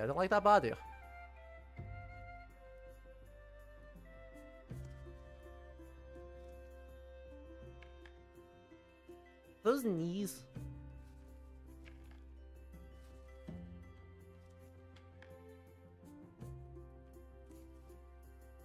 Look, are those all knees? Well, there was a thought. I have completely forgotten where the thought was going. I've forgotten where every element of the thought had possibly been going.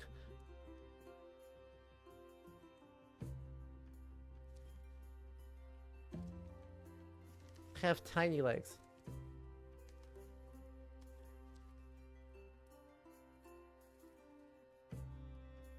Tiny legs!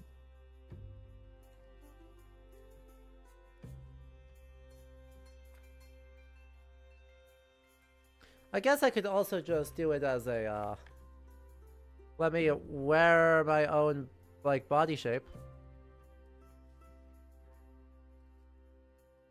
See? My own body shape.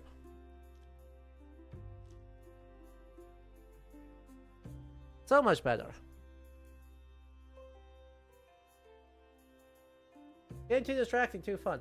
Oh, right. The game is not drawing attention to something. Wow, I can't believe I got that far off course. But yes, it is very common in, specifically, early modern art, more than medieval, for the artist to disguise themselves within a portrait. And the way that you do that, when push comes to shove, is you put your eyes, the artist will put their eyes staring straight out at the audience. Like there's a little in-joke.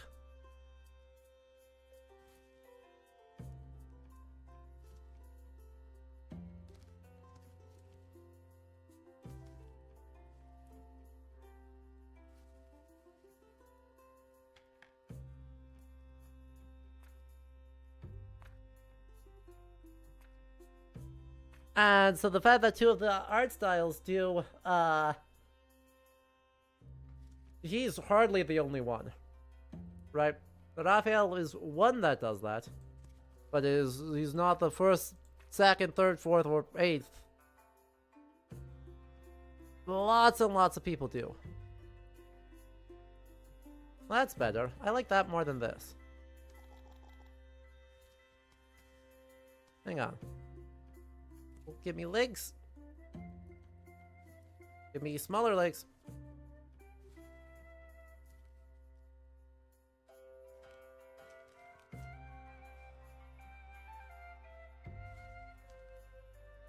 Look at that. Yeah, okay, game 2 satisfying. Game dangerously satisfying.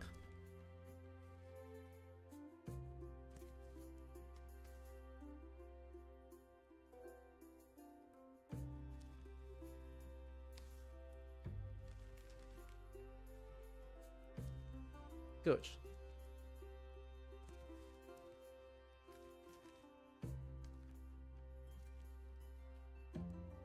Now my ability to draw a bench aside,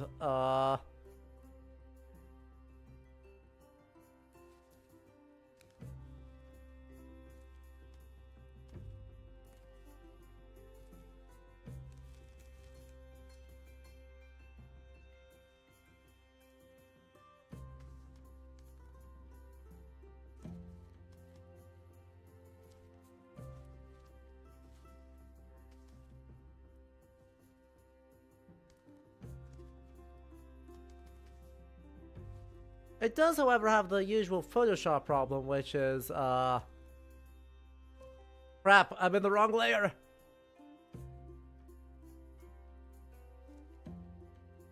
Crap, I'm in the wrong layer, will continue to be an eternal problem, I fear.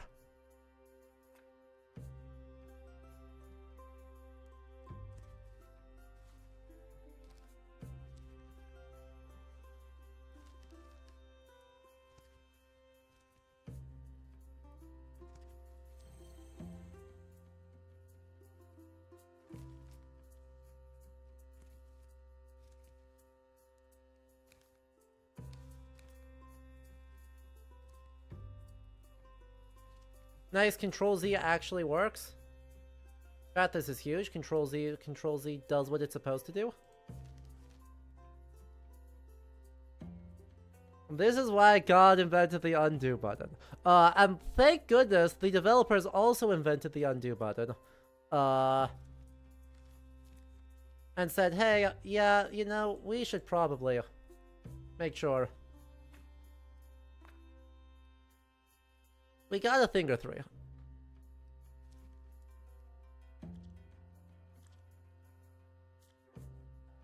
And how good the sparkly red is, though. Also, sparkly red, get into the top layer. What are you doing? I need a furniture. I need a table. Well, a lunch basket will work. The cheese in it. A choice.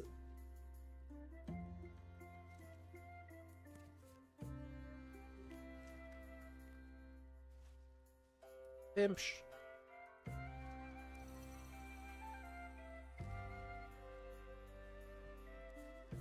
Imsh.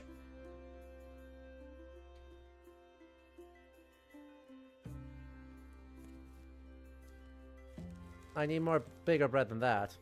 Come on, like a fresh loaf. Beautiful. I apparently need way more things from uncolorable body parts. I don't know how that's supposed to work, but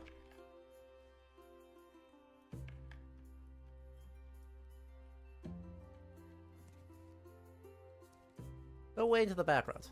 Way into the background, thank you.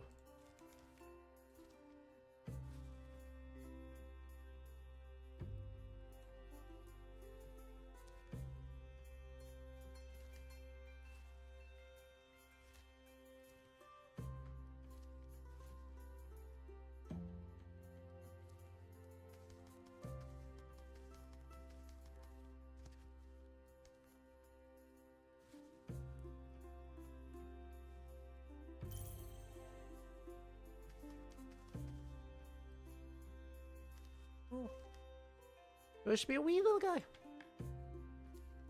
And then a mandrake in here, just like really tiny, just to remind everyone. Oh yeah. I could screw you all over if I wanted.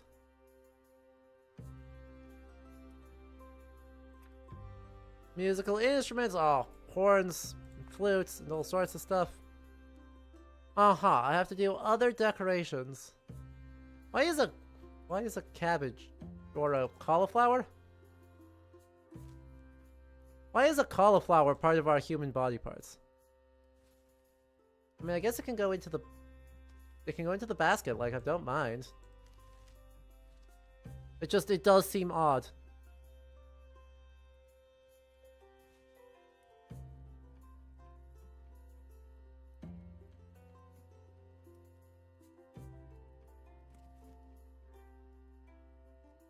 There we are. We identify, and in classic heraldry, we're gonna identify that.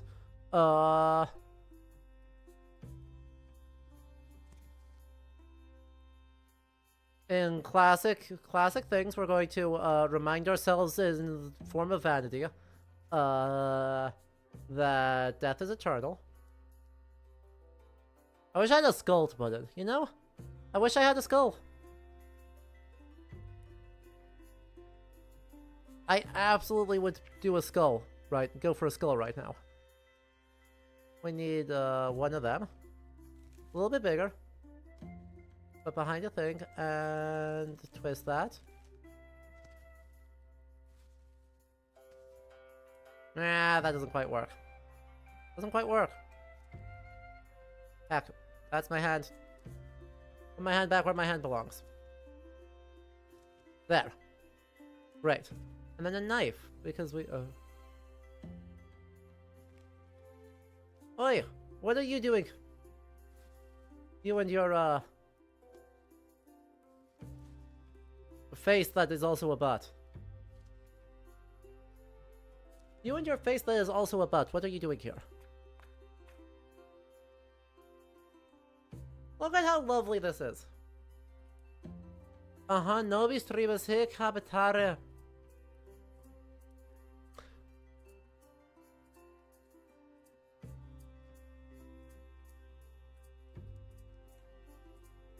That's not good.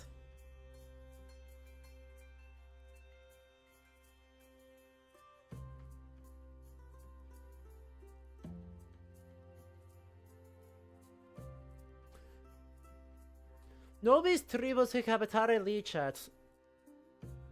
It is granted for our tribe to live here.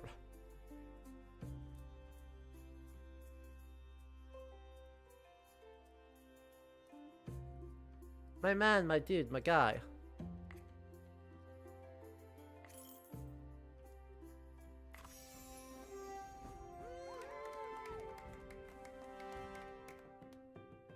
Like the devil himself gave you talent. Ah, we just made a deal. I'm in the portrait with you, so part of the family can live with you. Call me Uncle too. Or don't. Call me by my name.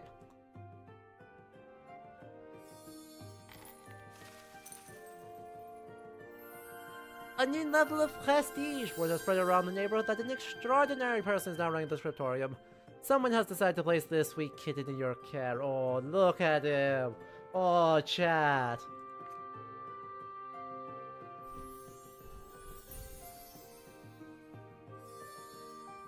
Oh, Hellmouth. Yeah, we got a Hellmouth out of it. Heck yeah. Worth it. So incredibly worth it. Whee.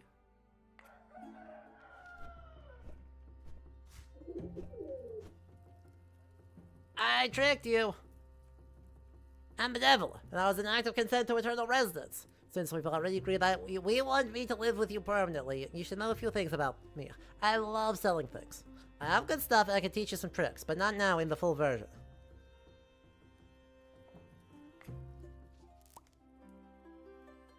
Okay, but like I want purple. I want...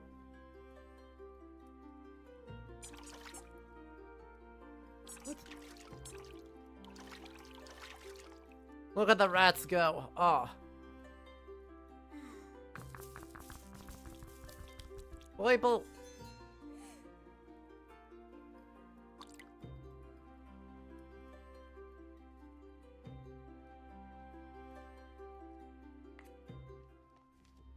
Alright, one more order. Just one. Just one.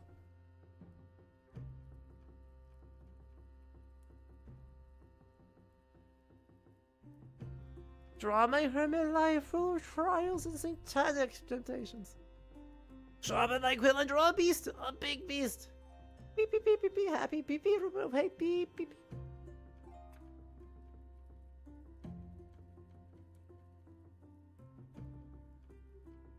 By the way, there's squirrels in the bottom of this. And isn't that just great?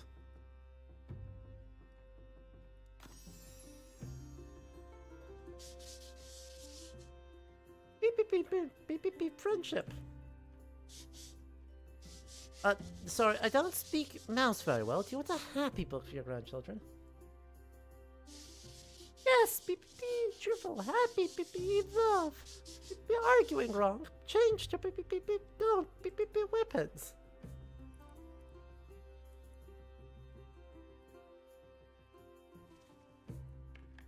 Wah, wah, wah. Little mice love hats. Oh.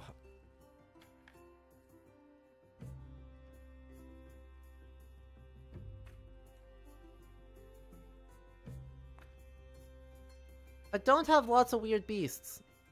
It's so sad. It's tragic. I don't know. What do you think? It's cheese!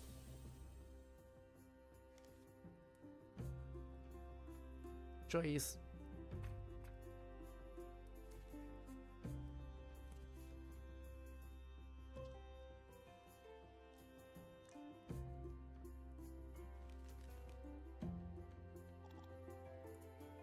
You feel like this emoji fits? You're so right. Absolutely does. Can I make you less, Oh, I can't make...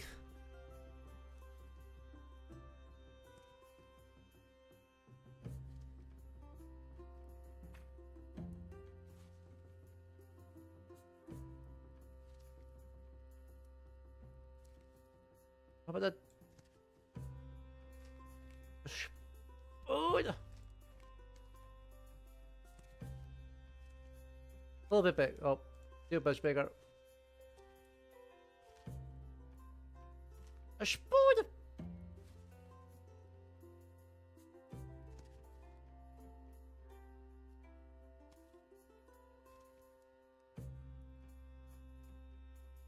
Is this your build your own marginalia emoji tool for us? Well, it's not per se not. It's not that.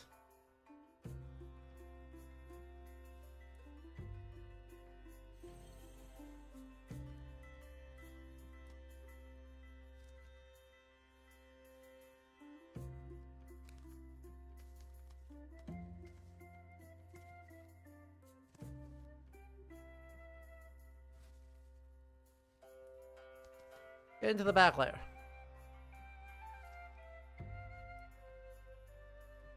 Wait, I've got a great idea. Chat, I've got an amazing idea.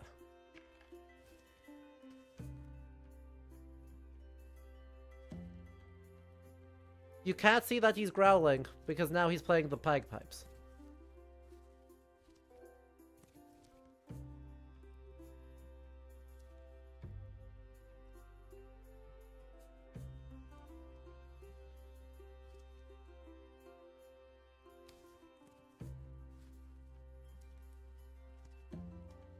An offering of cheese.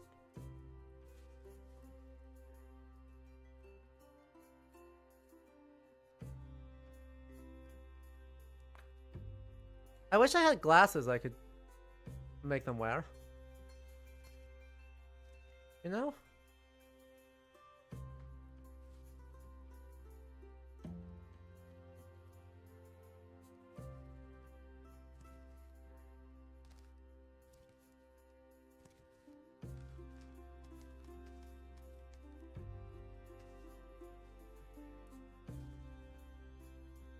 Beautiful, thank you.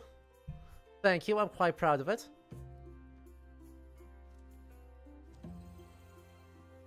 Aww. Aww.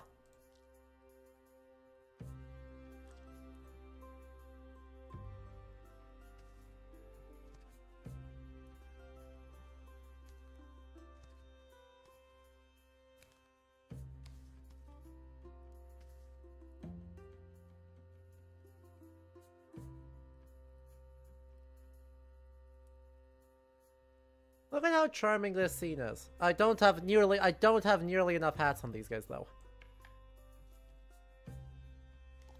I'm gonna be so real, I need more hats. The problem is, of course, that the hats have very limited ability to sit on mice. So few of the hats sit well on mice. It's a whole problem.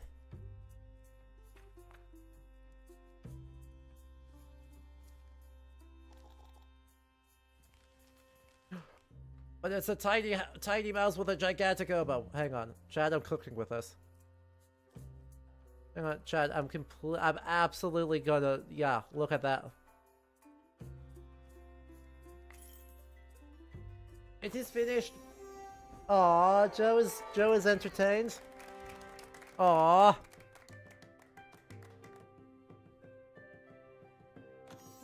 Also miniatures. Also we get a miniature.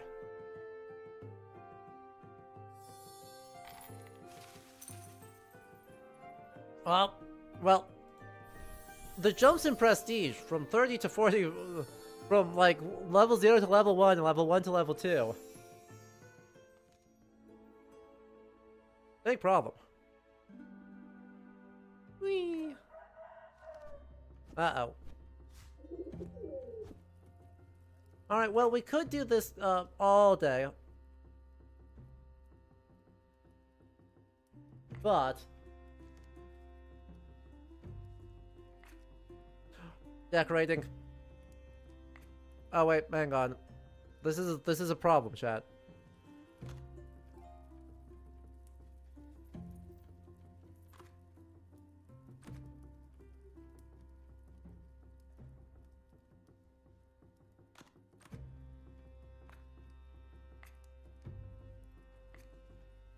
Uh-huh.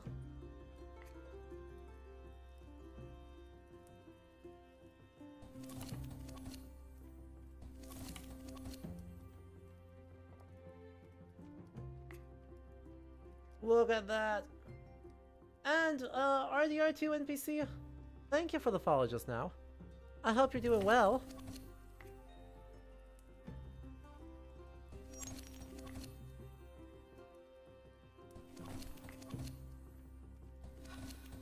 Is this the medieval manuscript game? Oh yes, it is.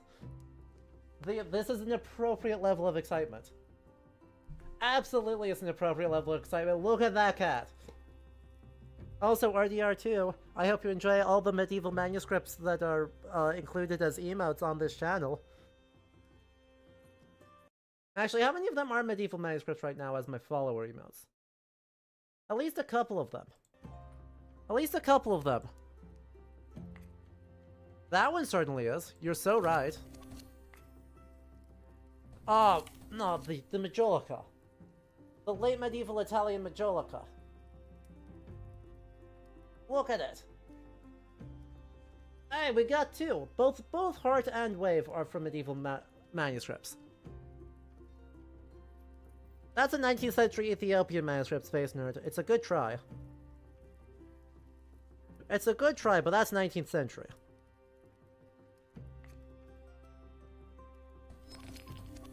The cat gets a sunbeam?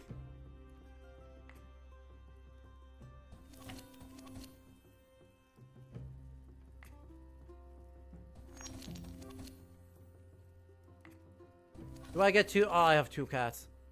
Oh, hell yeah. Hell yeah, I've got two cats. This is really important. This is just the demo, RDR2. Unfortunately, it's not, the full game is not out yet. We are demos. We are currently doing demos, but you know I'll be playing the heck out of this when it comes out.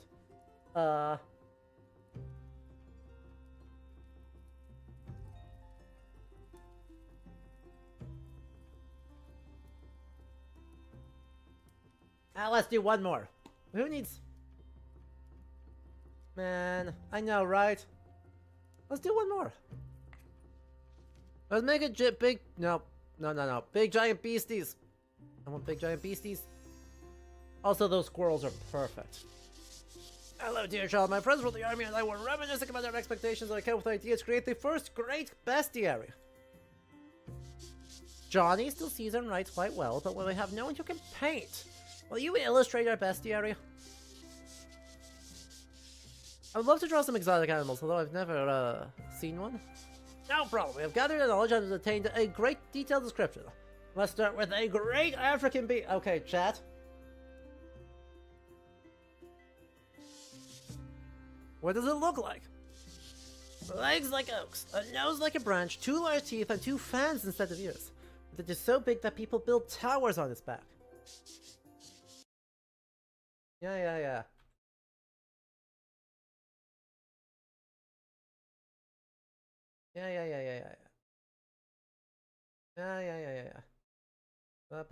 Ba. I need you all to understand exactly what we're working with here. I need you all to understand exactly what we're aiming for here. With the addition of a tower on the back, I am replicating this as precisely as possible.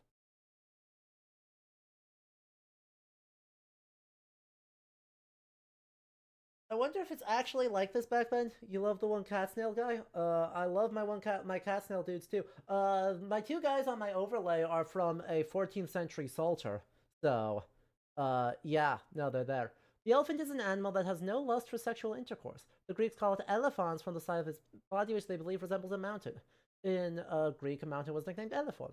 Among the Indians, the word for elephants sound incomprehensible to us. The trumpet of the animal sounds barbaric, and its teeth are made of ivory. Its trunk is called proboscis, wherewith it brings food to its mouth, and it is similar to a lamb. Ivory tusks protect the elephant. No animal seems larger. Persians and Indians place elephants on wooden tower. Did it get completely got? In Aegis and in Perset in the Turibus like.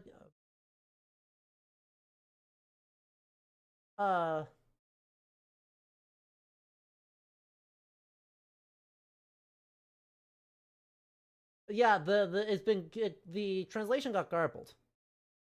So on them, right? Therefore, on them, the Persians and Indians place wooden towers, right? Perset India collocati turibus lignius in Aes. These animals excel from Demuro, which from the walls they throw Byakuli, javelins. These animals excel in intelligence and memory. They move around in herds, flee from mice, and mate back to back. They give birth every 2 years and do. By the way, no lust for sexual intercourse, and they mate every 2 years, or they mate back to back. Don't worry about it. They also live for 300 years. If an elephant wants to have offspring, it goes to the Eastern Paradise, where there's a mandrake.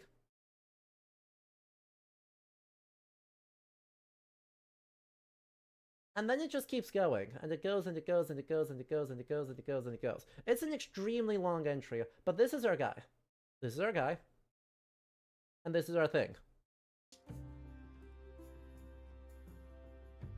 Okay, So, a lovely detail. A lovely detail that we've got going, low-key, is... I don't like any of these, really. We'll do this. See how small we can make this, you know? And thank you, for the 3 months in advance of Tier 1 RDR2. That's very kind of you.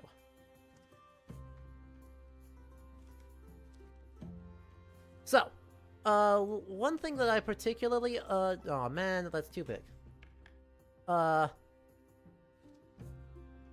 But, hear me out, if we are clever with our layers, that's perfect. I just need to drag that down a little bit so it's sitting on the thing. We're cooking. But, as you can see, right, when we're comparing the Rochester Bestiary frame to this frame, there's actually a lot of similarities, and I really, really enjoy that. Because, one, why wouldn't I? And two, let me move around. Why am I clicking and dragging instead of getting to move? Cover at least half the area in the frame. Okay. But, like, I want... but, we're doing something really good, which is we're painting on a separate piece, right? We're doing the illumination kind of separately from all the text writing. It would be less common that we have something that actually just fully gets pasted in. But... I don't have great options here. I need a body, not a head. But we, where'd that thought go? Right. In actual manuscripts, they would kind of sketch it all out, and they would scratch in, rubricate, right, actually create markers, sometimes with red ink, rubrications, or just with a stylus would scratch in where things are supposed to be. You map it out quite meticulously, because otherwise it's bad. And then one workshop does the writing, and then you ship it off to another workshop which does the illustration, and then you ship it off to another workshop which does the gilding, and you'll do that leaf for every single leaf. And so you'll get plenty of manuscripts, including the Rochester Bestiary, where there's markings where there were supposed to be illustrations, and then they screwed it up,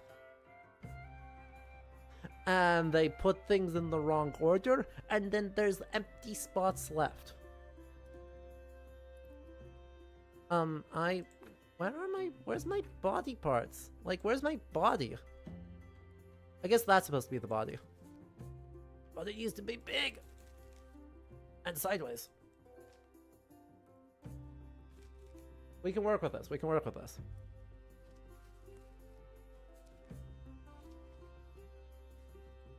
Perfect.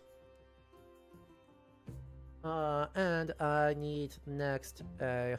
I don't want to use a donkey's form, but we can use a rabbit face for the beginning of this. Hang on. We're going to make this work. I need a trumpet now.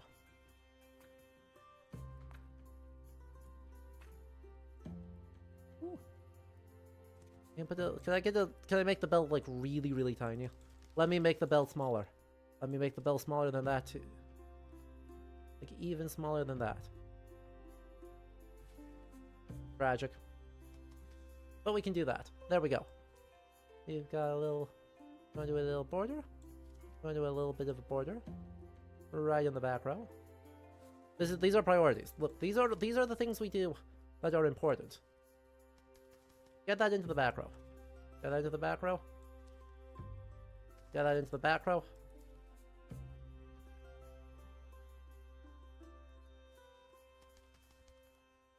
Get that lined up, but then into the back row.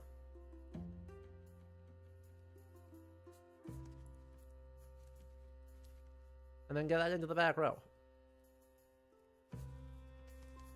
Perfect. Oh, hellish stuff. I mean, hang on, wait. I can work with this. I can work with this.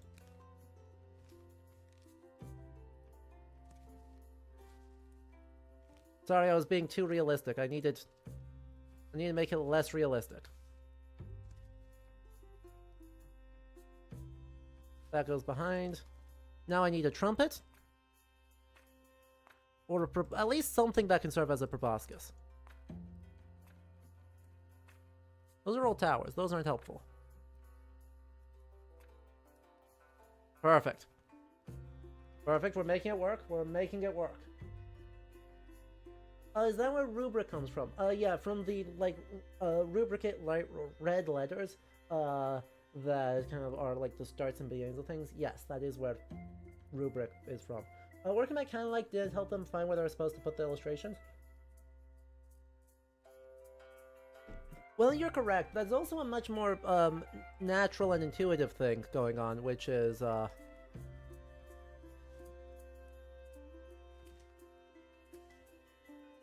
that's...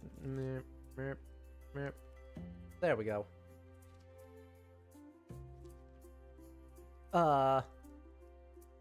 Heck.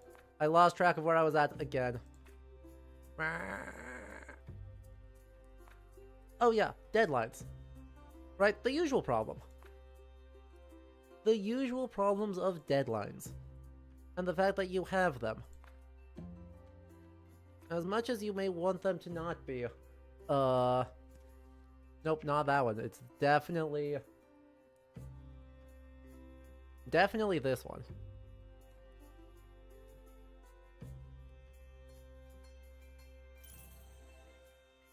It looks so real. Aw, they flatter us. I'm also nowhere close to done. I'm going to go crazy with this.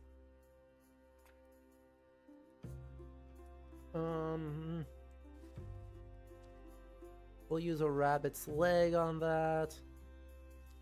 And I need a tail.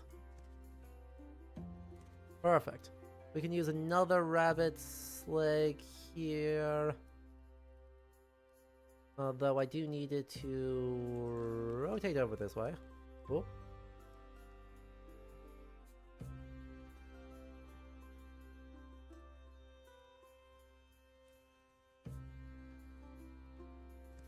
And I need it to be bigger. We go down exactly one layer. Nope. Okay, then I go back up that layer. And then you go, you're still on the top layer. Awesome.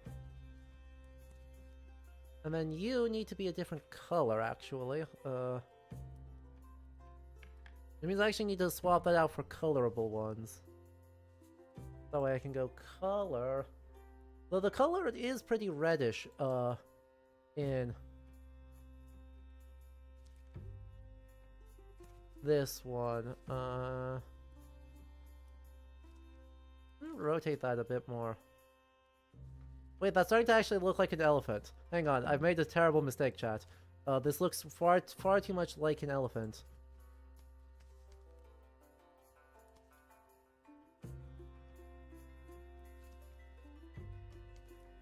It's tragic. Hello, Karabachi.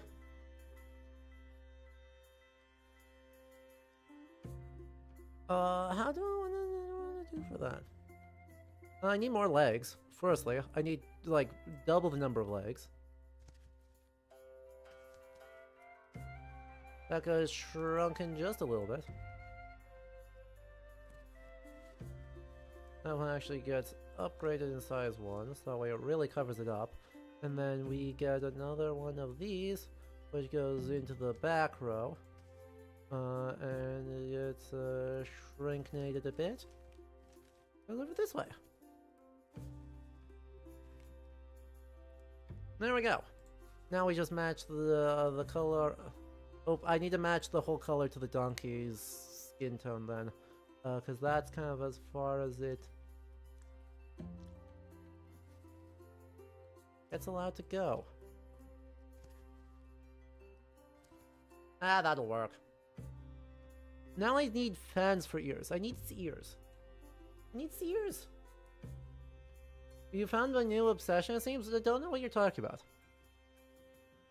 Absolutely no clue what you're talking about. Definitely not. What? No.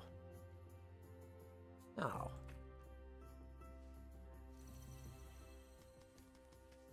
Firstly, way to the back. All the way to the back, please and thank you. And secondly, shrink.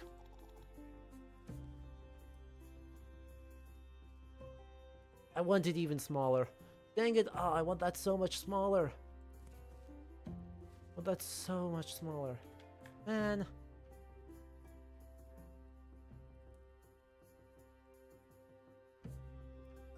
So I was gonna put rabbit but then I was gonna put little itty tiny super like tiniest guy.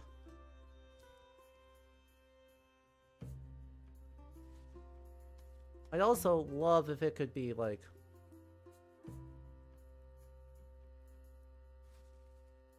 perfect. I'm great at this. Yep. And then I need better ears. None of these ears are gonna do it for me.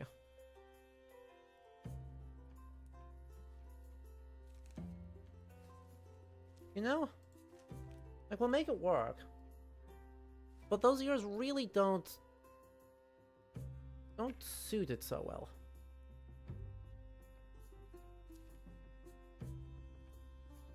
Now, what else do I need? Backgrounds. No. No. No. Nature. Water.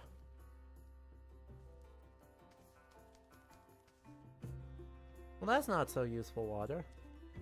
There we are.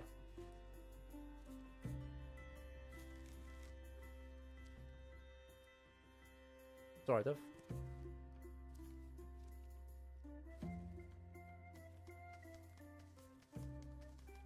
Can I make the frame more? That's alright, we're just being stylish. We're being stylish and we're being fancy and we're going to insist that we're busting out of the frame for no discernible reason. Okay?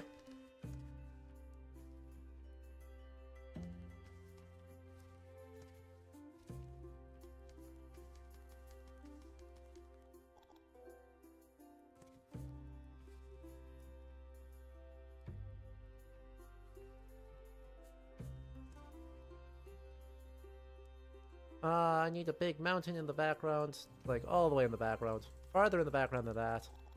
I mean bigger. And I need sky. I need sky textures. Give me something for a sky. Like, this is the background's okay over there, but I need more good sky. Or gilding at the very least. I don't know. Something.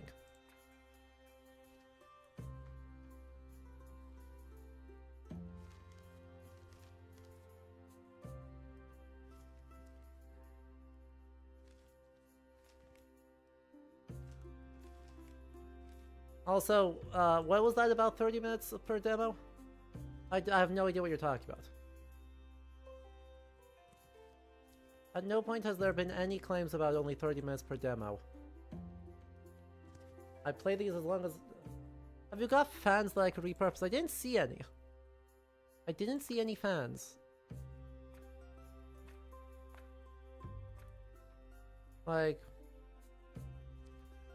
I mean, that's a start. Hang on, wait.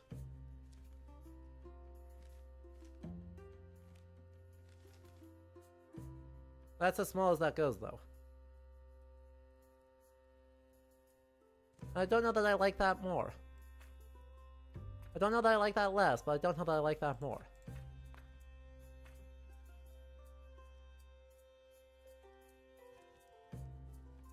Man, and that's still as small as that gets. Oh well, I think that's good.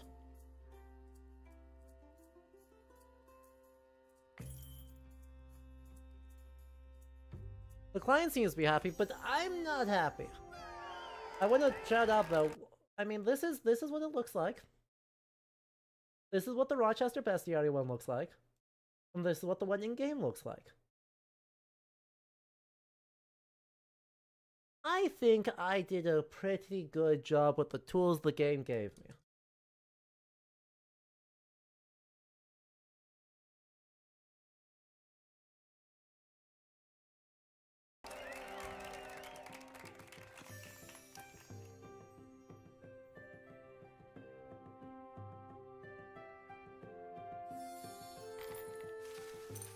What is it meant to be? What did it look like? I thought it was reasonably representational.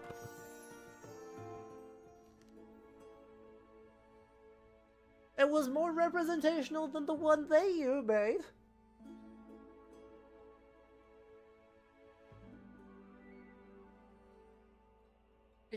Mine looks better than theirs does.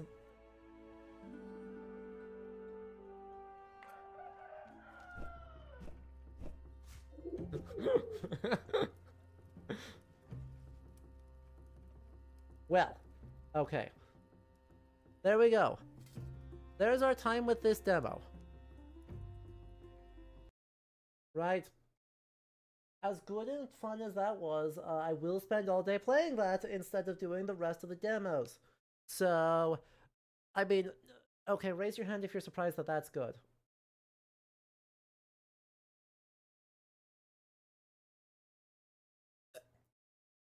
Now, everyone, post a memento mori in the chat to remind the devs to not get cocky and that all things will wither away into nothing.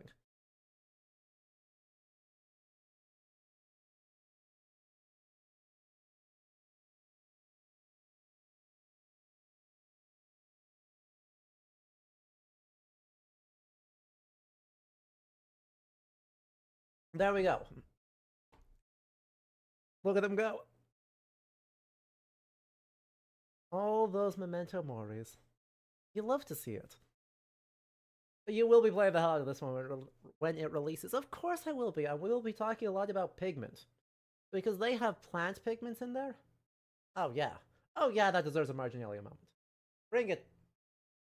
Bring it. Spam those emotes. Spam those marginalia. Watch them go. Look at them. Yay! If you're over on YouTube, I'm sorry, we don't have custom emotes. You can post emotes if you like, but we don't have custom ones.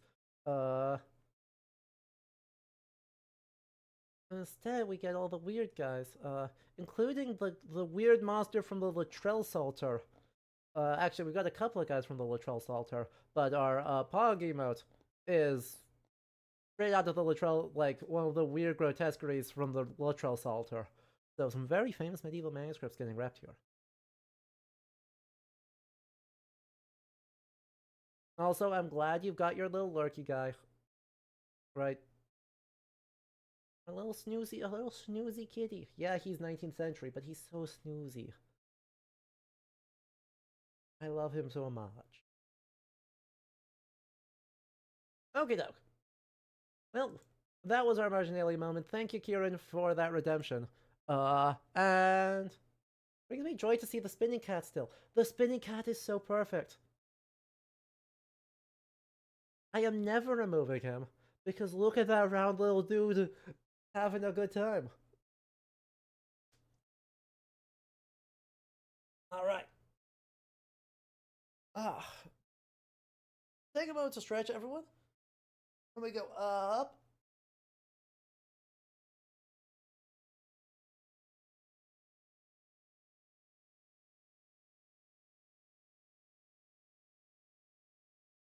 And you love the spinny cat.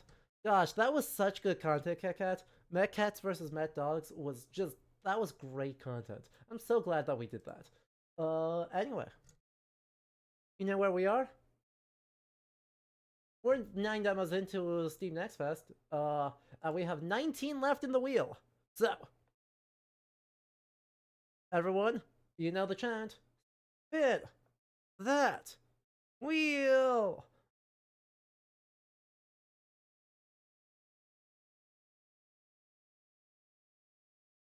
Acceptable losses.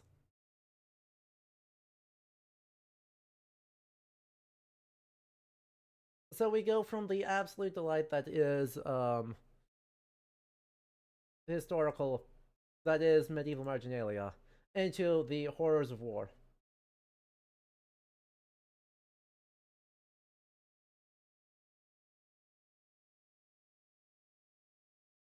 Man, old version detected? Why didn't you update? Why didn't you update automatically? You didn't inform me that there was an update.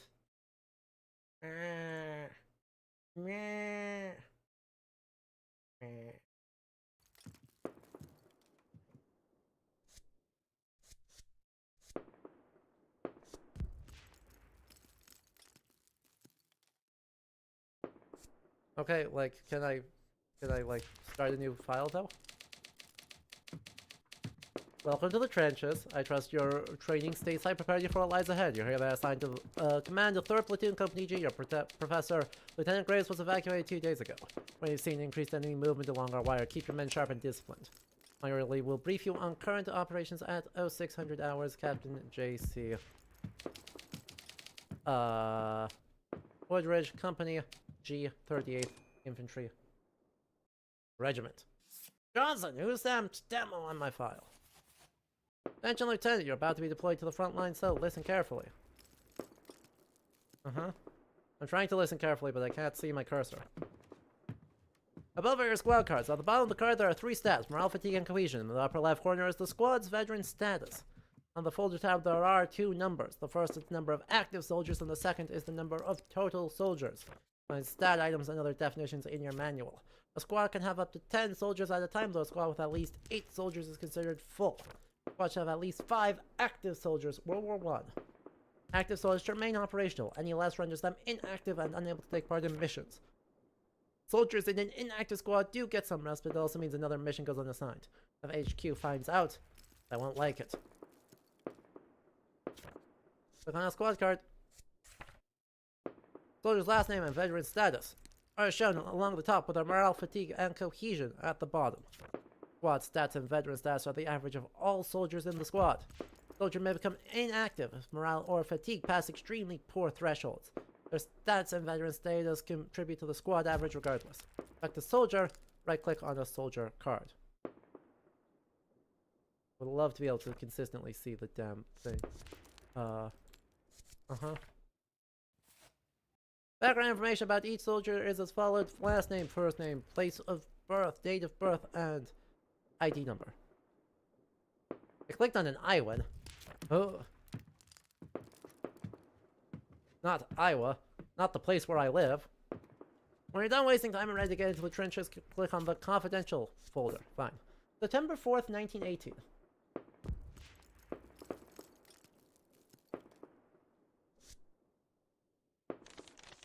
Lieutenant Ludo History, welcome to the trenches. I trust your training straight side. Blah, blah, blah, blah, blah. Barbed wire maintenance. Deploy a wiring part. Oh. All sorts of stuff. Hang on. Mission card contains from top to bottom difficulty, mission name, and description. There's a banner below a mission card. Hover the cursor over it to learn what it means. Red or green text. What's that? Veteran stats, and sometimes number. Go ahead and assign them by doing all sorts of stuff. Well, I've got 5 missions and 4 guys, so, you know. That's fine and cool. Oh no, a despair. Mission is mandatory. Fair enough. Deploy a wiring party. Dig out collapsed trenches. Dig out enemy positions. Okie dokie. Do I know anything about these guys? Ready, rested. Okay, so it really doesn't matter.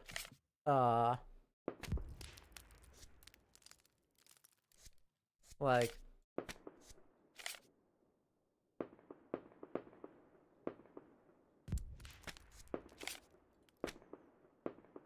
give him command of 4 squads, but give him 5 missions. It's up to you to decide which missions are left undone for the day. Of course, they may not always agree. As platoon commander, your men look to you for guidance. If you join them, men get a boost in confidence. But remember, this is war and you are not immune. Alright, I'd like to come with, yes. I'll do the mandatory one. Oh. Failure. Man. Missions typically can have multiple outcomes. Success boosts your men, while failure hurts them. Physically and mentally. Fatigue will generally increase regardless, however some will give a break. Sometimes during a mission, something happens that needs your attention. If you're on the mission with the incident, you'll be given a choice on how to handle them. Some will be risky.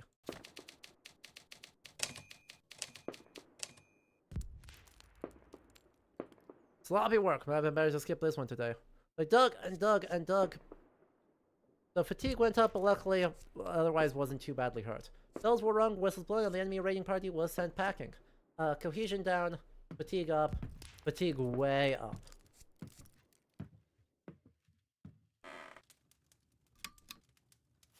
Oh, hello! This one is set, but that doesn't mean your duties as commissioned officer are over. Time for the bureaucracy of war. You may find incident reports, medical reports, reinforcements, and intel in the upper left. And at any point, you may reassign soldiers around in squads. On the incoming soldiers who can be assigned, those will appear under the right as soldiers ready for the day. For soldiers that aren't getting along with others, you can put them in confinement. So, how are we doing? Incident report. Tension boiled over. 2. Men came to blows over an accusation of food hoarding. Men placed bets. Intel report. High pressure moving in will bring clear skies. Continue normal operation supply levels satisfactory. Model trench conditions set the bar high. Defenses are holding, but improvements are strongly advised. Okie dokie. Well, thank you. But what if I wanted to write, letters? What if I want to write letters? Come on.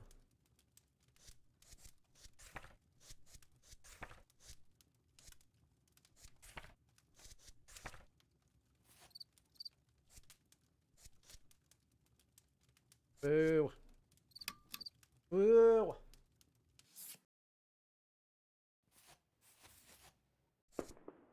Alright, what's up? Confidential. Our operations. Oh. Uh-huh. Station manual forward, fast to track enemy movements, ears open, mouth shuts, destroy enemy wire. Alright. Cohesion 4 out of 5, cohesion 4 out of 5, 3 out of 5, fatigue 1 out of 5, morale. Third squad.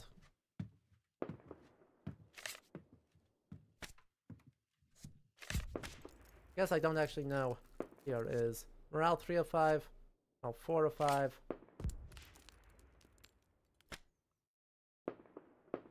Uh-huh.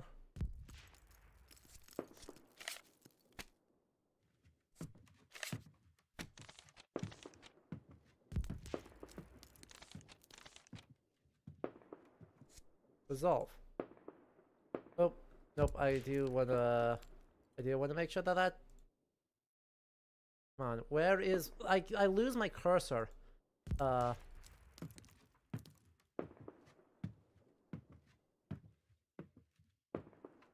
Right, I can't actually see my cursor on screen. Oh, I can see it in OBS. Well, this is going to be an interesting form of play.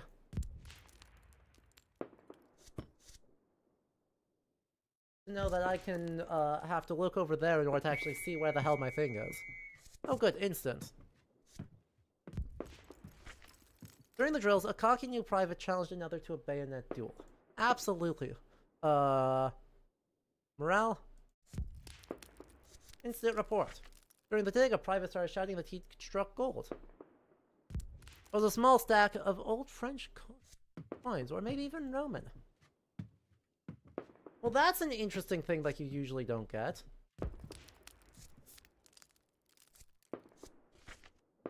One of the men reported faint squelching just beyond the wire. The noise stopped, then started up an hour later. They never figured out what it was.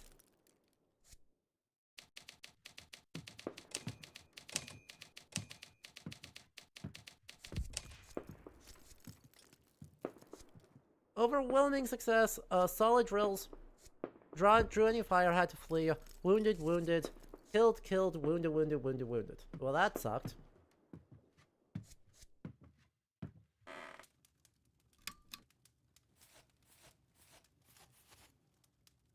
The squad is inactive on the grounds that, yeah, they got absolutely rolled.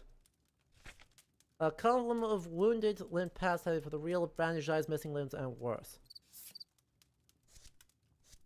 Medical report. Medical report displays who was wounded and who was killed in action. Those in recovery show when they're expected to be fit to return to duty. At any time you have an inactive soldier, you may send them to the medical tent. They will get some rest, but you have no control on when they return. With any recovery, complications will occur. Wow.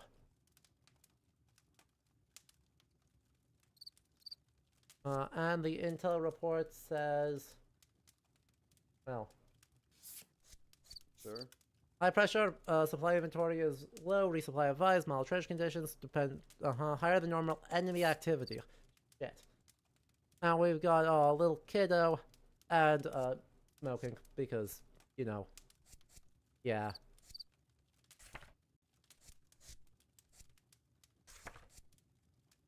Yeah.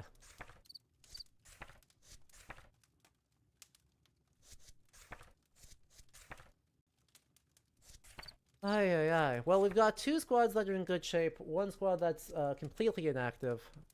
I mean, I can't really do well. I guess I can. Ooh, is that how I want to do that?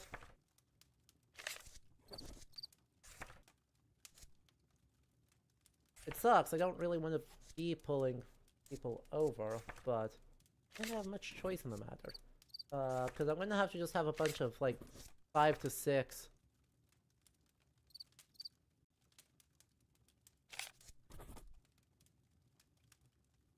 As bad as it is, that's kind of what I got. And it sucks real bad. So, let's do what do we have?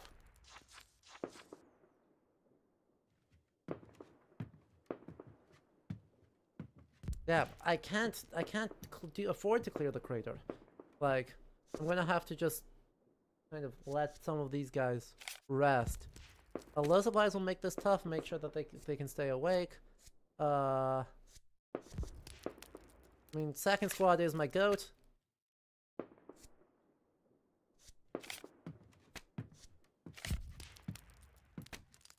And yeah, we will have to... I cannot do anything about the 4th one, I'll have to just let that be. Oh,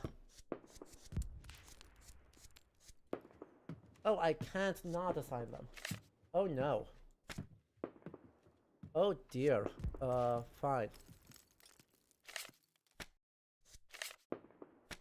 It's gonna go very, very bad. Oh, it takes two squads to make that happen. Yeah.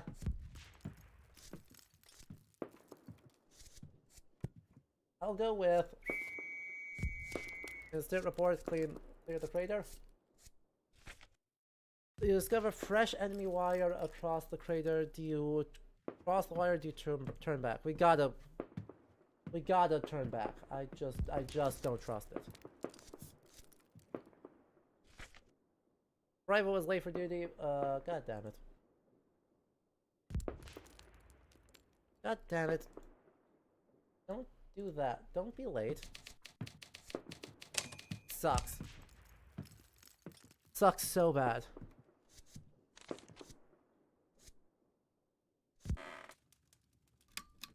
This is already interesting, but man, I'm getting rolled. I'm getting absolutely smoked by these these failures. Nice. Nice incident. Active bravery, medical report. Fit for duty tomorrow. Recovering. A couple folks will be back tomorrow.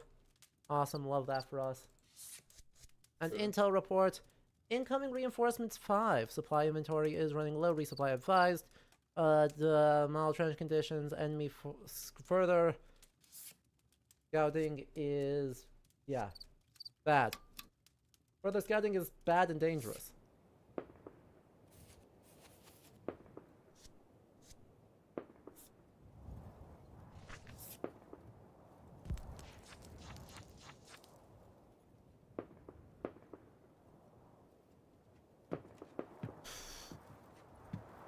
Brutal.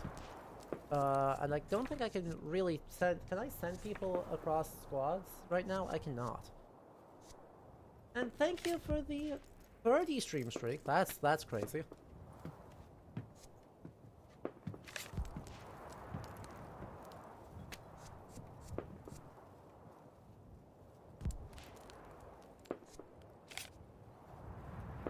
Yeah, I guess I'll do that, do that, do that.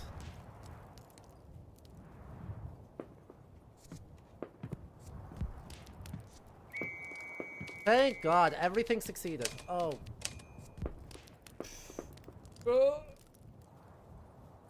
Supplies down, which is terrible, but we got 2 supplies, we lost 1 supply. And we got extra mortars. What can I say? You love history content. I adore that. Heck yeah. Heck yeah. Instant report. What horrible things do we have? All of our periscopes took hits from snipers. That's really bad, actually. Mac Malone had complications. Man. And what's this? Thomas reinforcements. Intel report. Higher than normal enemy activities. Defensive conditions exceed standard alignments. And we've got like 8 guys that we can distribute across our things.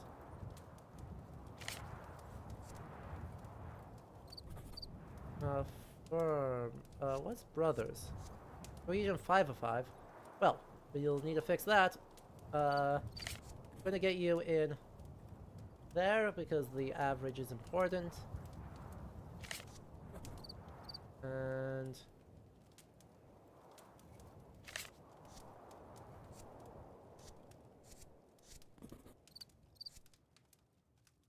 seven, 7, 6, and we do that. We do that. We do that. Alright. It's not great, but at least we have some options again. What are our squad? We're gonna have 2 autofails, which makes everyone mad. Artillery spotting. Really fucking scary and mandatory. God damn it. Every time. Enemy activity is heavy. Make sure that they can stay awake. Send the men to the steam truck and bathhouse.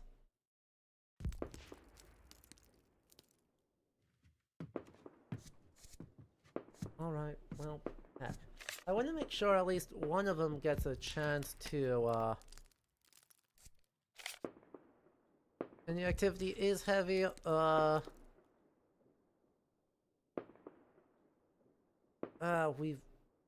don't want to auto-fail some of these, is the problem. Like... Okay, nice.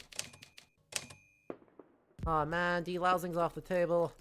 Not one grave dug and we already don't have enough. But the artillery spotting went awesomely. The overwhelming success there for cohesion, fatigue, and then another boring watch, just how we like it. So cohesion went up, other things went up. That was scary. 3rd squad returned from HQ. That's really good. Right, bash of coffee. Oh. Extremely, extremely good. More complications. More complications. Sir? Intel, normal operation, supply level satisfactory. We have cloud cover. Enemy activity seems normal. And that's awesome, which is really better than we were worried about. What is our overall evaluation? 72 out of 100. Honestly, I'll take that. I will absolutely take that. Actually, I wanna take the one guy here that's kind of not... Yeah, there we go. Because I want that one that's just like brothers. Who's just got crazy high morale. Just in case. Because I have no idea what's going to happen, but a full squad with like maximum things. March captured German to the rear for interrogation. Don't get too friendly. Keep information will matter.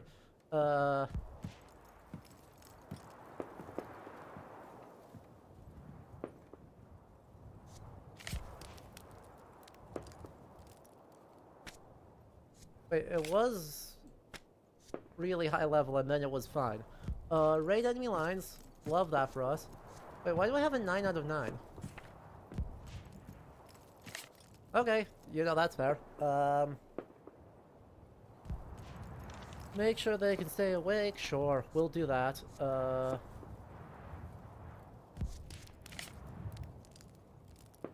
the first aid drill. Interrogation. Oh. Nope. I don't want to sit out. I want to do the knife raid.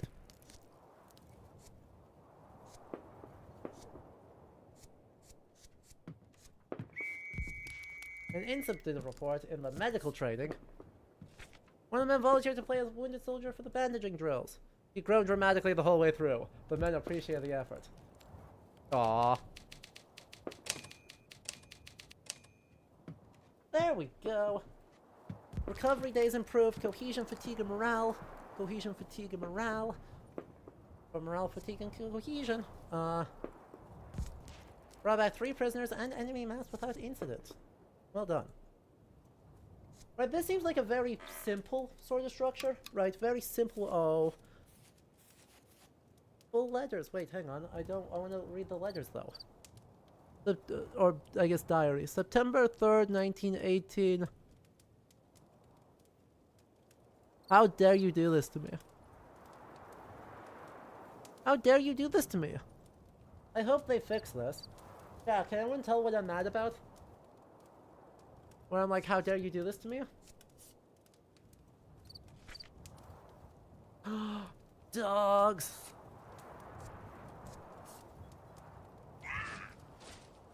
My man! Adam Arnold died. Mac Malone. Oop. Sir? High pressure, clear sky, supply inventory, Chat, they fully, their diaries, their, like, literal, all of their references to the family and the home front, what might be going on in any of these, it's literally lorem ipsum. It's lorem ipsum Dollar-Sick Ahmet. And that makes me so sad.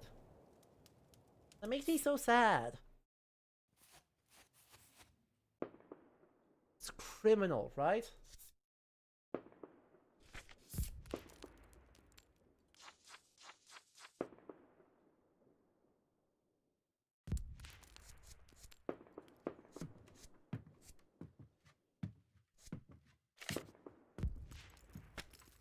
Super duper unfortunate.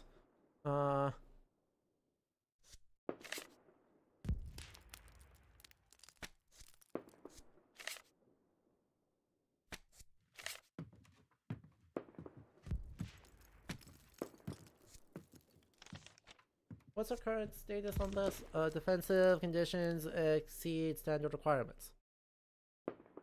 Model trench condition sets the bar high. Perfect.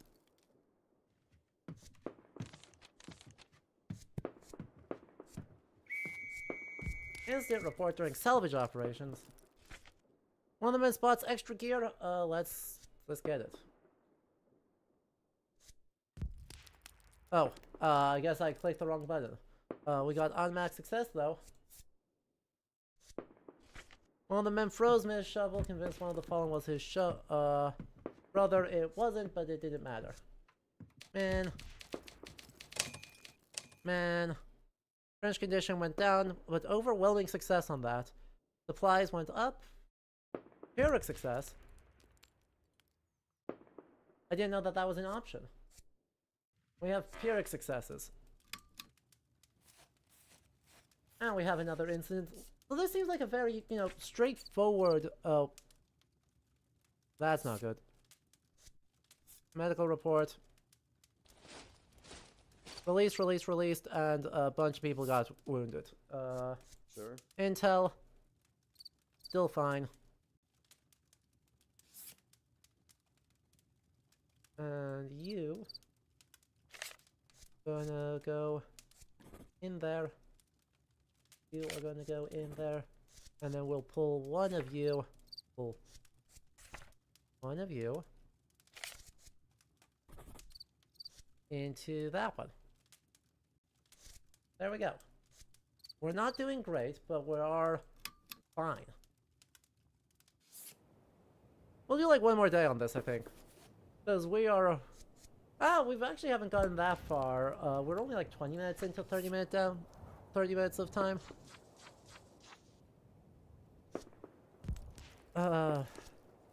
Fierce. Legion 4 of 5, morale 5 of 5. Morale 5 of 5, fatigue 2 of 5.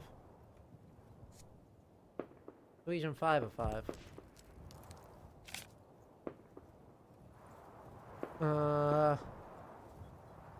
Look, it's a little bit tough, but...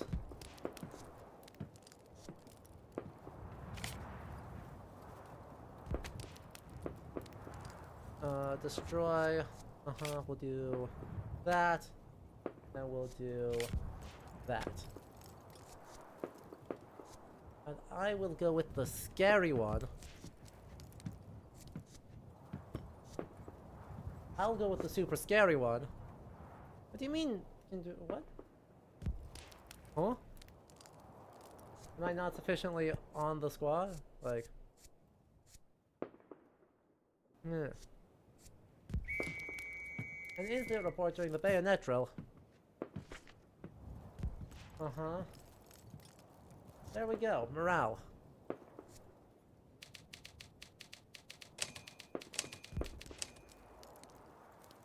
Solid drills.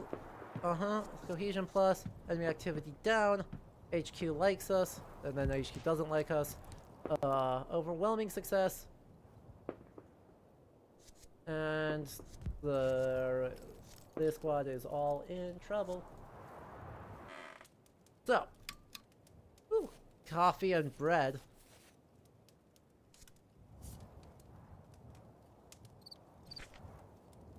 Men worked into the night to get the link back up because the telephone went down. God damn it. Medical report. One guy. Sir? And then fog, continue operations. Enemy presence is light, activity is low. Substantial enemy defenses in this sector. Well. Fierce, fresh, and bonded. Fierce. Really get everyone up and going. Yeah, so this seems like a very, I guess, simple way of thinking through a World War I game, right? This is not so much... I guess how to say this. This is not so much,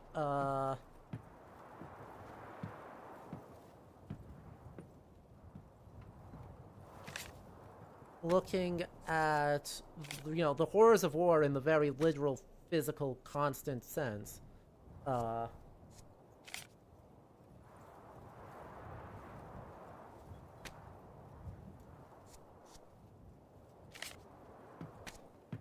want that one.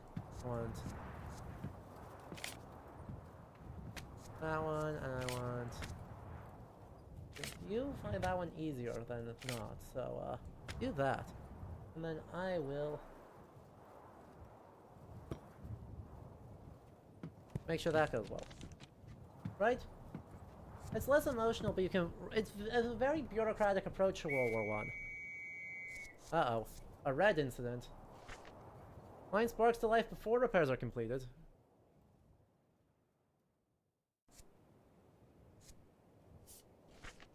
Runner arrives with conflicting orders. Hold position till dawn or rotate shifts early. Either choice still carries a risk. The men hold steady. They're still sharp when the sun comes up.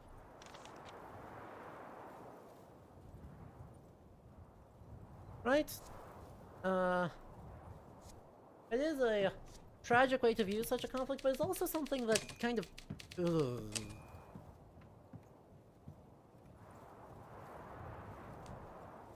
Ugh. That's not good. Men heard nothing. Never a good sign. Couple of folks got wounded, but overwhelming success on the firing positions. Right, and the pressure of you never have enough stuff to do everything you need to is really good, and I think that goes well. And I think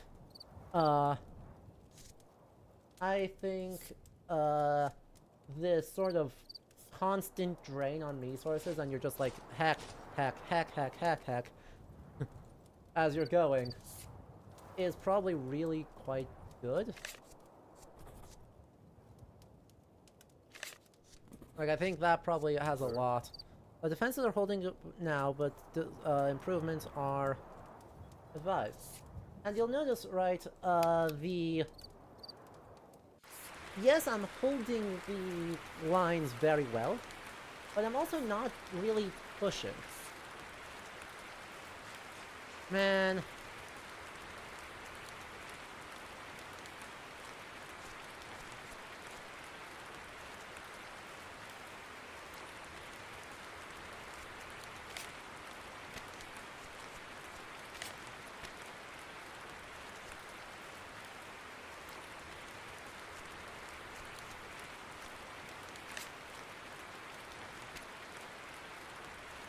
Because my squad is tired, and my squads are really tired.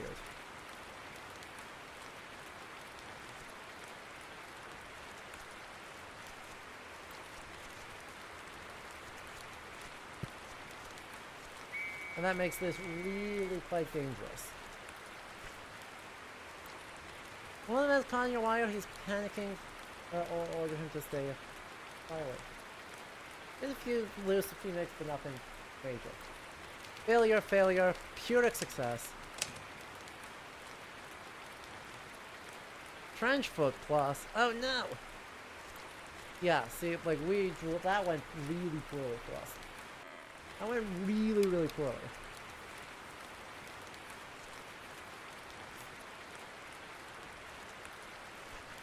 Sniper got the new guy.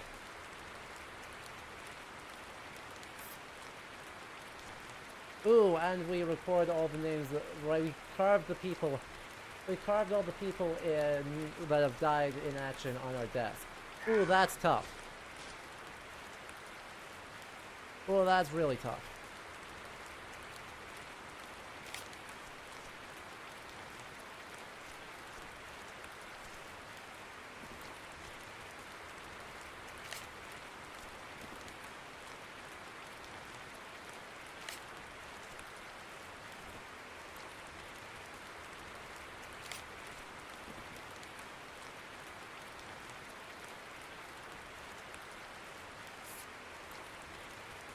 Supplies are low. Heavy rains and high winds. Oof. Yep. 77 overall. Well, we actually went up from last time, but I don't feel good about it. You know? Lieutenant, your trial command has concluded. Headquarters will review conduct upon these last 10 days of the front. The men on your charge have performed as orders. Reports have reached us in proper form. Further orders await in the full campaign. Until then, you are relieved of duty. But, yeah. Soldier promotions, medals and citations, expanded HQ interactions, more missions, more events. Nice. And then a final over-the-top charge. This seems like a really interesting... This seems like a really, really interesting take on it. Right? Especially, you know, World War I games, historically, or especially recently, have really focused on sort of either three genres, right? Three genres. One, big giant strategy games where you're looking at the whole front and it just kind of sucks. Option two, horror games that are dealing with the psychological consequences of World War I, which, you know, understandable, fair, and reasonable, actually. Or three, narrative games that focus on, oh yeah, none of the soldiers on the line here really particularly want to be or enjoy this, and it is the incompetence of the officers that are leading this conflict to drag on, and pit friend against friend, family against family, and just throwing a bunch of ordinary people into this sucks. 4 first-person shooters. Pew pew, bing, bang bang, kaboom. Yay. This is none of those. Thank goodness. So that automatically makes it pretty fresh. But also, it's taking a lot of good design ideas from cooperative games. And the idea that you are kind of never quite have enough resources to gain control of the situation. Some really good ideas from that, from kind of cooperative random event games, and like your Pandemics, your Spirit Islands, your whatevers, and your this idea that you're kind of constantly getting chipped and chipped and chipped and chipped, and things just slowly spiral out of your control. To be fair, you do like Valiant Hearts, but it also kind of sidesteps the white hot rage and xenophobia that were driving people to join up or stay in. Yeah.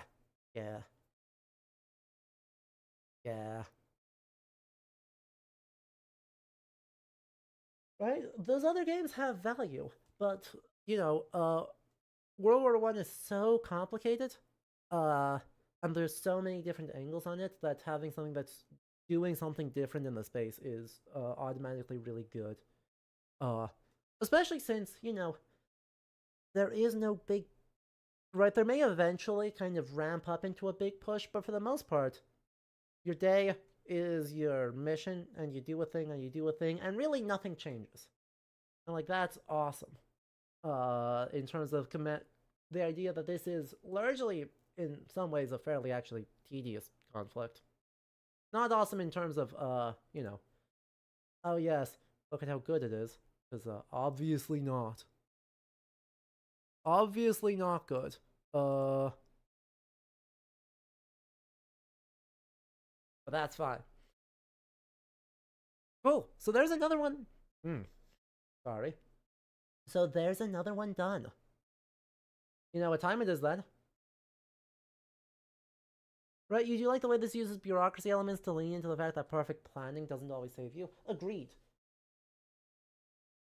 And the idea that you're constantly having to move people around in order to just sort of vaguely stay on top of it. There's a lot to like there. I would love to see more... I'd love to see more cards in this one. That are directly taken from historical entries. And add a sort of home front element where your own character... it implies a relationship, but, you know, not lorem ipsum it, but really bring in narrative elements that emphasize your own sort of declining mental state and the stress that the war is taking on you, the player character, and the relationships that you personally have. You know? Would be a nice way to thread that needle. Anyway, Matt, interesting, you're so right. Spin that wheel.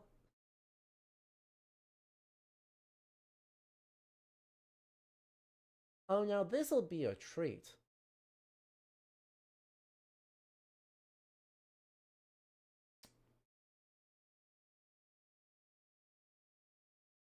Titanium Court. Which is, like, one of the most... What I've heard is, like, one of the best reviewed, kind of, most liked things in this entire NEXTFEST. And so, it's gonna be weird. Pat, I hope you're ready. It's gonna be weird. Right, you feel like this demo made you realize how differently you can make a game about war you never thought about from the point of view of someone, like, ranking higher and doing bureaucracy. But, right, notably not ranking that high, right? You're a lieutenant. So you have a little bit of command, but you're also, like, just kind of stuck in the machine, and you've got competing pressures from trying to do what's right, but also command is being mad at you. And I'm pushing you into untenable positions, so you gotta, in some ways, kind of be the bad guy. Okay, game, can you actually, like, capture? Instead of just sitting here? Oh, it crashed on launch. That would be why. That would be why it's doing that, because it crashed on launch.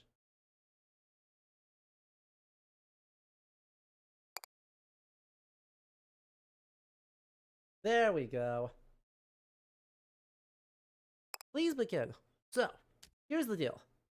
This is a match 3 game where the goal is you are in the fairy realm and are trying to manipulate the terrain while your court goes forth and does weird stuff. A man steps onto a stage and taps a microphone. Good evening. Before I begin the game, there are a few announcements. First, due to unexpected circumstances, the part of the player will be performed by an understudy. A couple of audible groans and one muffled "boo" are out from the audience. No, there's no need for that. The kid may not be a star yet, but I've seen her rehearse and guarantee that she'll impress you. She may not have had time to memorize any of her lines, but well, neither have any of you. The audience laughs. Second, we'd like to warn you that this production features a significant amount of obscenity. But before all the children in the audience begin covering their children's ears, know this.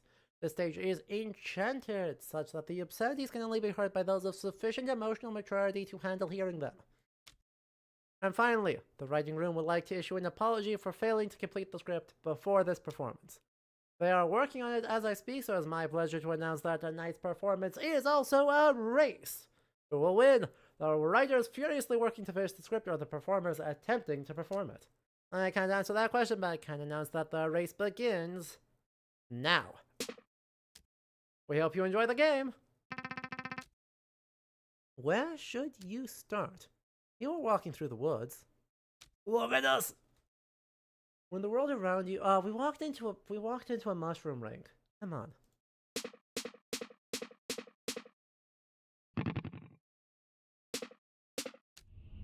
It was both alarming and inconvenient. Isolated on a lone stretch of ground, you were transfixed as the broken landscape began to rearrange itself.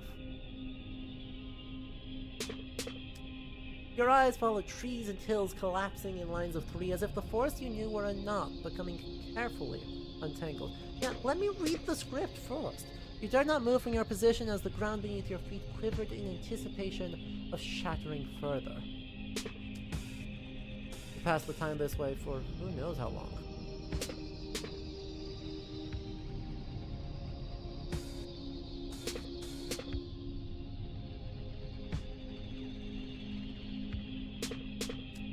Until the court slid into view. At first, you weren't sure you could trust your eyes. But there it was, a great shining structure among the roiling landscape, something stable and enclosed. A shelter. You kept your eyes on it, hoping it would draw close enough that you might peer inside its windows. Surprisingly, the court appeared able to move freely through the broken landscape, disregarding lines of 3 as it approached your position.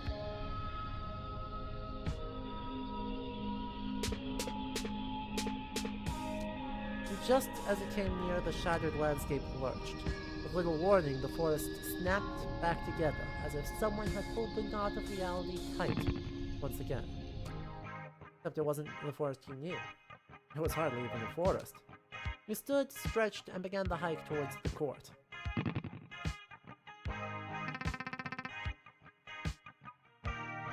A.P. Thompson presents. Later, while the sun hovered low over the horizon, there was a feast within the walls of the court. Hoping to avoid any attention, you sought out a more isolated part of the hall. An empty table near an exit, where no one would pay you much mind. A sound plan, except the hall was soon overflowing with people, and your table was no exception. A young man seated to your right began engaging you in idle conversation. The weather, how you found the meal, the role of the individual in a society, how you prefer to make your bed, those sorts of subjects. Eventually, he inquired about how you came to arrive at the court. Which answers my question quite thoroughly while raising many more, he says, as you conclude your tale. But forgive me, you haven't actually finished your story, have you? Admit, there's a bit more, but you have yet to make sense of it. The people within the court were earnest, but odd. After your arrival, you attempted to get some answers about your whereabouts and the strange circumstances outside, except they spoke mostly in riddles and nonsense, didn't they? They did. Let's find out where you are.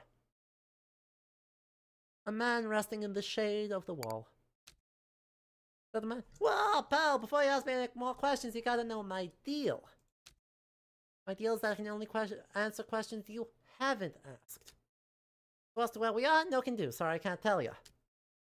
But what are we doing? Oh man, we're a court of fairies on the quest to find our missing queen. Let me know if you see her. Just don't ask me where she is. Next, you... Hold on, are you seriously going to tell me about every individual conversation you had in excruciating detail? Uh-huh. Yes, you are, because if he lets you proceed uninterrupted, he'll learn that many of these people played a part in what happened next. Fine. Fine. Doing her taxes? At a picnic table. I would love to tell you where we are, friend, but I haven't even figured out where we aren't. Just a stack of maps on the table behind her. We're not in any of those places! Or at least we weren't. Who knows if that's true now that the tide has come in. You attempted another tactic, hoping to glean some information. I tell you the name of this place? Ah, we just call it the court. Its full name is something like the court of...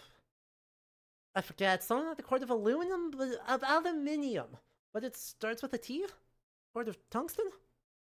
I don't know, maybe. I'm new here and I'm bad with names, but I can at least give you mine. I'm Robin. Saw your hand, which you shook as you introduced yourself. Now, if you'll excuse me, I should try to sort this out before the tide settles again. Discussing magic? Oh, yes. Titanium. There appears to be a seminar of some sort taking place in the courtyard. A seminar on magic, if you understood the text on the blackboard correctly. So, okay. First you take a metaphor, and then you stretch it really thin, right? Right. Like, really thin. So thin, you forgot its original purpose. Then you inflate it. Right. Just inflate the metaphor.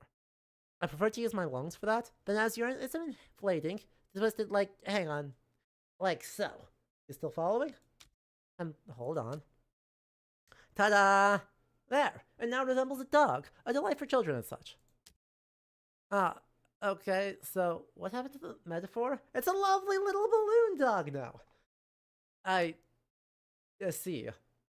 They seemed a bit busy, so you left them to it. So yeah, let's talk to the cat. That's important. Look at that cat. That cat has 6 pixels. Oh, look at the guy. So, small cat, meow. Your questions are numerous, but inconsequential, for they miss the current crisis. Meow? What crisis? Why, the crisis we're in, my dinner is late! It is so late, in fact, I'm not certain the concept of dinner isn't something I invented in a few... So, it hasn't eaten in, like, 12 minutes, right?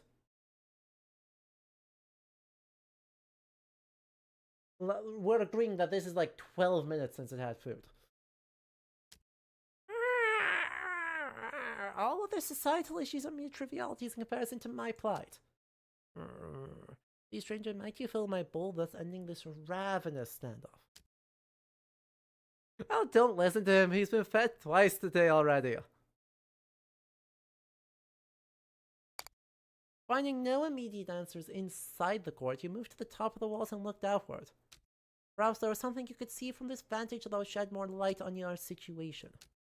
To the contrary, conditions outside the walls were even stranger than they were at the time of your arrival. The rest of the shattered landscape had now melted away. The court stood alone amid a void. But not for long, like a rush of water, new surroundings began to surround. Much of the new topography was familiar to you. You could identify fields, water, woods, and hills. But there was something else to see. A menacing group of other courts were also part of the landscape.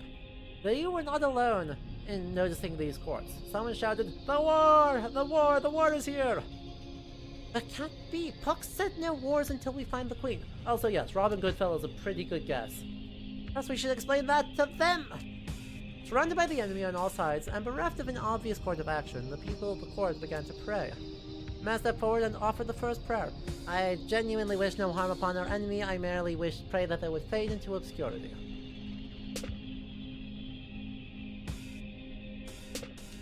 Wow, I didn't expect that to work, but thanks.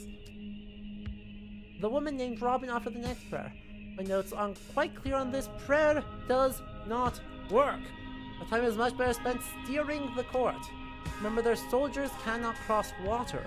You should try and take shelter behind a moat until the tide comes in. That...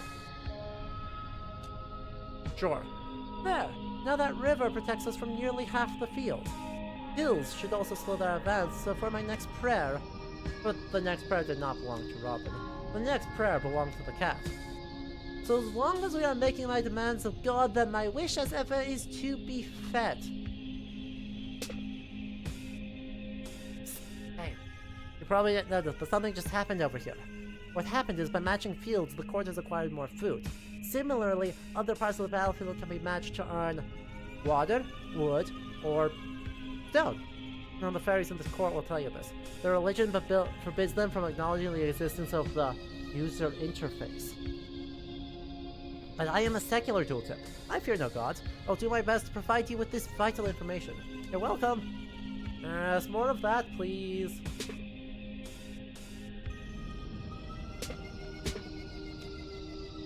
And we must face even more of the enemy than before. Why must I bother? We've identified the most strategically sound location. This spot right here. If we steer over there, we should be fine. Living pretty. Stop! Look at the clock! It's almost low tide. We have time left for only one more move. Hello again. So the clock and time left Robin alludes is in fact this is an assuming progress bar at the edge of your vision. Much like life, every move you make will deplete some of your remaining time.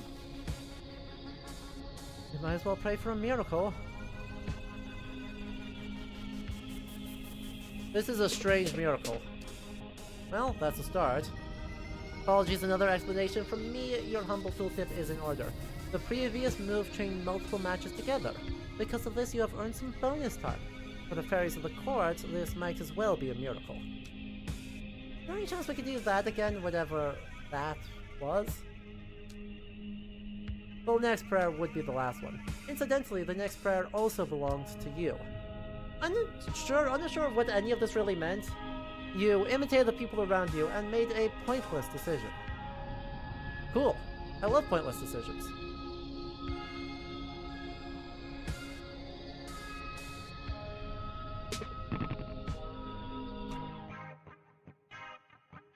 Places, everyone! Windows were shuttered, doors were slammed, large swaths of people emerged from further inside and formed a line near the gates. This whole game is very Earthbound. One of the Scott, we can use some help in the dressing room if you have a free hand. Along with the scholars, introduced to you as Hop and Skip, you sort through a large pile of costumes, props, and weapons. Get the tag on that one, you make sure I put it together properly. Farmer. Working farmer gathers food from fields. Looks correct, feel free to hand it out. Unperturbed by the harvesting wait, in the middle of a battle, they whistled as they marched out the front gate. I'll do it again, deploy another one. Okay.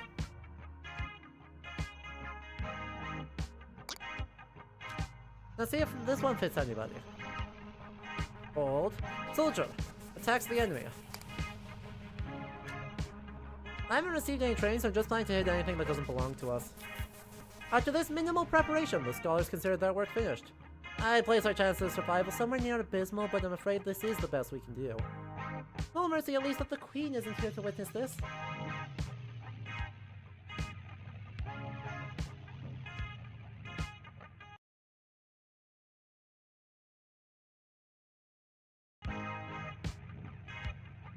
Must pass you one more time before I take my leave.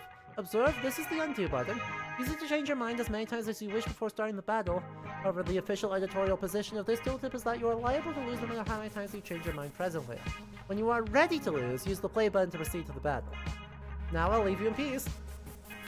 But should you ever desire the company of your loyal tooltip, all you need to do is click and hold over any button or tile, and I will do my best to explain it to you. Yeah, we're gonna lose.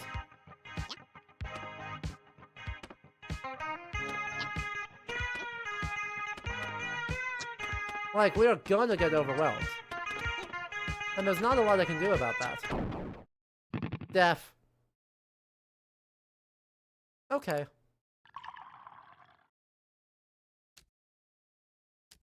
And then, sometime later, as the sun hovered low over the horizon, there was a feast within the walls of the court.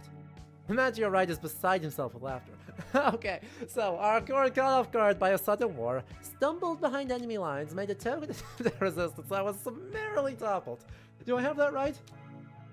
Yeah, that does appear to be an accurate summary. Well, I'm certainly glad I slept through that.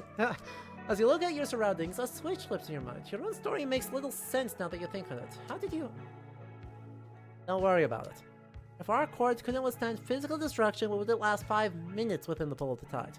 Enough of that, it's about time I made some introductions. I've used narrowly avoided learning. This place is called Titanium Court. Here I have the honor of being the steward of the court. My name is Puck, although my lovers and enemies call me Goodfellow. I am chief advisor and friend eternal to our fair queen. As fancy as that sounds, in practice it means he's unemployed. One of the scholars, the man named Hop, has approached your table. He appears to have had a drink or two, or 4. He pulls up a seat between the two of you and assumes a jovial posture. Guess the queen stood us up, eh, Goodfellow? Lucky for her, I'd say. I'd skip town too if I knew what a sorry showing the court would make. But on the plus side, we can continue draining her wine cellar. Now, are you going to help me with that, Goodfellow, or are you just going to stare at me? I don't mind either way. Puck, staring at the scholar, mouth agape, slowly inhales and pinches his nose. What fools these... How drunk are you, Hop? The queen is right here. I've been speaking to her for the entire feast. An excited hush falls over the entire hall. The record scratch is a lovely... Hop blinks, looks at you, looks at Puck, turns bright. Oh! Huh. I see it now. That calls for... Her Majesty's finest vintage. I'll be right back. We're at least filling the role. We are the understudy to the queen. Remember, this is a play. And being a play within, as all such... wanderings through the court of fairy might be... we are simply Titania's understudy. As Hot makes a quick exit, you look steadily at Puck and shake your head. There's no use denying it now, not after you've told me. If you'd like more proof, just take a look at where you're seated. That might actually be a Jean Genet reference. I don't know the reference.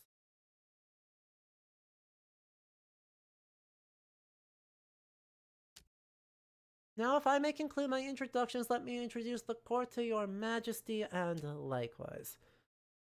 Long absent, the Queen of Titanium Court, always a stranger has arrived. Dessert is served. To your left, Hop returns with an armful of glass of bow. And about time too! Good fella, did you tell her about the war yet?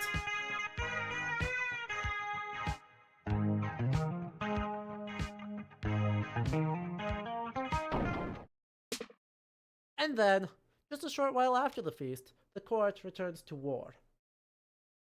Huh. The balcony has a whole plotline question mark about a sex worker who impersonates the queen, or might actually be the queen. Delightful. You're in charge of the war now, your majesty. You should be fine to remember everything we taught you about magical warfare. Blinking slowly, you remind them that at this exact moment they have taught you roughly nothing about magical warfare. Ah, good. She remembers quite clearly.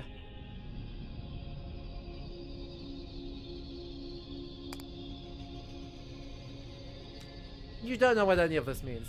Very helpful. So I need wheat, and wood, and stone in order to accomplish anything on that front.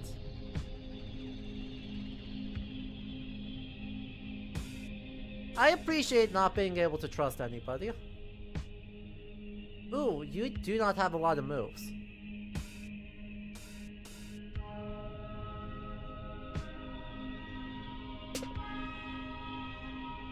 Cool, so that should cut off all of them.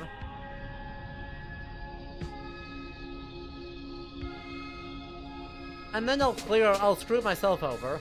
But I screw myself over in a very particular way.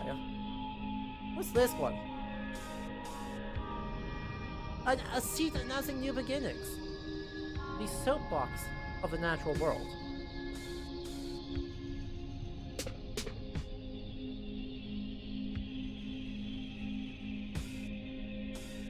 I would do that. And I would do that.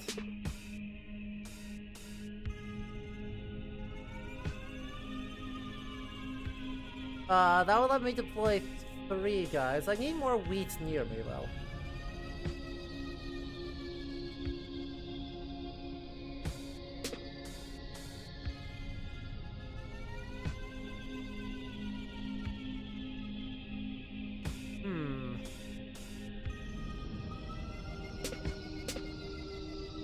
Okay.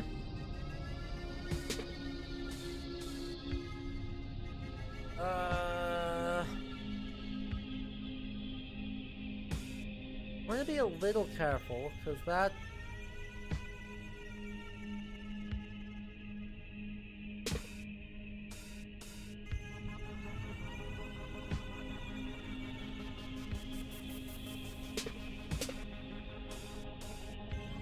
I need to be... Again, I need to be super duper careful. Huge. Gargantuan plays off of me.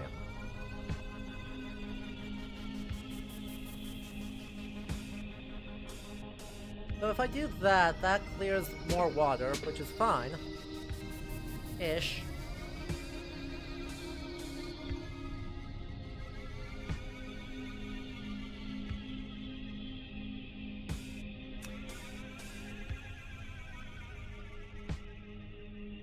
So,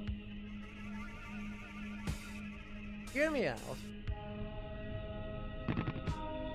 out. I just stuck myself in, I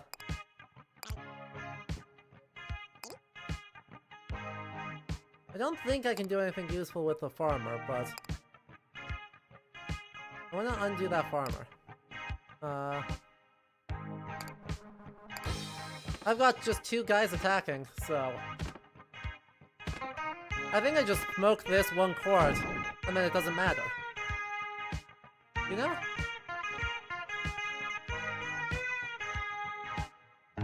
Because, yeah, a guy's gonna pop up, but it's like, who gives a shit? He can't reach me, because he can't cross water.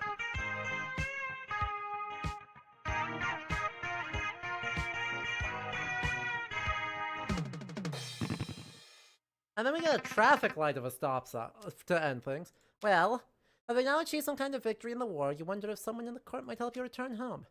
It would be our pleasure if you can show us the way. That was only 1 battle, there are many more to come if my notes are to be trusted. And well, if you understand this map correctly, even if it is a map, there seems to be, some sort of signage just ahead. Perhaps you can reach those signs, you'll learn about where you actually are, along with how to get home. And to reach them, we need merely be swept forward by the tide as we have all been all along. Convenient.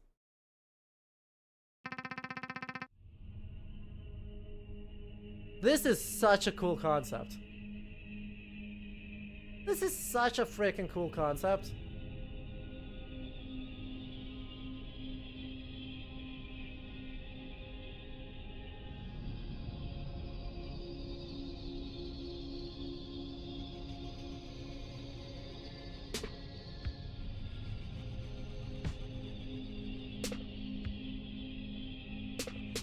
Wrecked.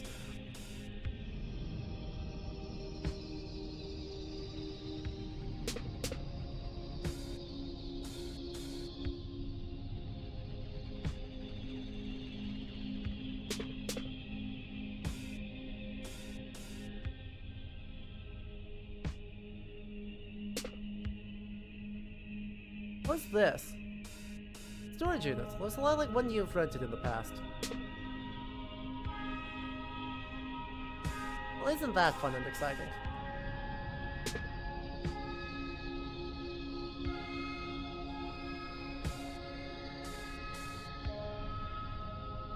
Now, what I'd love to do is find a way to,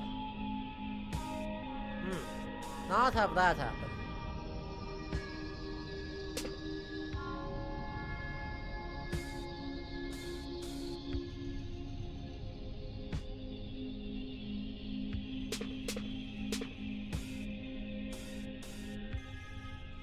Find literally any way to get these cleared out, because I am in a bad way right now. Ooh, moving the court itself is a huge problem. Like, just a huge threat. Ooh. Flawless.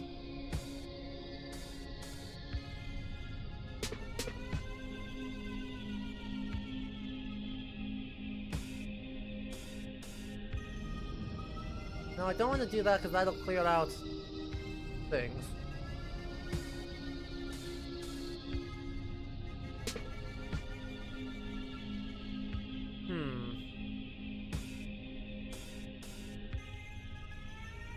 This has gone not so well. This has gone not so well.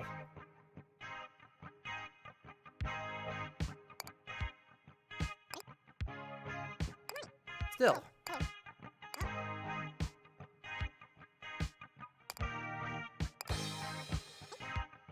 Oh, all of these guys are empty. There's no one spawning against us. The trailer has a funny song. You recommend giving it a look? I love that. Still, maybe we can take on like one more thing as we're going. You know? Wouldn't that be fun and exciting? Wrecked. I enjoy that the breaking things is just like, hey, screw you. Aw, man. And that's how much time we lost. Boop. Boop. We have come close. Pumpkins! Tell me what this pumpkin does. A paradolic pumpkin. A friendly false face. So, that's a really, really interesting thing. Right?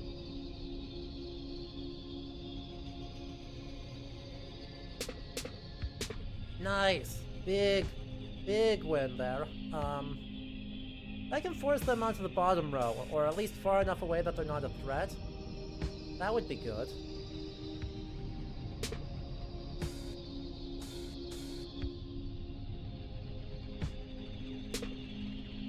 Though I don't know if I'm really going to be able to do...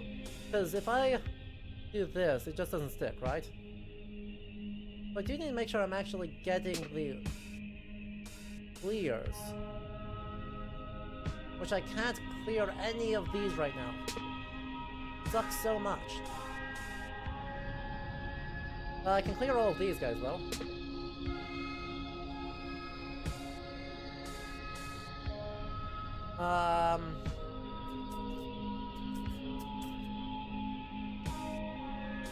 So it's just 2 threats there, right?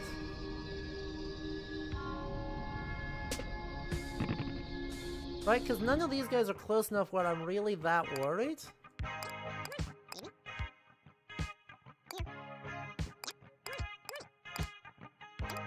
Heck, I can just kind of spam a ton of guys out here. As long as I've got resources, right?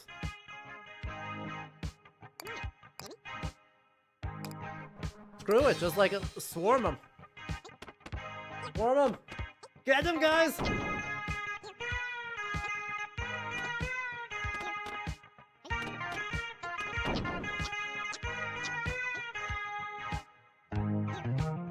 Spread out! And because I've got so much wheat, like... Well, it's not awesome. Well, we took a little bit of damage. We took quite a bit of damage. But, quite a bit of damage is enough. A menacing birdcage suddenly appears in front of the court. Your Majesty, I have notes on this foe. Let me know if you'd like to see them. A well-defended fortress creates a moat at the start of each battle. Wait, aren't some of those enemy courts empty? Only enemy courts on the battlefield. While many enemy courts have soldiers stationed outside their gates, there are also plenty of them that appear to be completely empty. You think you can maybe assume that these empty courts will not attack during the coming battle. As you can see, when enemy soldiers,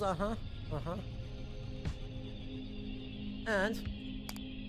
Right, here's what my notes say. First, at the start of the low tide, the birdcage will flood its surroundings with water. Following that, the birdcage will attack the court with birds. Fighting it may prove tricky. If it's always surrounded by water, the court's soldiers will be unable to reach it.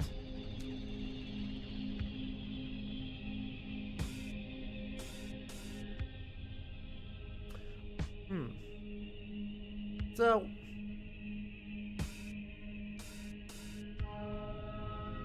It's a little bit annoying because I would love to be able to get the court itself over there, but I don't really have...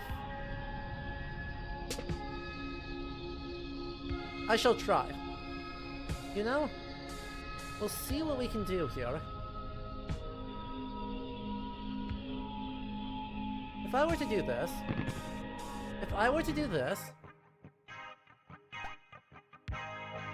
Yeah. That's just soldiers until I cannot... Yeah, there's no point in having a guy there. We'll just use all of the soldiers we've got. Because,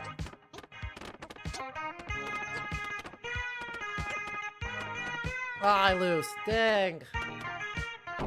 So sad. That's so sad. I was on the right track. I just did not. Oh. Time and repetition comes comfort. Okay. You wake in a strange bed. The bed is strange not just because it is not your usual bed, because it is also not the bed you fell asleep in. Buck told you any room within the court might be the Queen's, and so you parted with him at the first room you found that wasn't already occupied. A small chamber beneath a staircase, a twin-sized bed neighbored by a nightstand and a lamp, a small desk in the corner. No windows. Meanwhile, the bed you awake in is queen-sized and contained within a spacious chamber that opens into a balcony. The balcony overlooks the courtyard of your new home. You appear to be roughly 5 stories above the ground.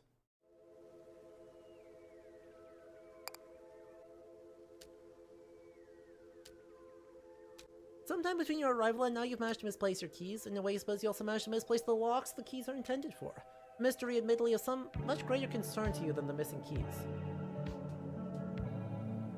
Sure, go explore the court.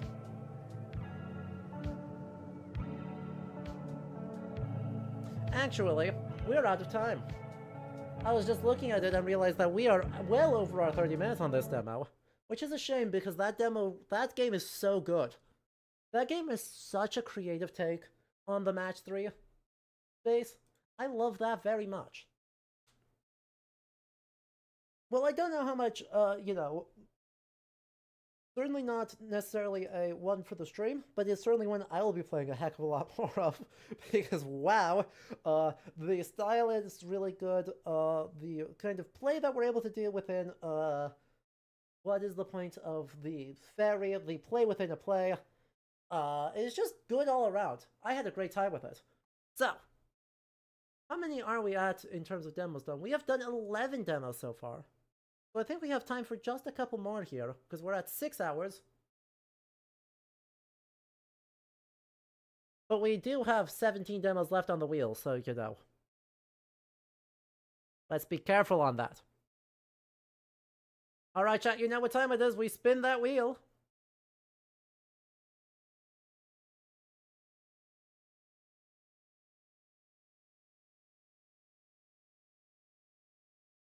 Crimson Banner War of Liberation. So...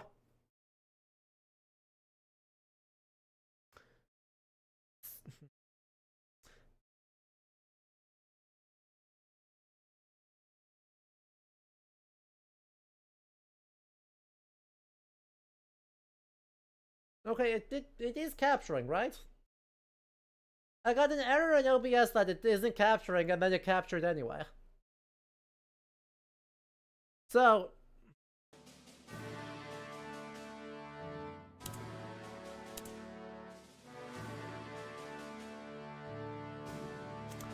chat, you get few points for understanding why I picked this one. Please do understand that this is what we are going to call, some CCP propaganda.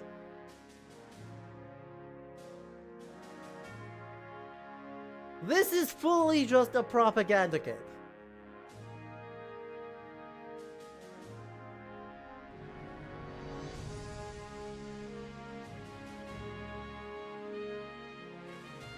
With a major Kuomintang offensive against the central Jiangsu liberated area imminent, the Central China Field Army decided to strike first, seizing the initiative on the night of July 13th to consolidate forces to attack the isolated 56th and 57th Regiments along with the attached mounted artillery battalion of the 19th Brigade Kuomintang reorganized 3rd Division centers in Shuanjia, Bu, and Taixing. You can practically taste it, right? Comrades, Su Yu, Commander, Salties away guard with the Taishing and Xuanjiabu battles.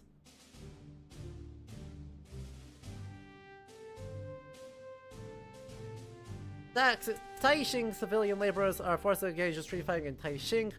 Our forces. During the Battle of Yijiapu. Okay. Oh, we're just. Sorry. Our forces in ally 1 regiment and 1 artillery battle. These are captured guns. The expectations are not high. No. No. Defenders of Taishing and Xuanjiabu are from the 19th Brigade Kuomintang Reorganized 3rd Division. The Kuomintang Reorganized 3rd Division, of course, Central Army Unit's commander Li Tianxia was arrogant, believing our forces wouldn't dare challenge them. Now we're here. Destroy the isolated 56th and 57th regiments and teach them a lesson. Be prepared to block enemy reinforcements from Kuo'an and Taizhou. Complete the annihilation mission before enemy relief arrives.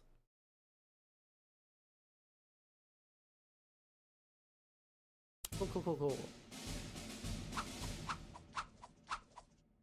How to move your units. Select the unit you want to move and choose the destination within the highlight movement range. Complete the move. When you select, it kills the mass mill switch to extended movement, which completes action points for greater range. Different units have different movement point totals. How to start a battle. Move adjacent to an enemy and click on an enemy force. Left number is potential loss. Where are enemies? How to read basic combat predictions. Left is our losses, right is the enemies. Red indicates you're at disadvantage. Green indicates an advantage. Got it. How to produce detailed ones. I don't actually. Oh. Hello. Well, that's no good.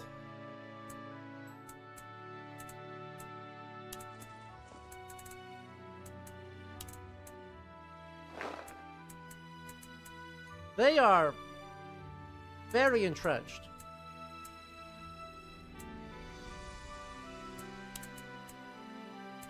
I'm sorry, why are we...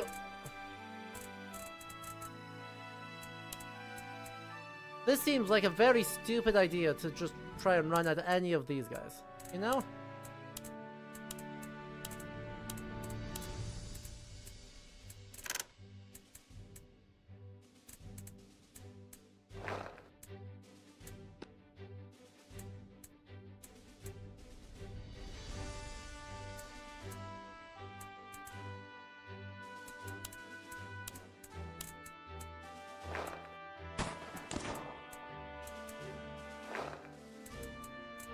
Ah, but that was enough. Jesus. There's so many guys here.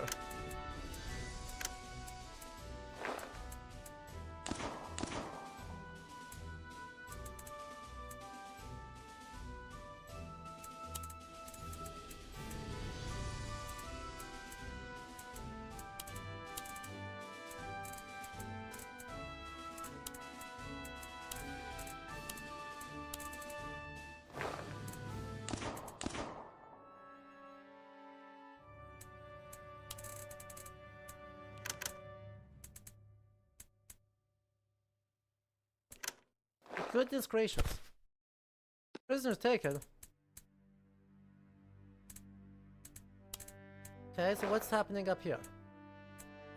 Nothing? Oh, that guy's so, like, super scary. What the heck?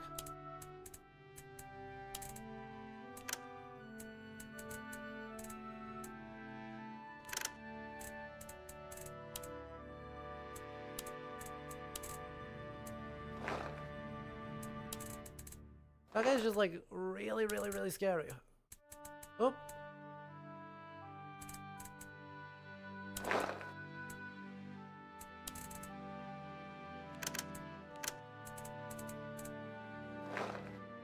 Well, we've got good positioning.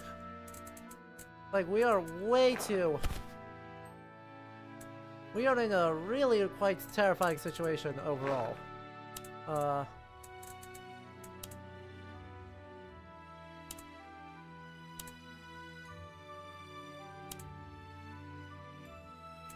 So I don't know what they really expect us to accomplish. But that's fine. That's fine.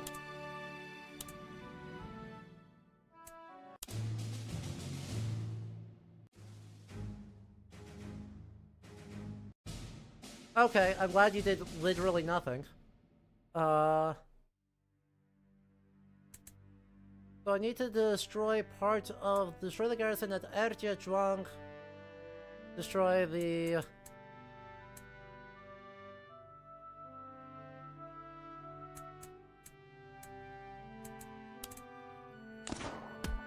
Boom.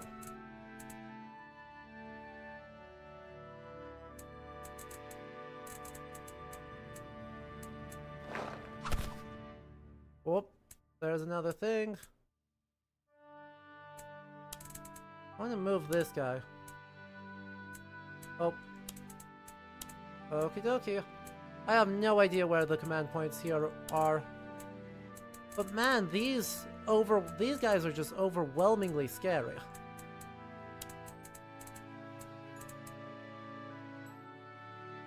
I'm just gonna like leave and just attack there. You know?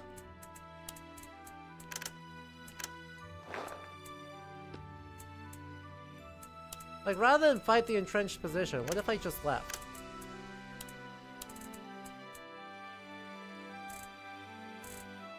Hear me out.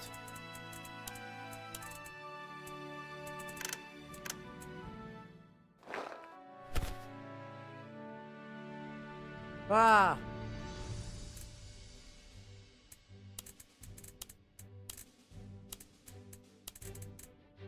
But God, I'm just gonna get rolled by all of these guys.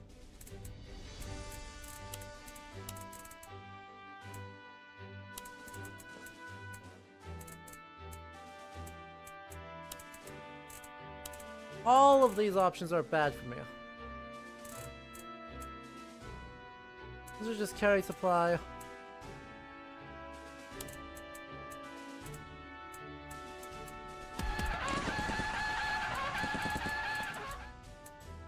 That didn't seem to do very much, actually.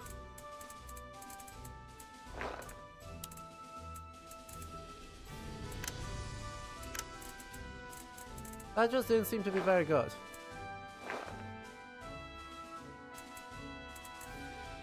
But that's fine.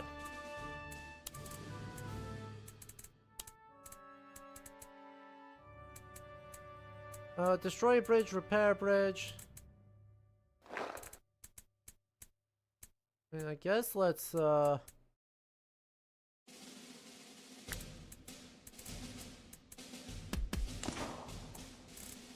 that? I don't know. Because even this is already like... Seriously, did I just fail? Did I just completely fail to take this guy out? Do any of you have movement in? Perfect. Perfect, there we go.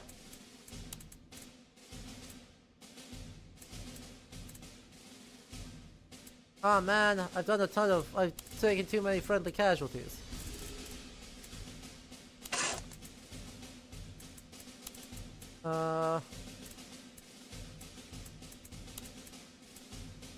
Yeah.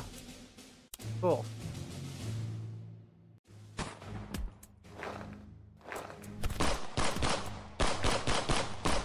Ooh. This has gone badly. Well, that went bad.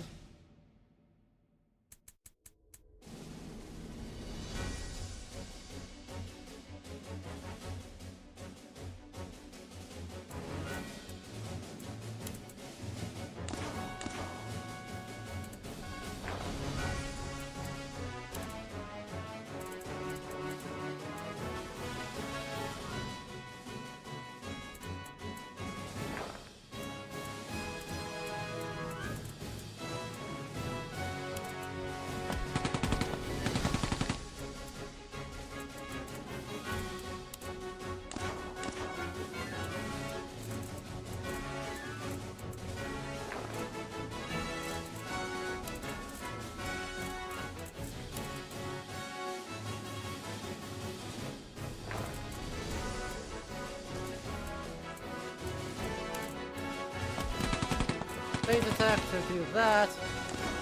To do that.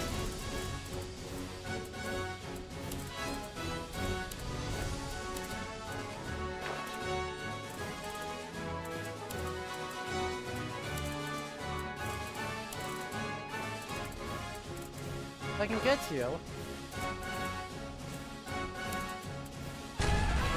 Should be able to evaporate that guy. The music is very, propaganda. You know?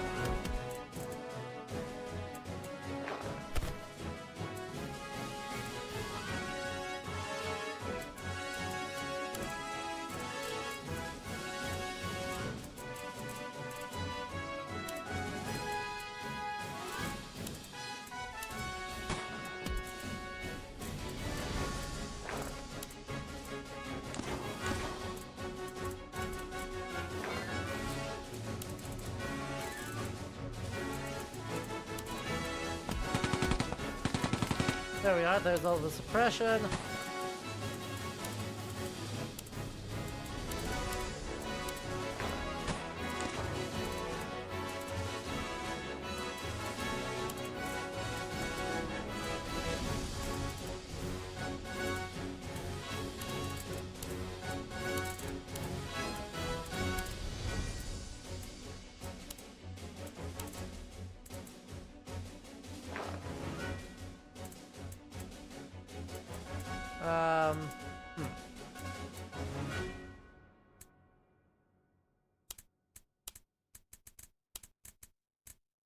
Well, heck.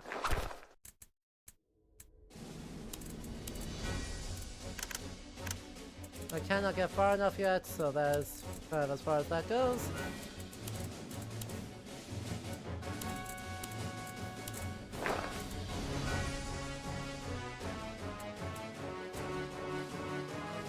Now, what else am I supposed to do here? I've got a bunch of stuff this way. That could be a problem.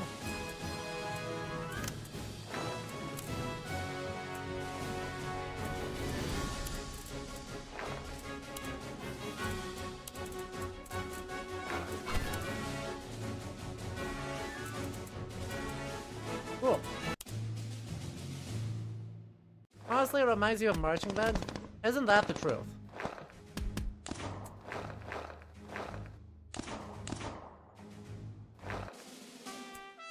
Huh. Close victory.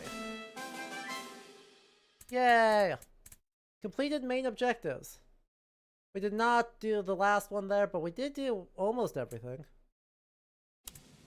Honestly, God, I wish it wasn't so obviously propaganda, because it's, as a strategy game, it's quite fun.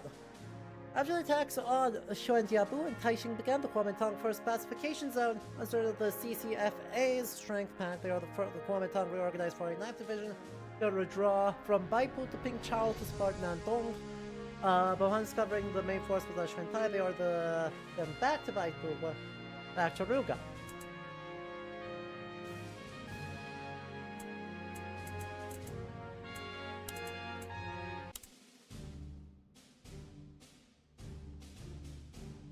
Like, if only it weren't the most obviously historical propaganda.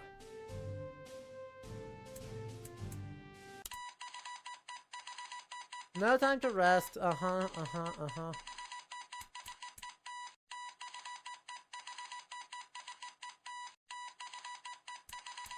Yeah. I kind of got the memo. So where's the station? There's reportedly guys out here. Reportedly guys down there, reportedly guys down there, and reportedly means definitely. Oh boy. I've got a lot of guys who are in kind of a bad way, don't I? If I could get that to be a 0-0, oh. I see. Feint attacks are ineffective. Yeah, I probably should have seen that one coming.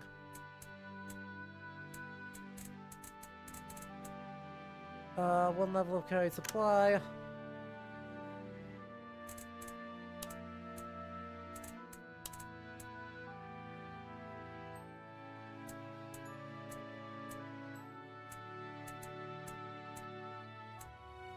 Yeah, I guess I just go for a regular attack, don't I?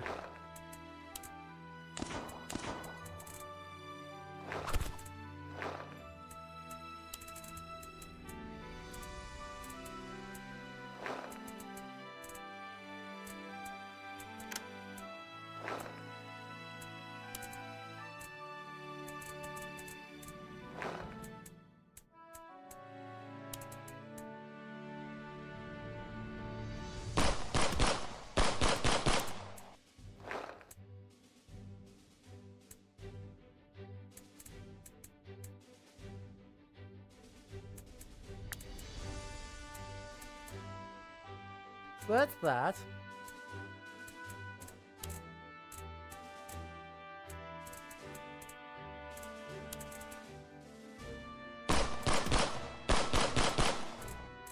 One strength suppressed, you should just get obliterated. Beautiful.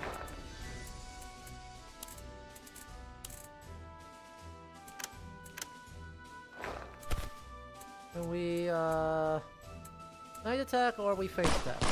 Night attack is better. You've already done your thing, haven't you?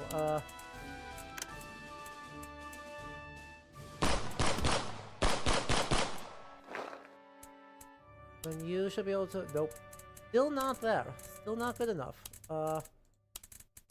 There we go. There's the 0 to 2 attack we need. Wait, what do you mean you're still standing? What do you mean you're still standing? Thank you. Goodness gracious, get out of here. It reminds you of marching band. I feel like that's probably correct and good and important.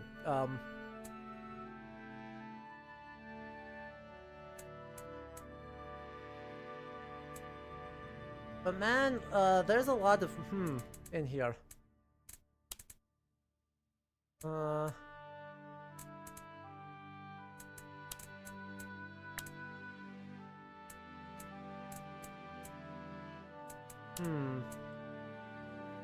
Right, because these guys are scary. I want to make sure I kind of,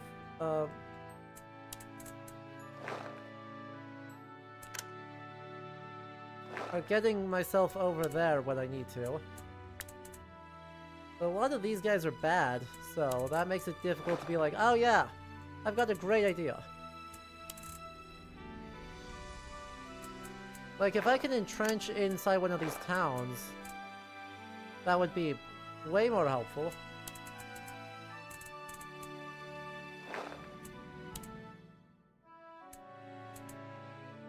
Because you'll notice I don't have a lot of guys around here. Like, I don't want to be near this, because that guy's freaking scary.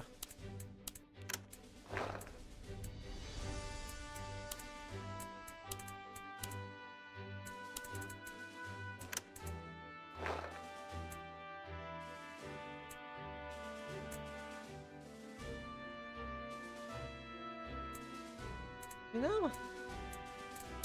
Do any of these guys have moves left? No. Cool. Head over this way. And then we go next turn.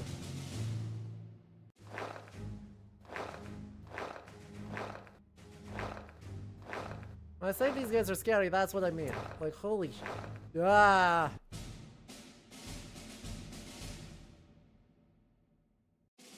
What do you mean there's that many? What the heck?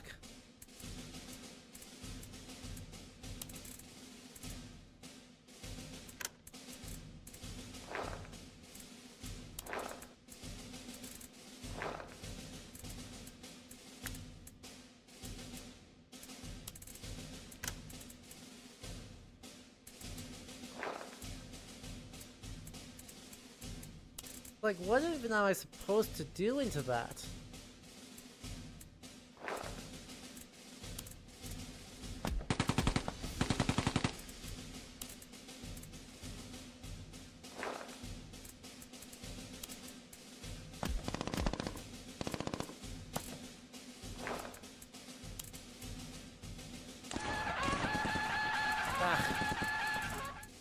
Awful.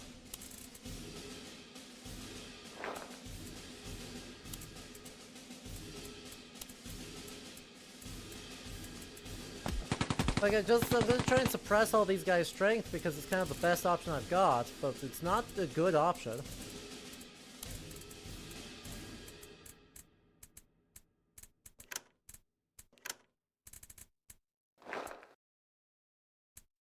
So...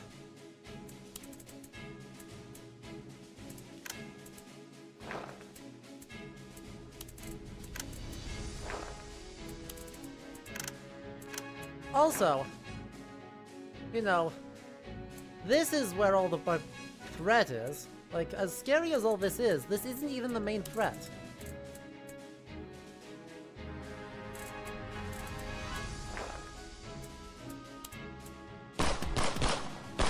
Nice, we got the double suppress.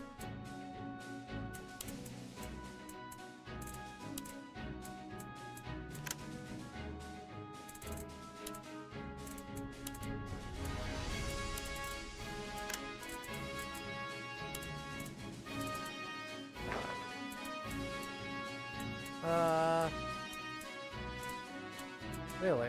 Oh, because you've already kind of done your thing, haven't you?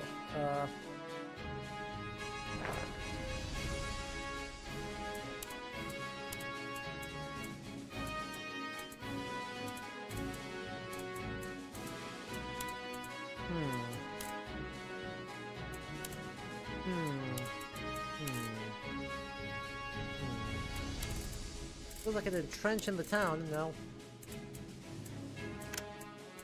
Shame.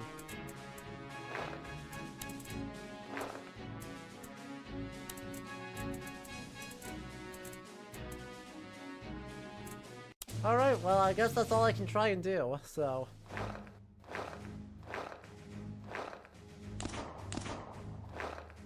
Well, this is really scary. I can't really do a lot about it. Right, I mean, I need to basically just say, hey, screw it, I can afford to fall back. So I only need Rugao Chung. I don't actually need any of these. It's kind of just style points for me to actually kill any of them.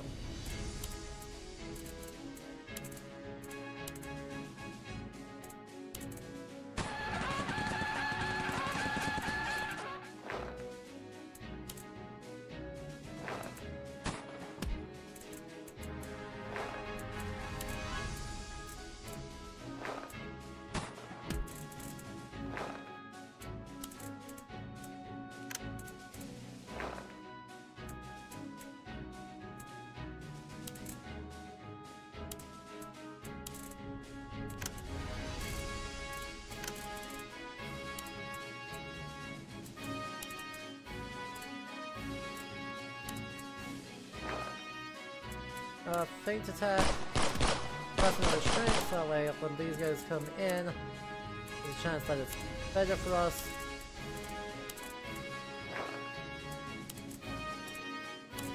No, I'll just keep suppressing strength then.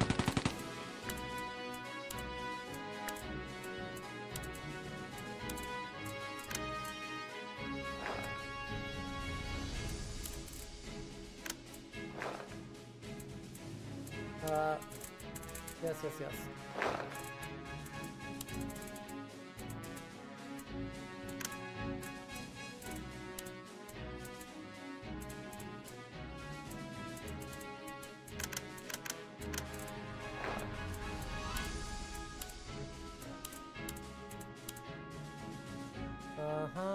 Yep, we're falling back from that position, that's fine.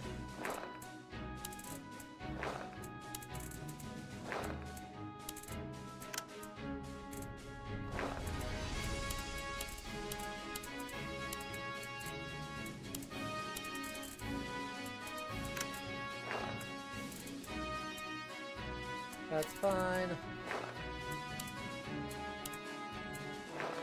And so much for that.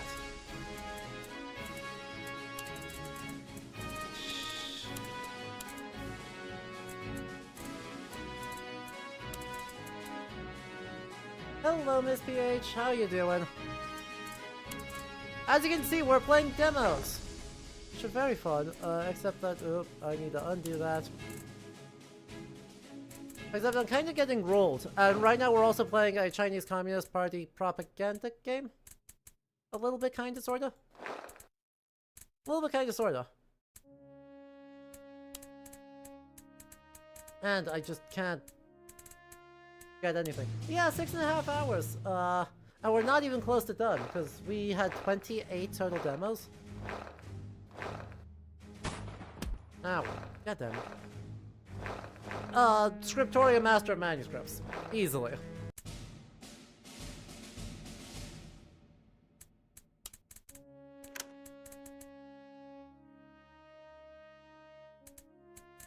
Wow. What the hell am I supposed to do into this?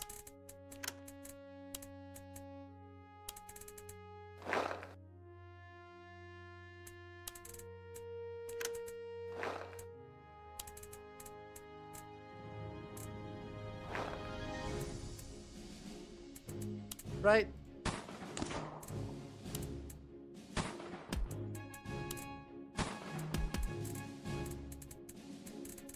Get out of here.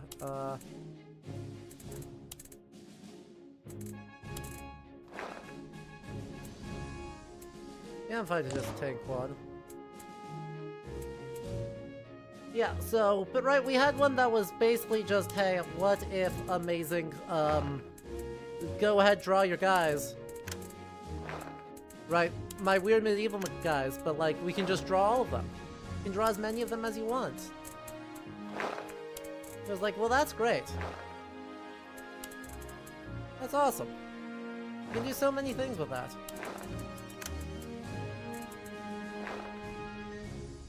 And then we rally. And then we keep running. And across all of these, hopefully that puts us in, like, we're getting a front line, just not a very good one.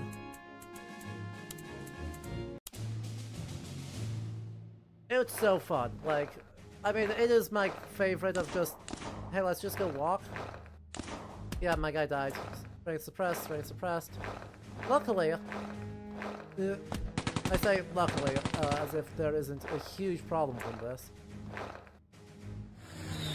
Bombs! Airstrike missed. Get wrecked. Okay, so this is potentially really, really scary.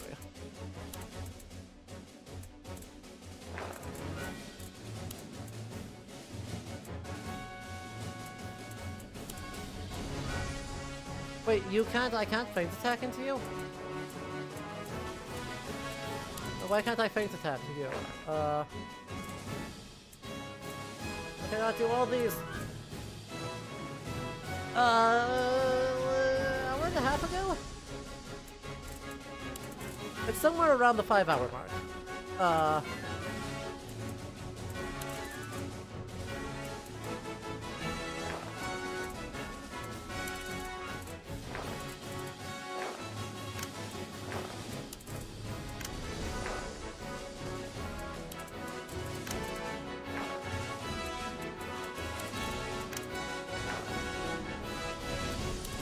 Yeah, no problem. Pat.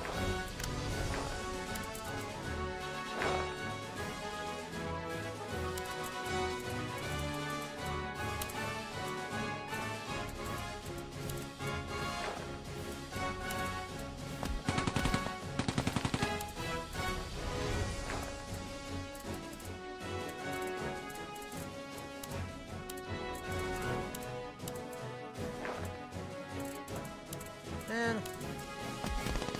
Please suppress. Just suppress all of the things.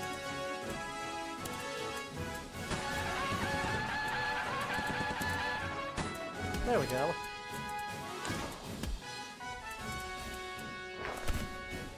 There we go.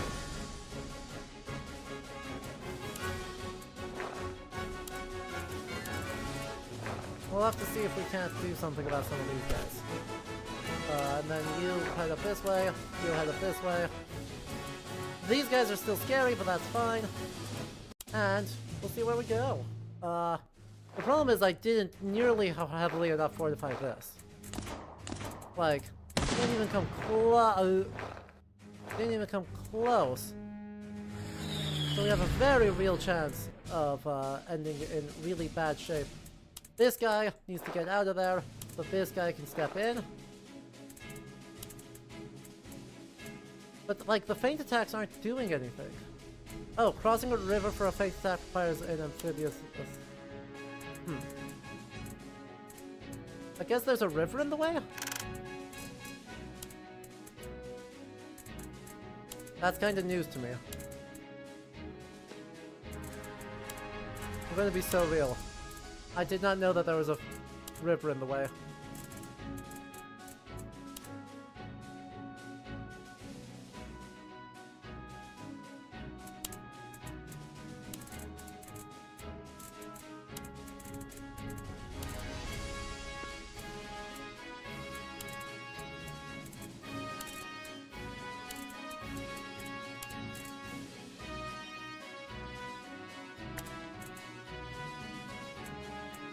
Oh well, we're not gonna kill all these guys, but I will also not die. Right. Fucking get over here.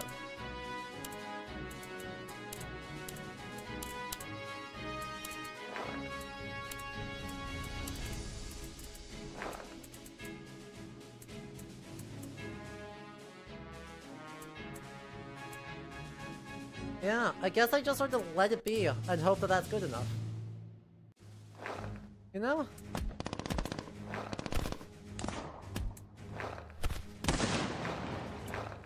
I hope that some of these guys kind of just...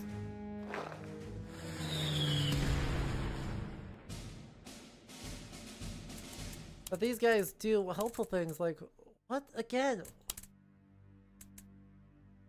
Oh, right.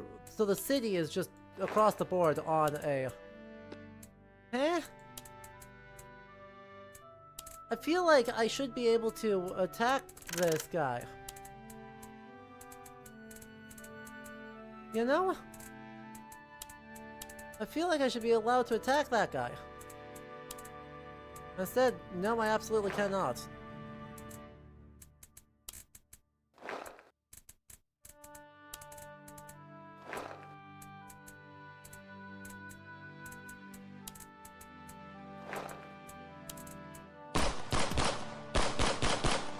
Well, that guy's screwed, but, I'll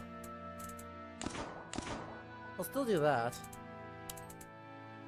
And I'll do that.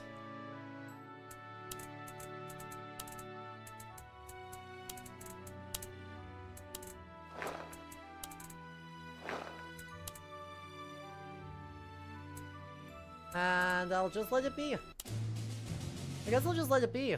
Like, if they're just gonna... If there's these big, giant 6-star guys, but I can at least build a stable front line in front of them. That prevents them from getting close to me. Ow.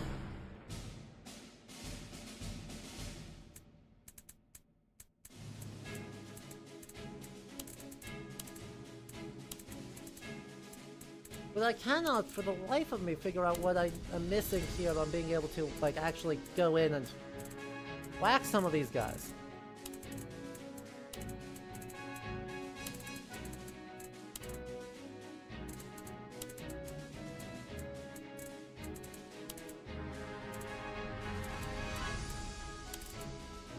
Feels like I'm really just missing some stuff here.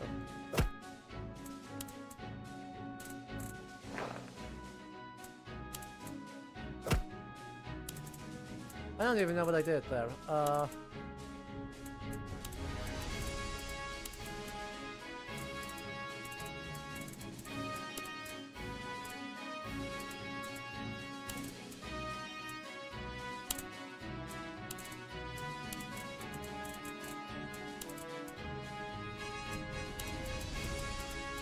fully do not understand what on the map is preventing any of these.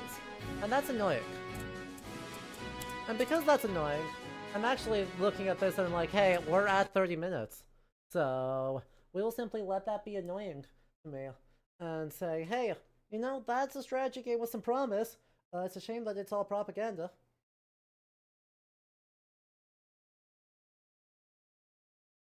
Like, the use of our makes it just so wildly unsubtle.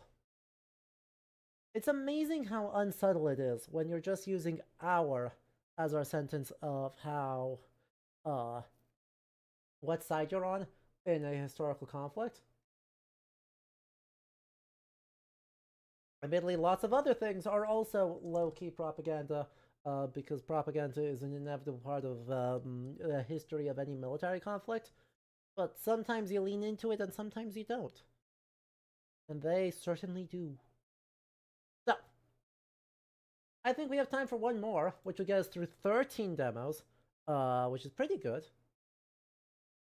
It's less than half, but it is pretty good. And we'll end up on a very quick shift with Bilina. Oh, good. It's got a controller. Thank God. It actually plays with a controller. I forgot to head over here to spin that wheel, but you know, you understand the point. You heard the wheel spinning. Maybe, I think.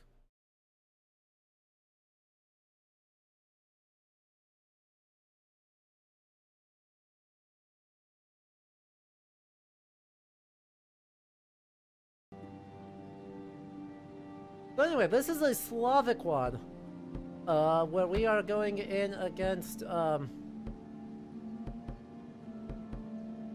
Russia the Deathless, I believe? Pull up Druzinik or Bogatyr. We'll be lazy. We'll be lazy, we'll play on easy mode. I'll tell you the story about how in the endless darkness of the primitive ocean, 2 twin brothers wandered. Bird-faced people. And there it stood in all its glory, the thrice 9 kingdoms. A gripping yarn, Papa Vasily. My soul is stirred. If you just permit me to slip into yonder bushes for a feat of watering the damp Mother Earth. Look at the Make haste to god. follow, then. All right. But look at the god statue though. Vasily knows 1,000 stories and she's a great storyteller. The thing is, he drinks and never gets drunk. Me, not so much. But I wanna see. Oh, I wanna talk about the god pillar. Thank you. Really helpful. Really helpful. We keep having network errors? Oh man. Oh man. Cruel fate! Oh, wretched brigands! Well, wanna know? Who's your Tudlik? Go forth, What young happened to you, Bogatyr. my Batrachian friend? Why wring your webbed hands in such sorrow? Indeed, what happened? Were you robbed? The evil fiends, wretched bushwhackers, ribbit. Everything I curated, I everything do love I this guy. invested in. Look at him, all he's a frog. lost. Those thieving predators. Okay, sorry, she's a toadling. It's over. My children, my sweet, innocent tadpoles shall rot in the gutters of insolvency. My lovely wife, my toad princess. His kestrel, look to yonder grove. Does not something glint there in the moss? Aw. On the road, Vasily and I ran into Master Toadling, accompanied by a I'll little be right house back, spirit. Papa. Said Bond is- Yield not to okay. despair, my good toad. Wail not. Waste not your tears soaking your fine. The, right, the delivery is very good, and also, the language they're using through the game is very, very charming. Like, very, very old-timey folktale. The brigands Because knew they're not not to the prize best. antique treasures. They didn't take what looked like old rubbish to them. I see a doll, a solar symbol, and some other stuff. An old spotting headband.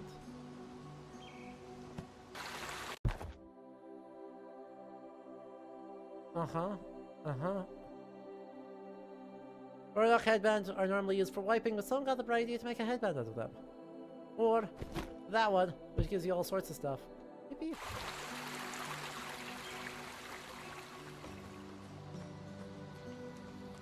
Okay, little bling.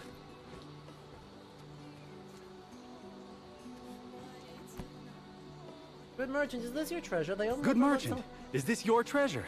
They overlooked some of the gold in their hurry. Treasure? These are but meager fragments of my former glory. Tiny crumbs dropped by those accursed fiends as they plundered my very livelihood. Help, mighty booketeers. Then my gratitude shall be most profound. Will grant you a far... In truth, a flagon fit for a bogatir. Quaff, my kestrel. This enchanted. Yeah. You mean I drink this, and suddenly I'm an honest-to-God bogatir? The draught shall grant you a wondrous might, though of what nature remains great mystery, and but a fleeting hour it offers you, to make merry with your heroic craft. The deed is pressing, the hour will not tarry. Fly, kestrel, like the falcon you are. Fly forth and track down that thieving rabble. I shall bide here with the poor merchant, and soon shall we meet each other again upon the far side of the deep, dark wood. But look at the birds, and also the plants, and lots of stuff actually.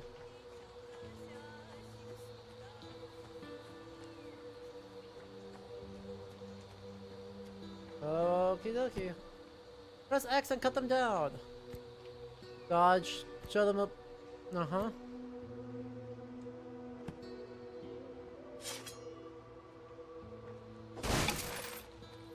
Coins.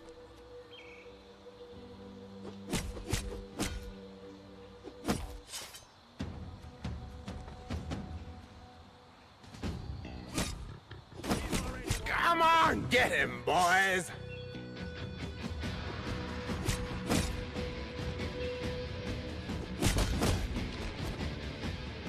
Yep, you got him. You got me. Congratulations. You're so good at this. There's no way through here. I should turn northwest. You're so good at this. Look at them try. Right? Music very good.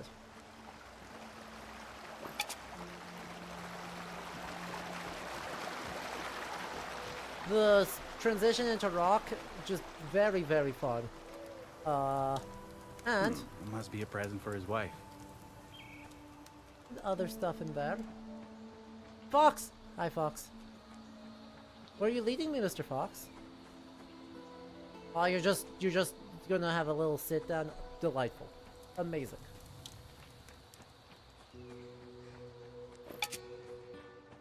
The mush. Planning to kill everyone, are you? Oh.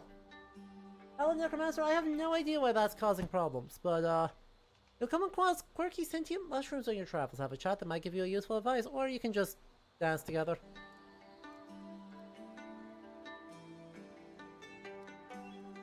Come on, let me dance.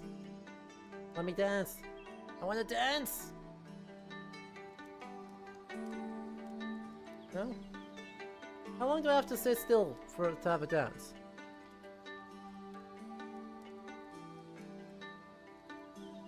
I mean, I guess technically this is a dance. It feels like more like just a random idle animation, though. I don't know how to put my weapons away, because I'm afraid the problem.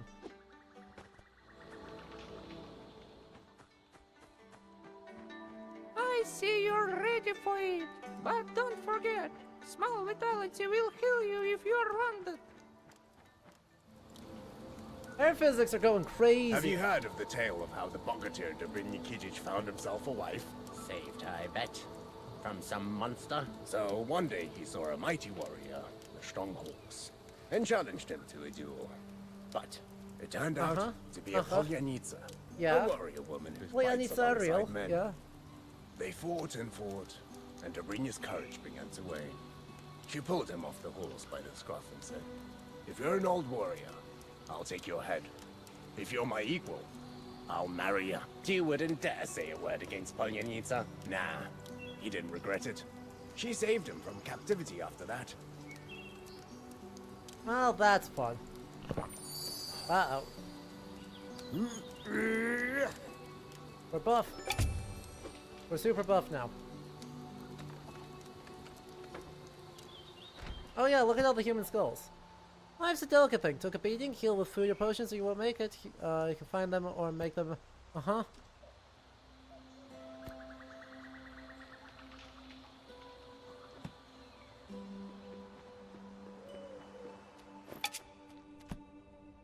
Enemy attacks have different levels of strength. You can block or white one.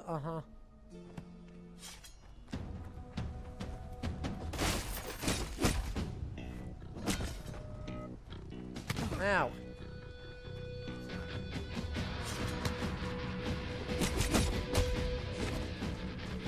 Get him, boys! Shoot him with the bow! An enemy with a shield is protected by a block when an icon is sprayed with blood. You can break a white block. A red one cannot be done. If you hold attack, you can charge up. Surround him from all sides! Come on, keep running it one at a time out of here. No? Scratch. Get him,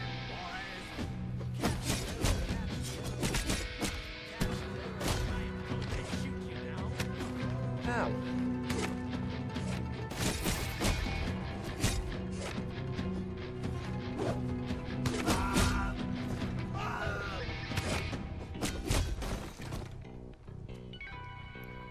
It did a decent amount of damage to me, but like I'm fine. Sell my junk and buy something useful. Hey, What are you why are you still here? Captured by evil fiends. You? Well, you're free now. Not me, my Kuzya. What use is he to them? Uh-huh. Where did they take him? They It's carried pretty him all fun. the way There's up. some good Save him, Bagatir! Wait here. Can I not sell my junk though? Like I'd be happy to sell my junk. Whew. And inventory, bow, head, right hand, no. Bag. Can I use? Lesser vigor. Gonna heal us 75% of our health. 15 health over 3 seconds. There we go.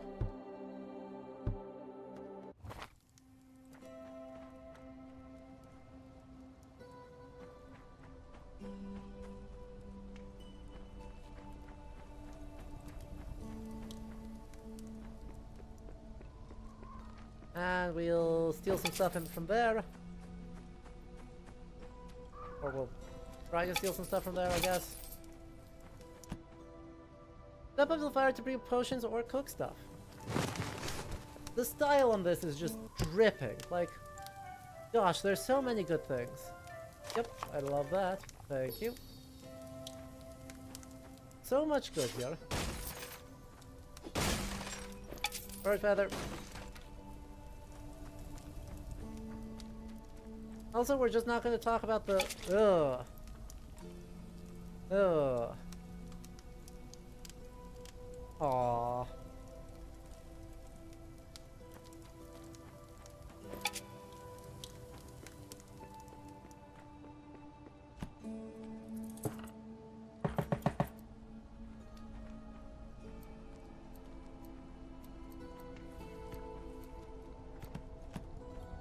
Aw, what?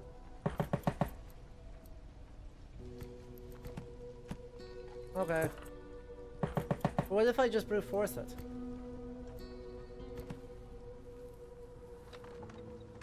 Stop.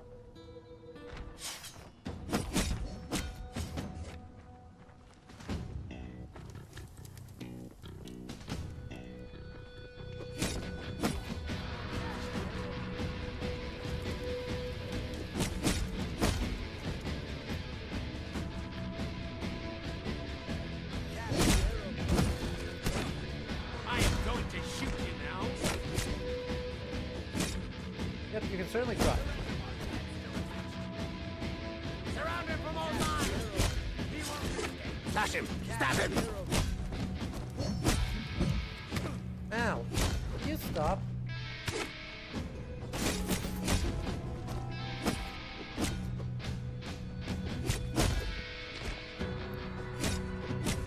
Like hell up. Slash him! Stab him!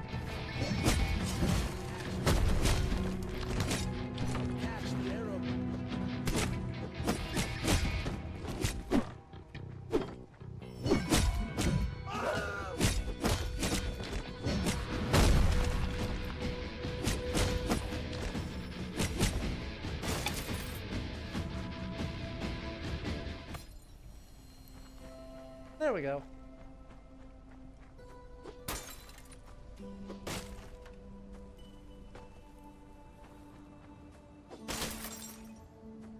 Couple of coins.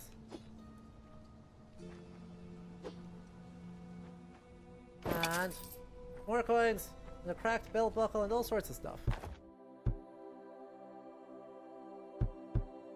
Do I have anything decent, better here? Have I got anything else? I don't think I have. But that's fine. You're having stray flashbacks. Fascinating. And oh no! No!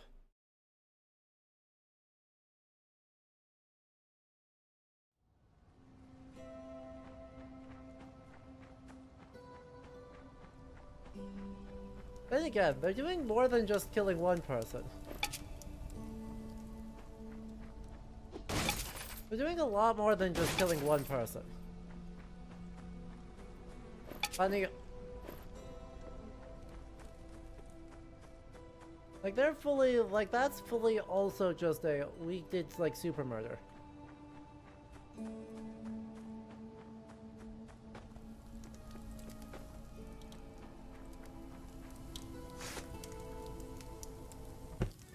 But man, is this just oozing style. Just absolutely dripping with charm. Hi. Guess hello. Hello. Was very helpful. It was very kind of you. Oh, yep, this is what you get. I handled the brigands, but Kuzya, I couldn't save him. Oh, why would they harm a small and innocent soul? Go down to the high road. The king hath Find returned? Vasily the drunkard. He'll help you. Thank you, Bogatyr. Can I give you anything for your troubles? Want my advice? There's a big rock by the entrance. Try talking to him. Can grant you treasure. Good to know. Can I buy things from you? How about a trade? No.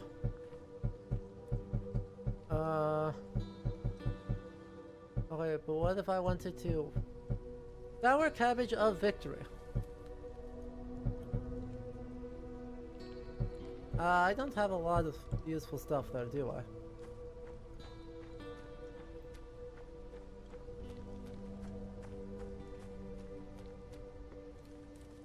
I? And... Rock by the entrance. Look at the little dude on wheels! A little duck on wheels! Oh, phenomenal. You said rock.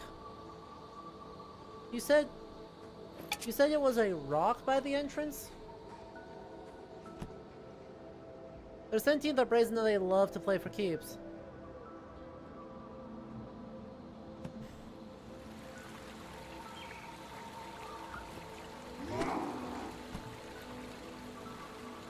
You're strong, I haven't seen your like here in a long time. I've got a bit of sport for you. I just want to play games.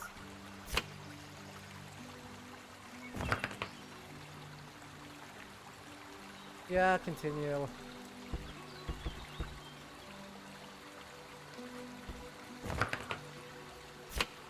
So 6, that's 15. Uh-huh.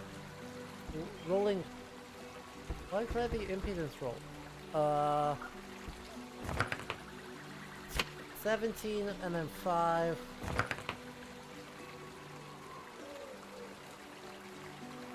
Uh-huh. Yeah, I'm just gonna pass.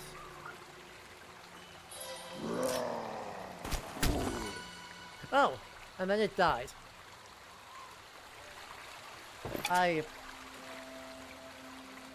See. I wasn't expecting beating it at a dice game to just fully kill it. You seem to have forgotten to localize your line. But I assume you're telling me that I need to do that. Then what do you think the odds are that that's right, Trigger? What do you think the odds are that that's right, Trig? Goodbye, weird stone flesh thing. Right? Very dramatic. Very alarming.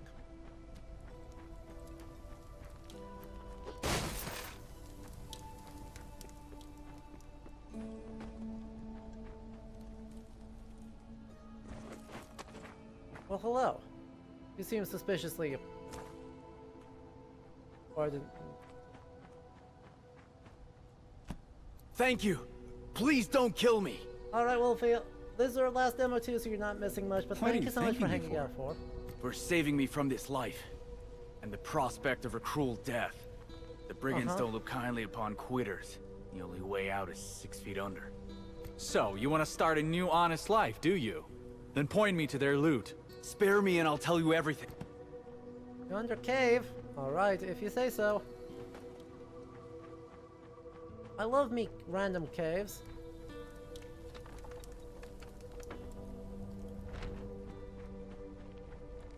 This place is getting increasingly suspicious.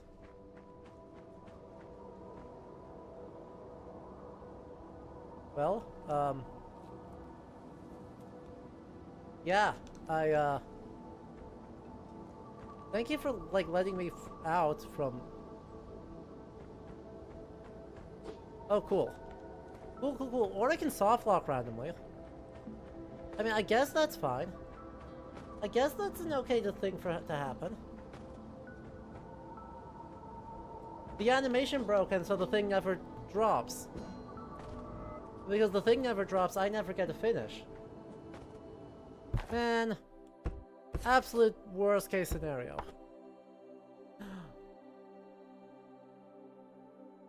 Okay, Vasily seems to be drinking, people. I'm going to be real.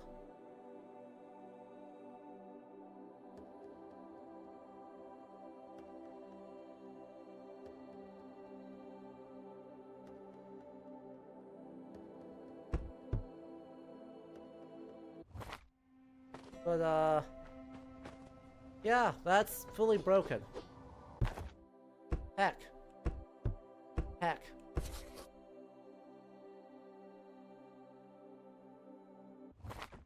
What am I even supposed to do when that happens?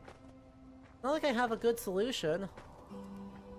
I can't exactly go, oh yeah, I'm just gonna real quick fast travel, or quit to menu and then reload, because I can't, like, I guess I'll save. And then I'll exit the main menu. And then we'll try that again. And we'll load back in and we'll see if it works. You know? I guess we'll try that.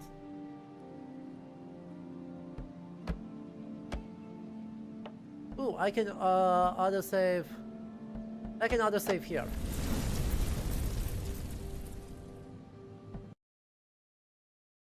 I'll just autosave after we beat up from before, or reload from before this, and we'll see if we can't somehow make sure that this doesn't break this time. That's generous autosaving though. That's like real good. I appreciate that. Hello? Please? There we go. Look at that. Booze isn't good for relaxing, it also warms you right up. Alright, but first things first. Treasure! Warming homebrew.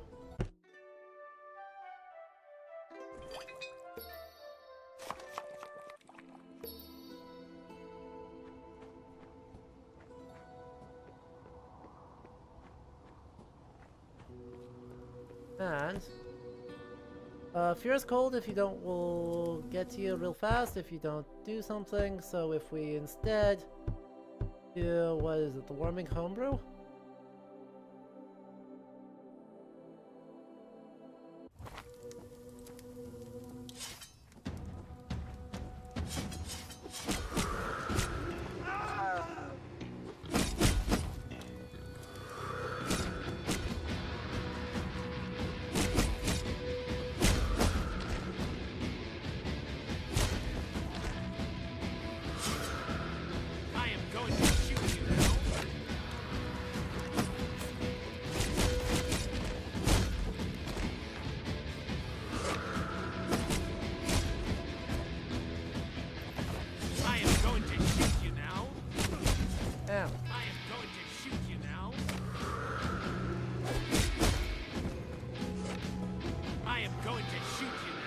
Yep, you already said that.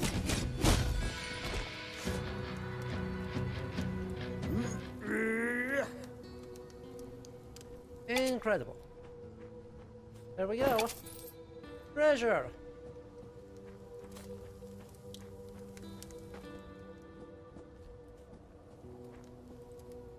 Yay! See a fragile barrier? Smash it to pieces. No? Is it not gonna do it? Come on. Yeah, let me do it. Hello. Left trigger one. There we go. Chomp. Okay, yeah, that's fair.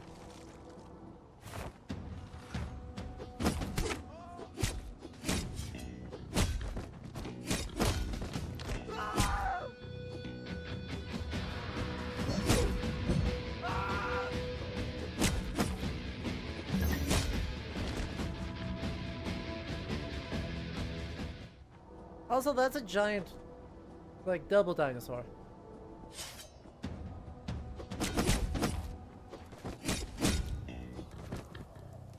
Which is pretty cool. But pretty cool, I mean, potentially that's a problem. I'm having a very long stream today. And that's okay. We did say we have an upgrade available, right? Uh-huh. We also should eat... Oh, I didn't want to eat both of them. Oh, that's unfortunate. I was going to just eat one of them, and instead I ate two. That's okay. Look, just unlucky on our part. And... Well... We may be able to make another one here. Make up for it. Sadly, I don't have any warming homebrew for this one, but we'll see what we can do. We need to head up this way. That's another camp, I assume? No? Just inside. It ain't men you need to fear in this cave. You take everything. Check again. Well, apparently that's an interesting sentence, because that says, actually... Real quick, let's back up. Let's quick backtrack, make sure that we didn't forget anything. But right, this game definitely loves its weird, like just capital W weird stuff, and I really enjoy that. I really enjoy that this game is just unabashedly being weird with it. Like, there's a lot of ones where it may be like, oh yeah, you've got like like, oh yeah, Baba Yaga's kind of weird, but the rest of the world is fairly grounded, and then you're just kind of Baba Yagaing around. It's like, no, this one, the whole world is just super duper weird. Unabashedly so. I wish it gave us a little bit more grounding on things, but that's fine. I'm not gonna be too mad about it because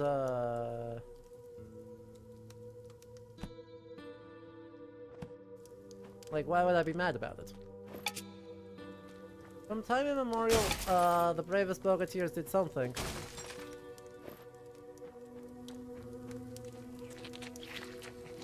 Oh, good, zombos. Oh, good, we got zombos. How about instead I, real quick,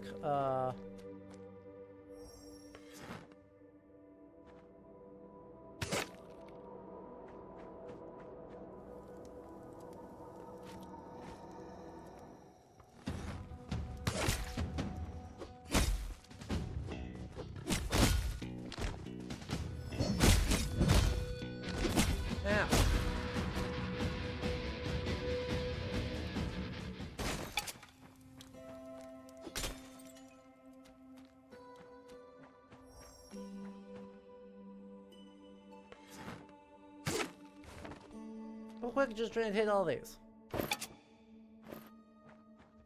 And Prince's silver coin, a rare coin with an engraving of a prince's face. We've got a lot of stuff now, don't we? What do we have?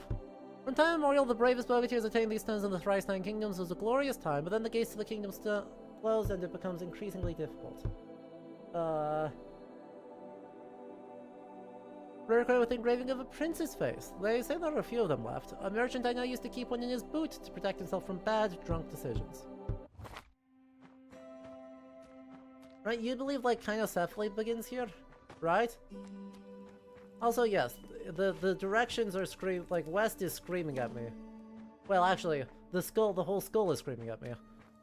Very fun. Immaculate vibes off of that.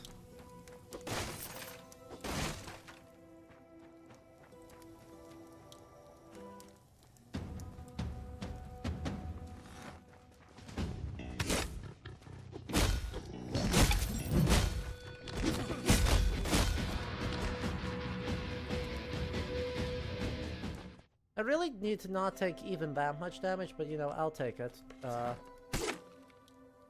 And that opens the dragon's... The double jaws really just give it that extra, or the double sets of teeth. Like, that's a moray.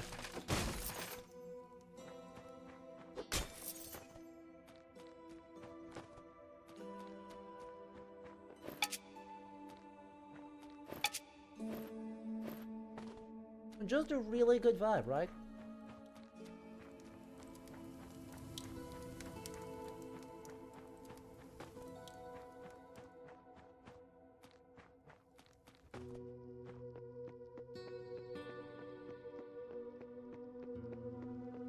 And we got spooky things there. Oh, we got... Oh, man, he's got a horned helmet. Man. Man, like, what's the point? What are you doing here?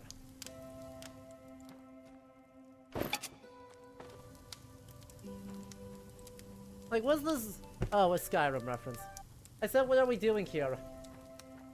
And then I realized he's got the Skyrim steel helmet, and he's got an arrow in his knee. Which still makes me ask, what are we doing here? But, fine. Exit close! You sure you're done? Nope. Not at all sure. Yoink. We do have a good number of lesser vigors, and berries, and cabbage. Bosses! Bosses time!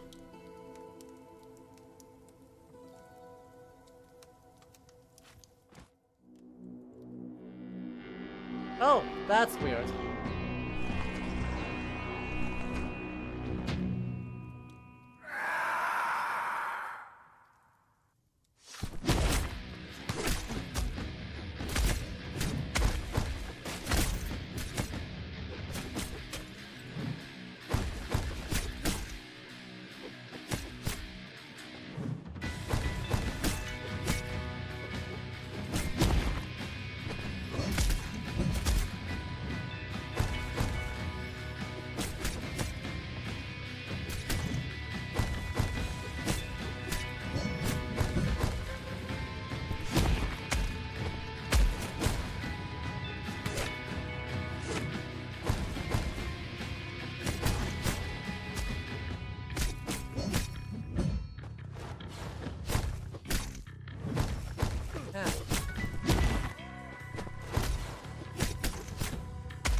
Thanks, cool Granny.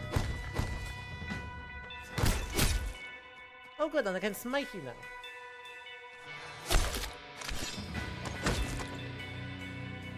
Oh good, that's just a spine. That's just fully her spine. That's okay, yep, nope, that's fine. That's fine.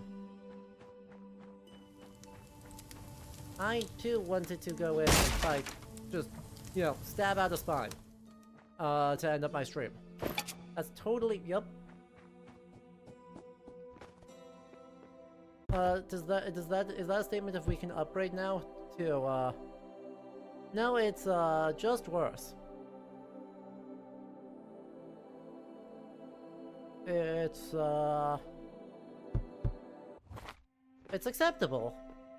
Spears are good. But I mean, status. Come on.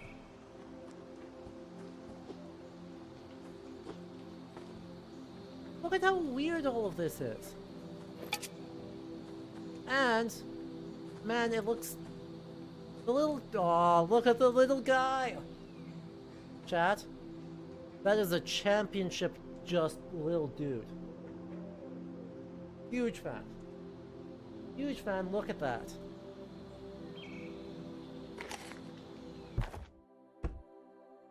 I should also do that.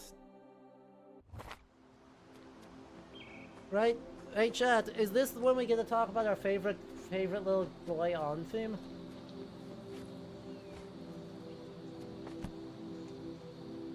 Things are about to get strange. Because they hadn't been previously. They weren't already weird?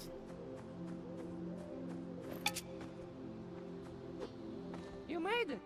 But you saw my brother, didn't you? To get out, listen carefully. Yo? Don't rush. Watch yourself. Be careful. Yeah? You made it. But you saw my brother, didn't you? Fine. We'll look into the bowl.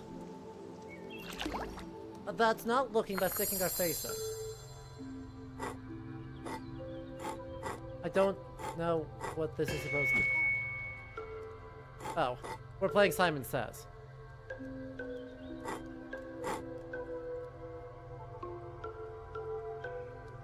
I understand. I should have known that that was Simon Says. Those are fingers. Those are just fingies. What do you mean we have just fingies? Not cool. Not good. Wish we didn't. Wish we didn't have that. I wish the gates were not made out of fingers, you know? It's like, on principle, I don't like when my gates are fingers.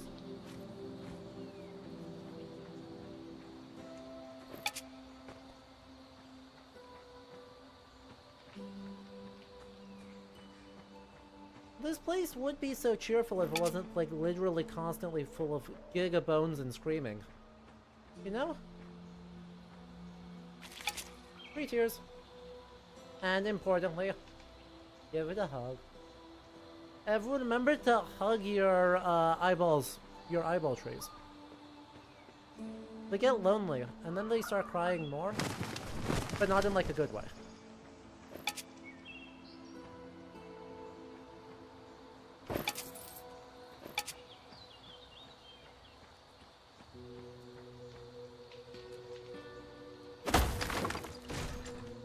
Hello, little guy. Oh, thank you.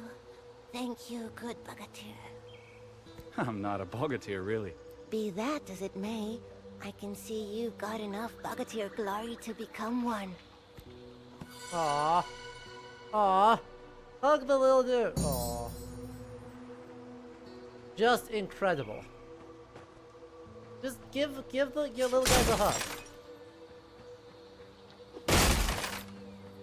Give your little guys a hug. And then you get fully healed.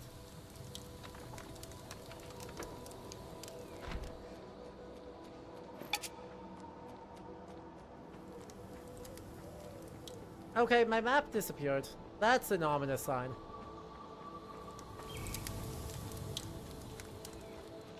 It means either the game has bugged, or we're about to reach a plot moment.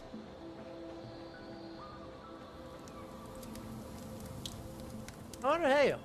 Hello. You made it. What's up?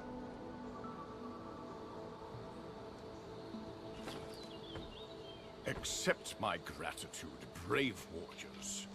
You helped me, Aww. whereas the gods in my service scattered in fear. Ah, how's a trifle for a true Bogatyr? Even Kestrel could do. Hey! What's this supposed to mean? A little friend is with us. And Falco or Kestrel fell asleep. Falconet. Falconet. Kestrel.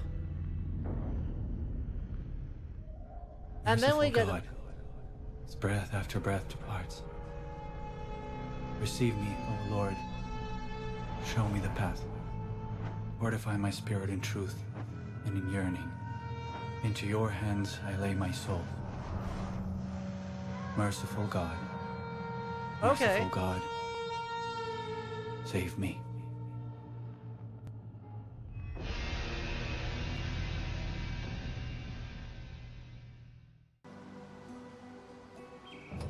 Well, that's awesome.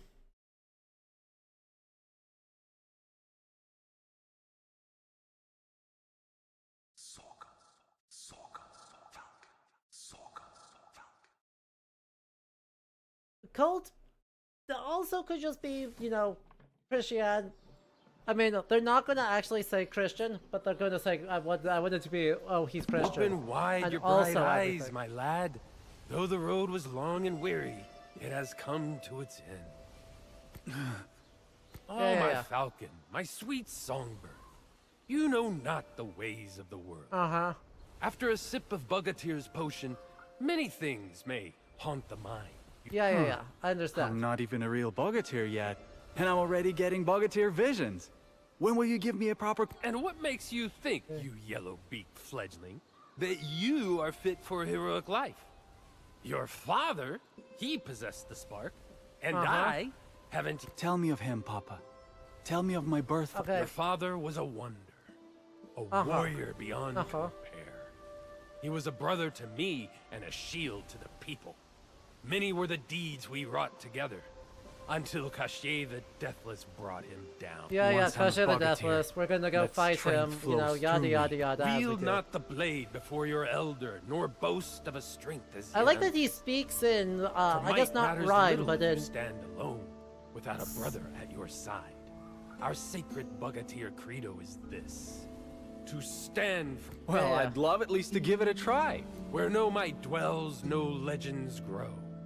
Alright, where do we find it? From here, 'tis but a half verst on foot. You're not coming... I have no time for cups, lad. No time for rest and idle chatter. My... Understood. I shall not fail you. We saved Master Toadling, and Vasily and I went our separate lives. He returned to Alaborg, did yada yada yada. Life, death, and other evils. There's all sorts of stuff. But I don't expect it will actually be Christianity. I wish it was, because it would be fun and probably more accurate than the alternative. Right, where having Christianity be a valid force within this world, with all the other things also circulating, would be like 100% plausible for this, mythic, folkloric, well, Kevin Rose. But anyway, that is a half an hour with that game, and I think it's a really good stopping point. I'm thoroughly enjoyed that. I thoroughly have enjoyed Vilana. That seems like a really fun, sort of take on the mythic world that is willing to lean into the weird, which is always my complaint. They aren't weird enough. This one, even if a lot of it is fantasy, and we're kind of building around Koshei, a whole bunch of fictions, it's super weird. Really strong finish for today's stuff. Bylyna. B-Y-L-Y-N-A. So.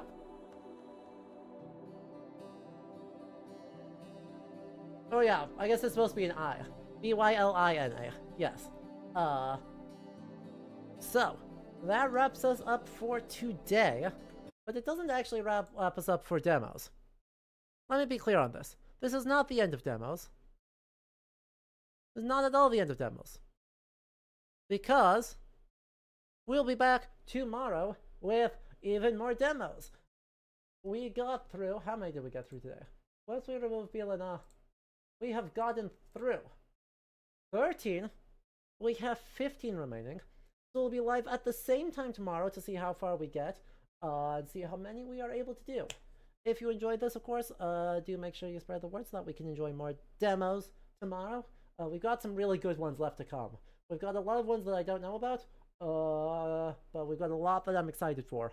So, I hope you will join me for those. Let's see if anyone is...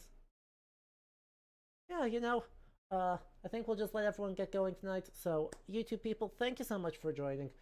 Twitch people, thank you so much, as always, for hanging out. To everyone, I will see you all tomorrow, so have a good rest of your night. Bye-bye. Demos. And thank you to our patrons who make all of this possible. Their names are on the side of the screen, and if you want to join them, you can head to patreon.com/LeoHistory or click on the link in the YouTube description. Thank you to RDR2 NPC for the follow and the subscription. Thank you so much, Steve, for the huge raid earlier on. It was really lovely to see everyone. And again, I hope y'all have a lovely rest of your night. Bye-bye.